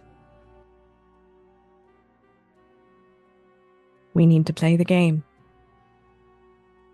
Same as everyone else. I should tell you, Representative, I was speaking with Sir Leopold. And the lady... Oh, crap. Sorry, AJ, I just completely brain farted. Morella. Morella. Try that again. I should tell you, Representative, I was speaking with my son, Sir Leopold, and the Lady Morella. Not 20 minutes before the solar circle appeared.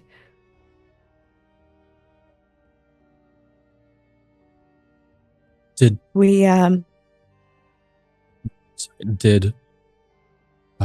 Counselor Leopold unveil to you the current plan regarding Talmar Brasstacks?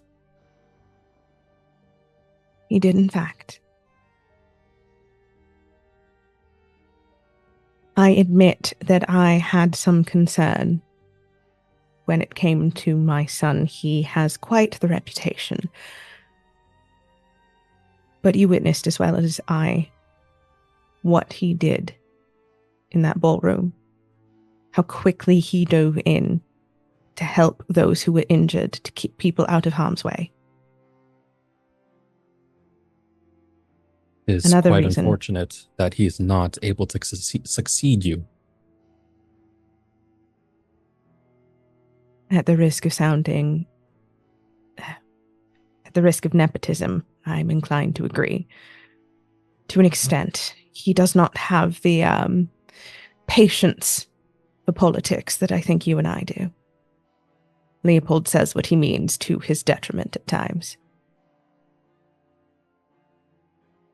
And believe Talmar is the same. Talmar is cavalier, rash, headstrong, and nearsighted. It is a dangerous combination. Sure, charismatic as all hell, but aren't we all in politics?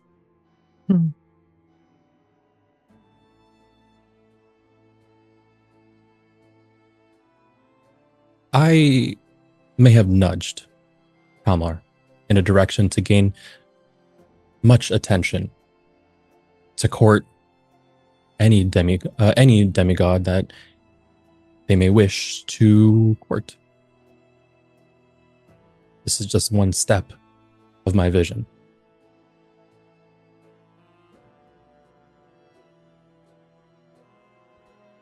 The endorsement for Brasstack to take on a senator seat is unfortunate. I do not wish to see Counselor Talmar making any decisions as such. Who do you feel is more suited to the position with this longevity and foresight that we share?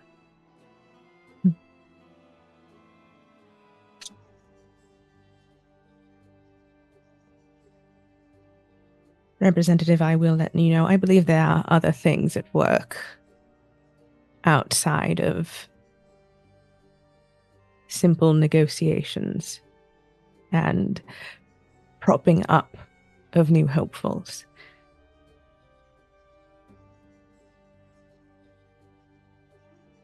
I trust my son. But he is concerned for the state of the people of Eldrin as a whole, as I believe is Brasstack. And that is all well and good. But if he is as rash as you say he is, he needs someone to balance that. Someone with a cooler head.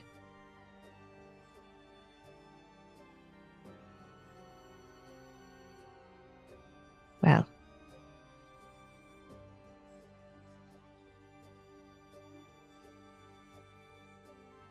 I believe the Lady Ironside would be one such possibility. She's intelligent. She's quick. And she does not jump to conclusions.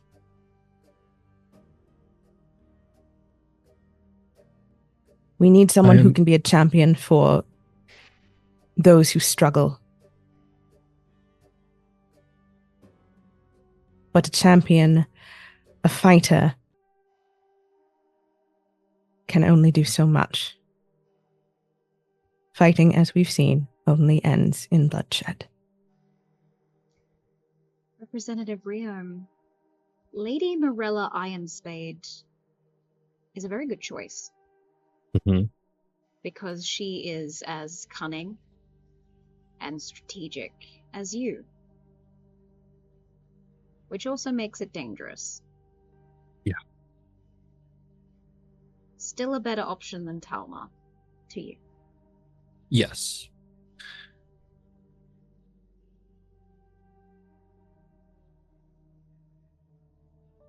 Senator, I was afraid you would suggest Lady Ironspade. But if you believe that is a stronger, brighter path for Eldron, I shall follow it.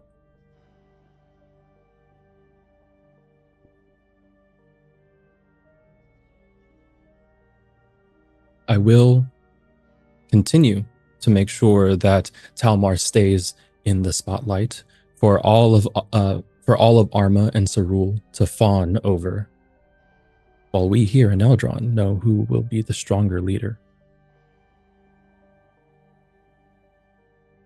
Jetta interrupts right at that moment, clears her throat, does not step into the zone of truth, just want to make that known, but clears her throat and goes, is that truly a deal that you're making with Lady Mellis? A deal? You said something about following her word there. One that would require a contract, you say? Oh, yes. You just sort of gave a verbal contract. I guess I did. Is that your Did you not? intention, Representative? No, it was Parchment not my lays out in front of him. While not being my intention, I think this makes sense. You should pick your words wisely. Indeed. Okay. I, Representative Ryome Asa, of House Quilton, of the nation of Eldron, agree to support and uplift Lady Ironspade under the instruction of Senator Mellis until Lady Ironspade ascends to a senator seat or fails to be elected. Do these terms seem agreeable?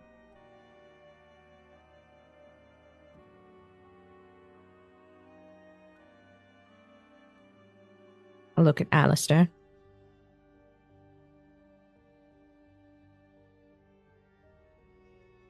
And I'll give Jetta a nod of thanks.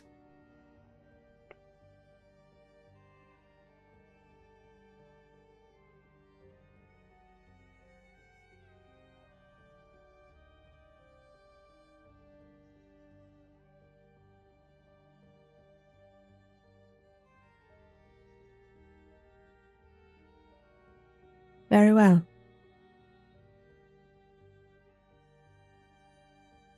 The contract binds itself in your hands, Alistair, glowing the same glow as the other pieces of parchment that you were sorting through earlier.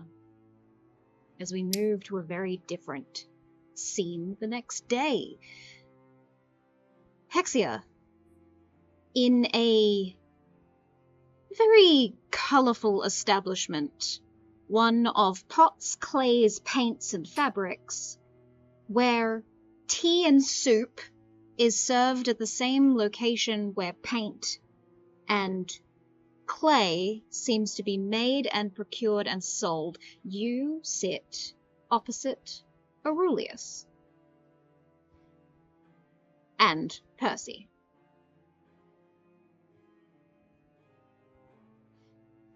Your offer of friendship through this stands, but now you have to follow through with that.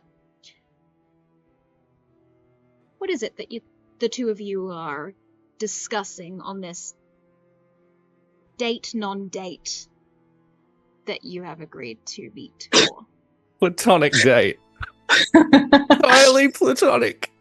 It's very, like, at least from Hexia's standpoint, like, trying to figure out what to say. And also, like, having been so deeply shunned by Percy, every now and again, like, looking between Aurelius and Percy.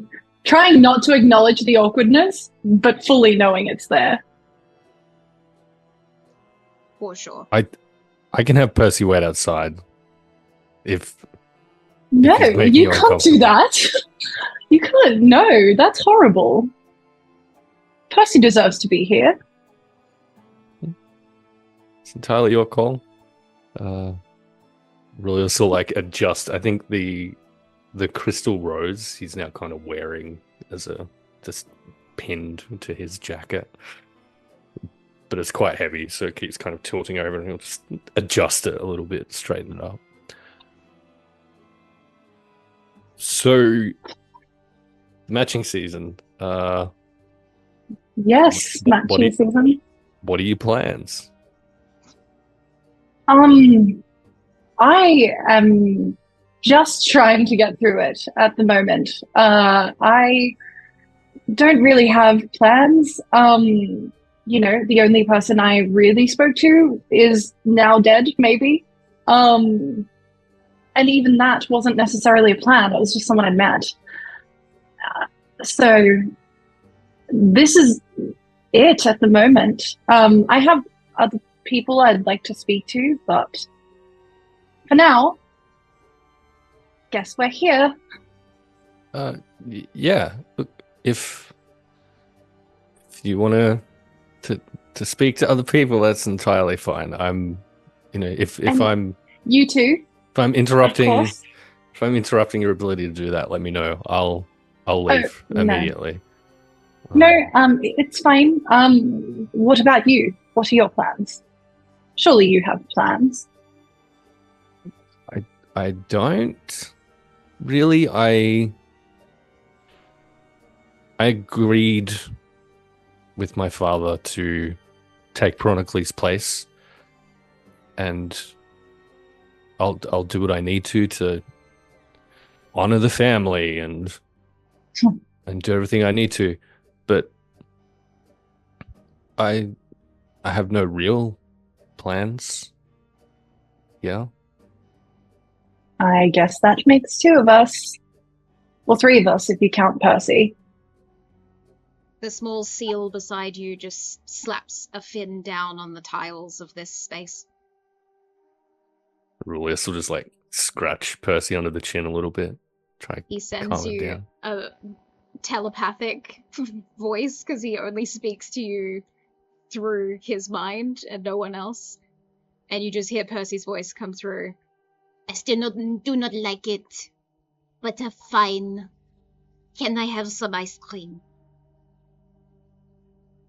And yeah, Aurelius will kind of wave for whoever's serving, I guess, then in this place. Can you get 3 of your best ice creams? Immediately, 3 green-colored ice creams get dropped off to your table alongside a painting and clay kit. This is Courting and Crafts, the establishment. This is a lot, isn't it? This is truly so much. Wow. Good. No, for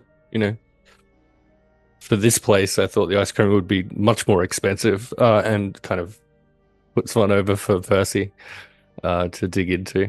All right, look, what are we going to make out of this clay here?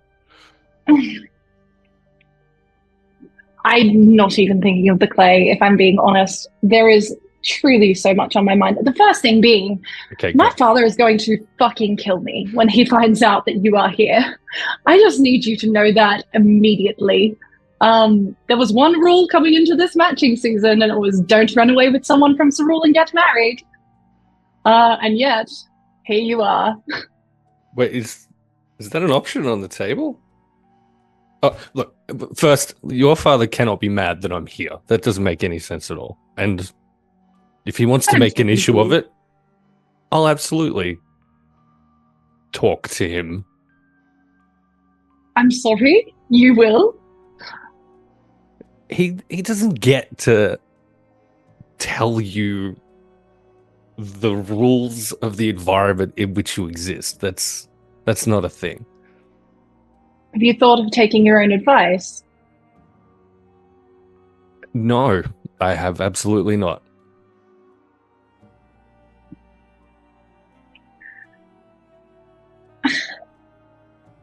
When Pericles died, and once again, I am very sorry. Where did you go? Offshore, as far as I could go within the boundaries of our lands. I went far, I went deep.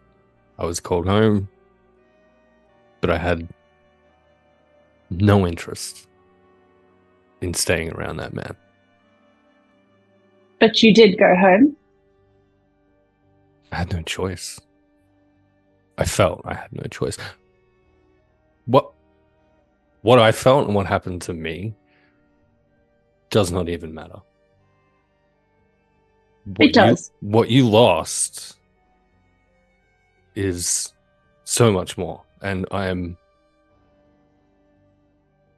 so sorry. Again, I feel responsible for you not being able to be a part of that in some significant way. You can't compare grief. It's not something that is measurable as an entirety. It's purely individual. So I appreciate what you're saying, but you can't measure it. It's not fair. But if I am being honest, I do have to ask you something.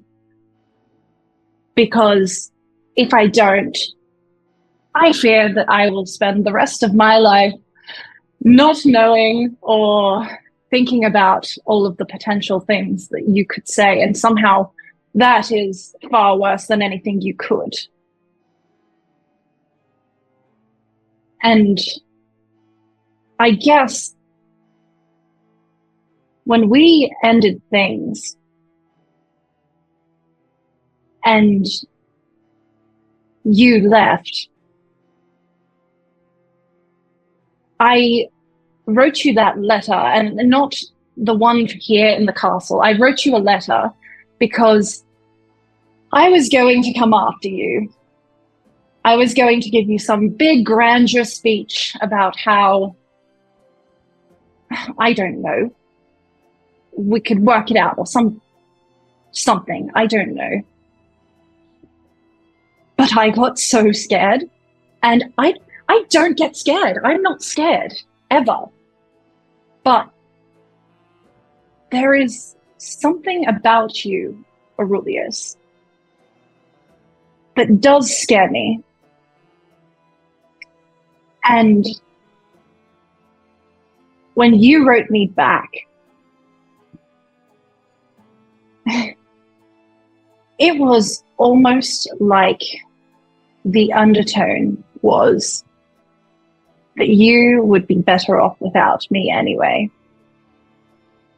Aurelius, you never received a letter from Hexia, which means whoever replied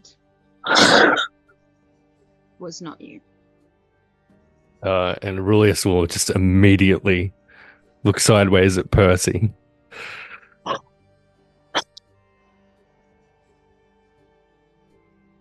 So, I guess feeling that way, I didn't come after you, obviously. But getting back to the question part of this entire thing is, after everything we went through with your parents and mine, and truly everyone just choosing not to accept the fact that we loved each other,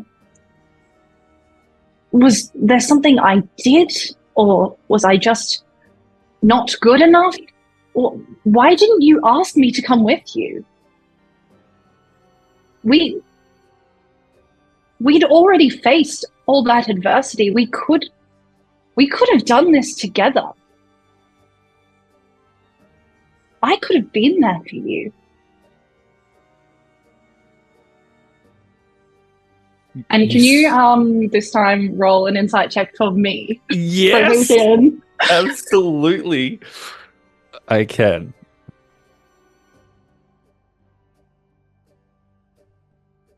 It's a 15.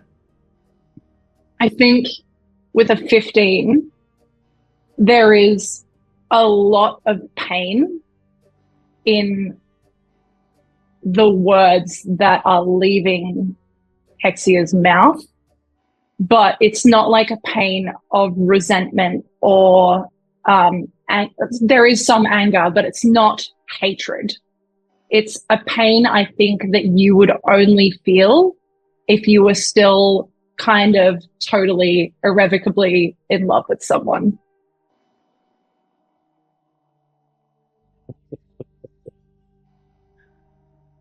I think Aurelius won't address the letter thing just yet. Hex, you said you weren't scared. When I got the message about Peronicles, when my father demanded that I return, scared is all I was. I was scared to leave. I was scared to stay. I was scared about what I'd be going home to. And I was scared of pulling you into a world that has known only loss and grief and pain. It may not have been the right decision. I know it was. But at the time, I didn't know what the right choice was to make. I'm sorry. If there's one thing I would undo, it would be that. I would fight for what we had, for what I hope we still have.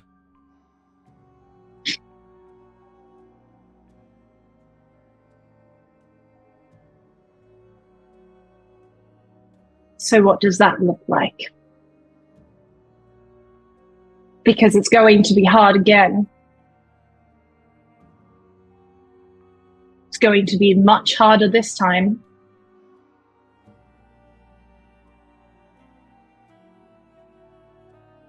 Or isn't. We're here. It's the matching season. There's an obvious choice we can make here.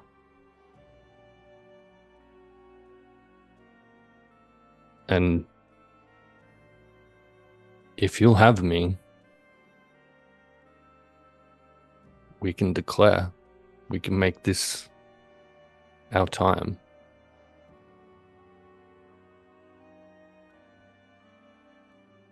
And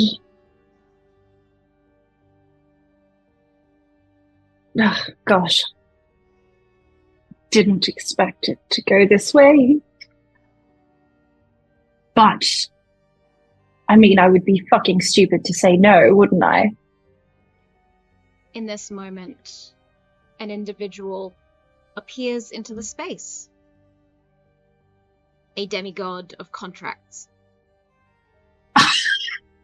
Excellent. As the two of you have agreed to formally declare. Jetta, you appear in courting and crafts. Very strange date location created for the mortals, but two mortals of interest sit with a seal eating all of their ice cream who have decided to declare and need a contract to make it official. Did I hear a deal being made? This is truly the worst timing. I am really sweaty right now. I just need everyone to know that. I cast Prestidigitation. Brilliant. Excellent. Hexia, you would know that declaring does not mean that you are matched. Declaring means that you then proceed through the matching season for the next 3 months and are put to challenges and tests to prove that you would be a good match. And at the end of the matching season, you would be formally declared together. Hex, Jetta? I don't want you to feel pressured into this at all. If there are... I don't feel pressured. I guess I kind of expected that this might end in some sort of weird screaming fight where you were like, no, you are bad. I don't know. I didn't see it going this way. There is no world in which I could not see you as anything but what you are. You could make the worst of decisions and I'll stand by you with them.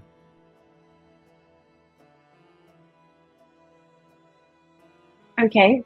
And the same goes for you. I meant what I said last time we saw each other. I will be by your side. Excellent. Also, are we both ignoring the fact there's a demigod beside us right now? I am so sorry. Oh yes, do hi. we curtsy? What do we do? Hi. Yeah, you would just stay seated. It's okay. Hi, I'm Jetta Cruz. I'm the demi-goddess of contracts. And I see that we have 2 contracts, it seems. One for standing by one another and the whole matching situation with all the rules and regulations. I'm sure that you're very aware of how this all works, correct? Yeah. Somewhat. It's complicated. We definitely never planned to be at the matching season, so there's And yet any you've declared. scary, if there's any, hard red line terms and conditions that we should probably know about, that would be helpful. I repeat everything that our DM just said. Excellent. Okay, and full disclosure here, I feel this is important. Please don't smite me. We've already given this a go, but we kind of eloped. Yeah, we did the whole marriage thing. Definitely. It went obviously quite well. Well, it's a good thing I am not the demigoddess of love or marriage. It's just a simple contract. Okay, that sounds entirely harmless, right? That's good. It is binding. Okay, There are consequences. Sure. So you might want to think about it a little bit. What kind of consequences are we talking about? Oh, banishment, sent to another realm. I don't know, things like that. Bad things. Oh, for like breaking the contract, though, yeah? Yes. Yeah, that seems perfectly acceptable. I mean, it seems that you guys would stand next to each other regardless of bad or good, so it doesn't matter about the contract. It's just a little formality. Physically stand by each other at every hour of every day, right? Because sometimes we need to sit down or sleep. Choose your words wisely. That's fair. Okay. Well, TikTok, I don't have all day. Is this a verbal thing? Is there something for us to sign? Oh, she produces like the two contracts like in hand with quills. I feel like we don't sign the standing one just because of the verbal implications of the fact that I just said standing. And like I said, I need to sit at some point in time. But the other one, if you're happy to, Aurelius, then I guess we're going to make waves again together. Indeed. And nothing would make me happier. And Aurelius will sign then the contract declaring he and Hexia for the matching season. This one, though. And do you have a quill? Can I make some adjustments here? Oh, please just say what you would like to adjust.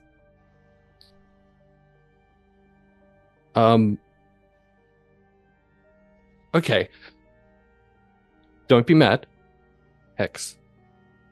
If anything, let's not say anything. If the worst happens to Hexia Mabel Grace while we're here.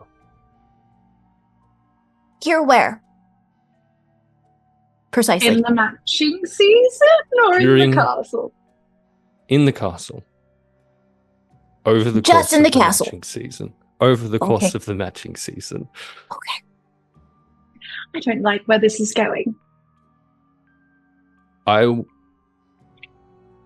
Take me instead. I'm sorry?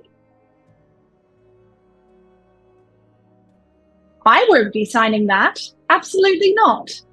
It's a good thing it's not your contract. There you go. Contract I'll make with you if that is within your power. Absolutely. No, don't sign it. No, absolutely not. It is done. And just like Ursula in The Little Mermaid, it's like, like gone. You are insufferable. I will say as I start to sign the declaration. Brilliant. Jetta, you have both contracts. Pleased with your job well done. You go back to the archives. As the god of trade, you have made a very good trade. One mortal life for another, if one is to face the worst. Aurelius, before I leave this moment, please roll me a perception check. Your thing.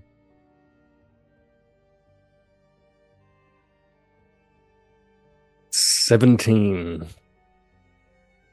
Percy is cowering under your chair. Percy?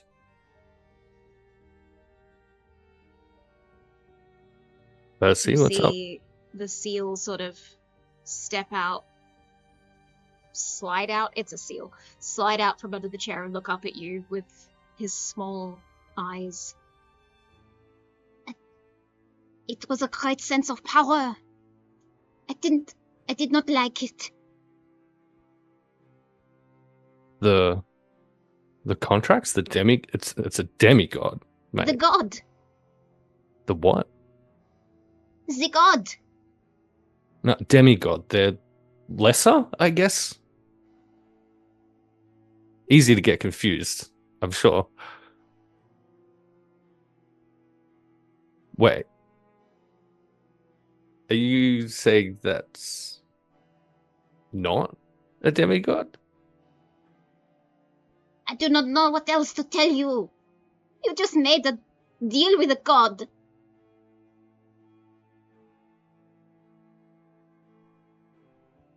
And we move across to a different scene. As the contracts is put in place for Lady Melis Silversole and Representative Ryome, you stand to leave.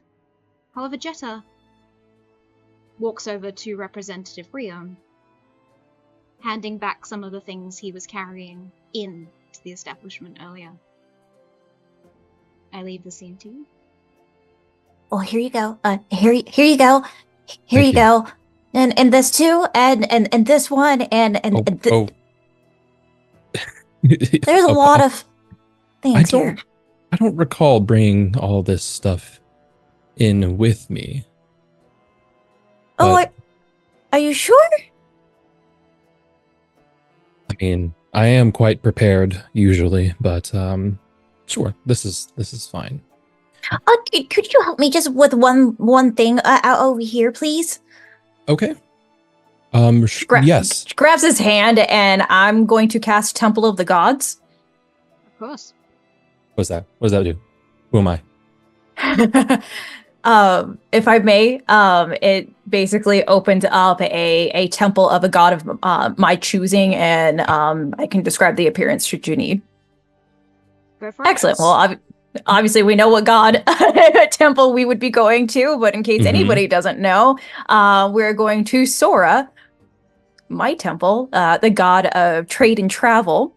And when we step in, it is a shrine of gold and all like gorgeous, decadent, different kinds of scrolls, as well as different boxes. Some of them are chained together. Some of them are just regular like, crates and boxes. There's chests, almost like treasure chests, kind of like a pirate's paradise, but like cleaner.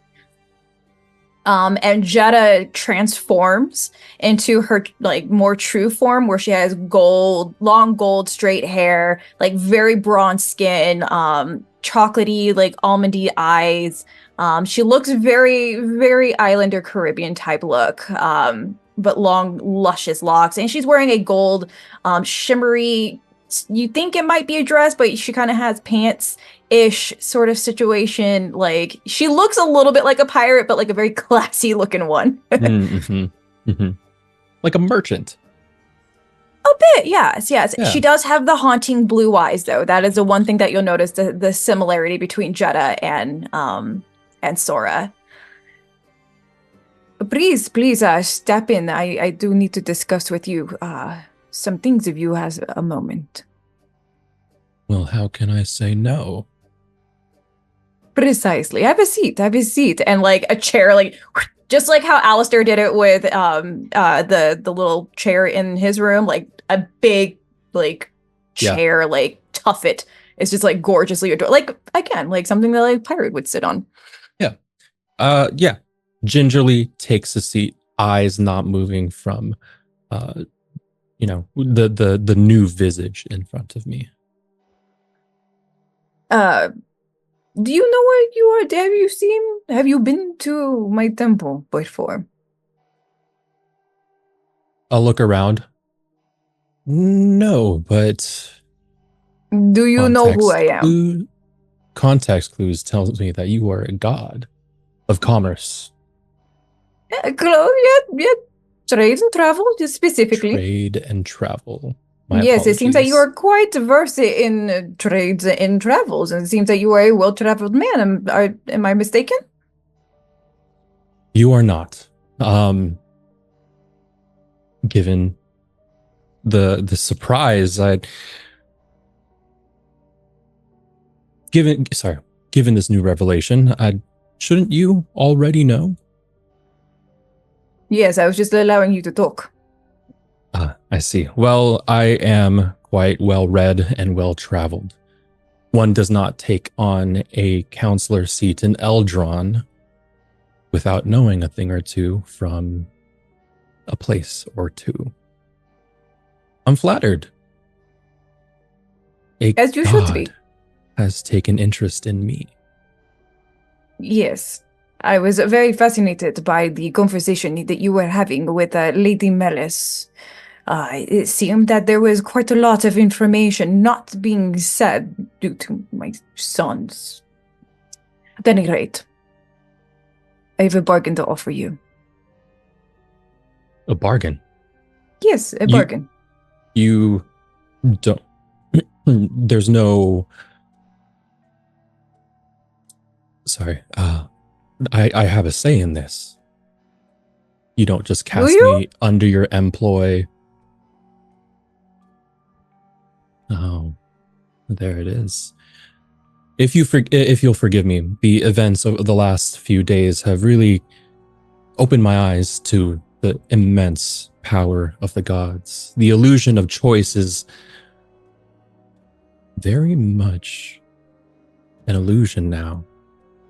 But I will proceed. What do you need from me? I am very glad to hear that you will proceed, because I do enjoy consent. What I need from you is I need more allegiance to my son Alistair. I need the mortals to listen to him, anything he says. Anything he needs. I see. It seemed Alistair was a bit chagrined with the lack of negotiations being notarized. Mm-hmm. Okay, I can help with this, but I'm going to need some tools on how to do that.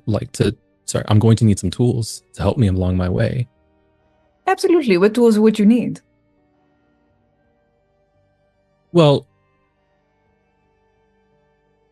amongst my travels and studies, I've learned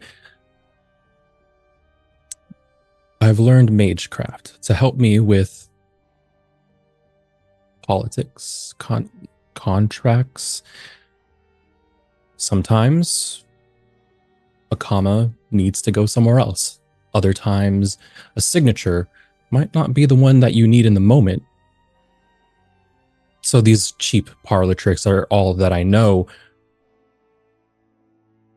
But if I am to help you and your son, I may need a little bit more power. I have chosen wisely.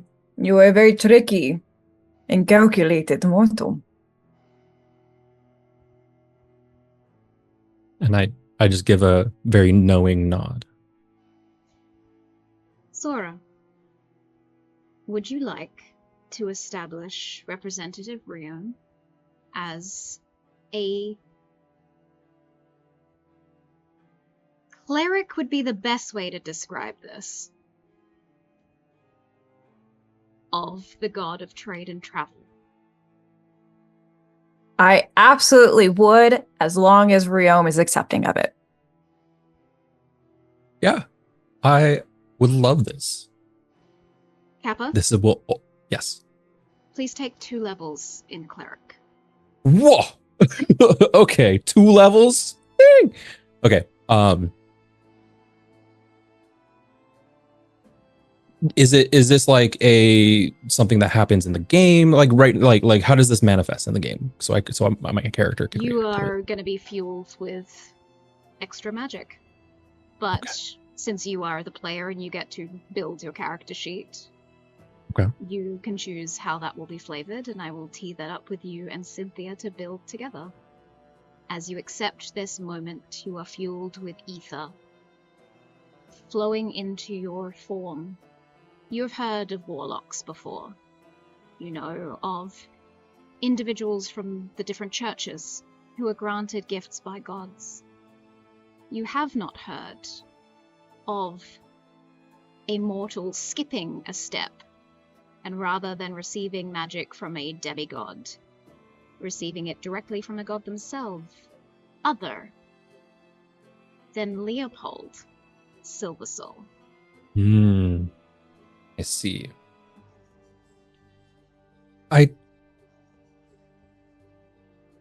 There's this upwelling of energy, and as straight as Ryome was sitting in this chair, he seems to be energized to sit even more upright, and then leans in.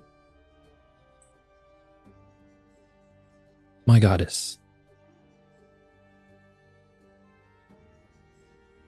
My duties in your service have granted me such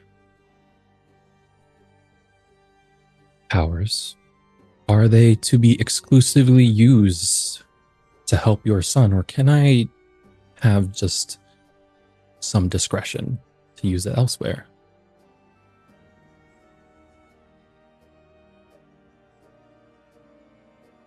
Be specific on the discretion in which you want to use these powers. Well, you were privy to the conversation I had with Senator Mellis. Those machinations would be much better greased if I were able to use such talents you have given me in that direction as well. Do what you want. I'm excited to see what happens. Oh, thank you so much. And sorry, I don't even have a name. Oh, my name is Sora. Soar. Just like that, like her contract, like he'd even have to sign it. Like the contract, like already was like filled out with his signature. Yeah. And just as you give the name, Ryome begins to fade back, but you stay in the temple. As you hear She's definitely drinking like a rum or something. You hear a light chuckle behind you. Your antics are so entertaining, Zora. You called. Oh, yes! We should have a drink and talk. Of course. I find it so fascinating what you are able to do. Simply by not telling them, they make their own assumptions. I should take that on for myself. Watching as you did not tell the poor mortal that he has freedom and choice meant that he assumes he did not. Brilliant. I believe as the goddess of fame and folklore, it would probably be advantageous to you to do that. I have my own methods and my own ways. We all do. The bets have been placed amongst the gods. The games are afoot, and the ridiculous council think that they still have power over us. You've been meddling for a while. So, are you going to be in my way? Or do you agree with me that we should establish our demigods as more than the mortals? Oh, I agree. Wonderful. We should play the game. An alliance, then? Absolutely.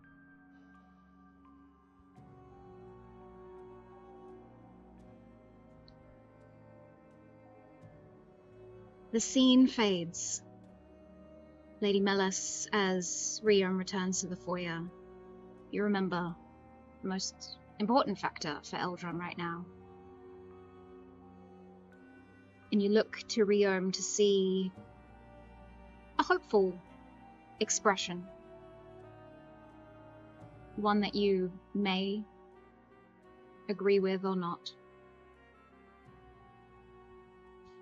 Before setting out for the rest of the day and preparing for what is to come. Is there anything else that you would like to do?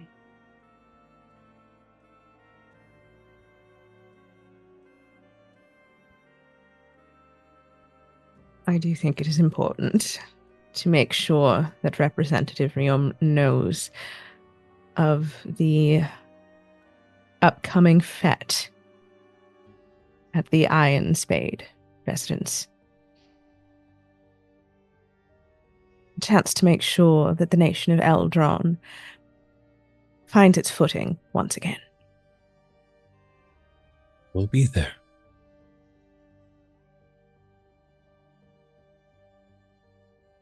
Representative Alistair. Senator. Senator. It is always a pleasure. Thoughts? Question for our DM. Yes. Do I feel the difference? You do.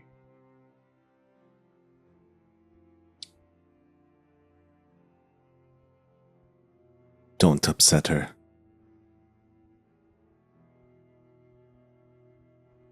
I don't even know how.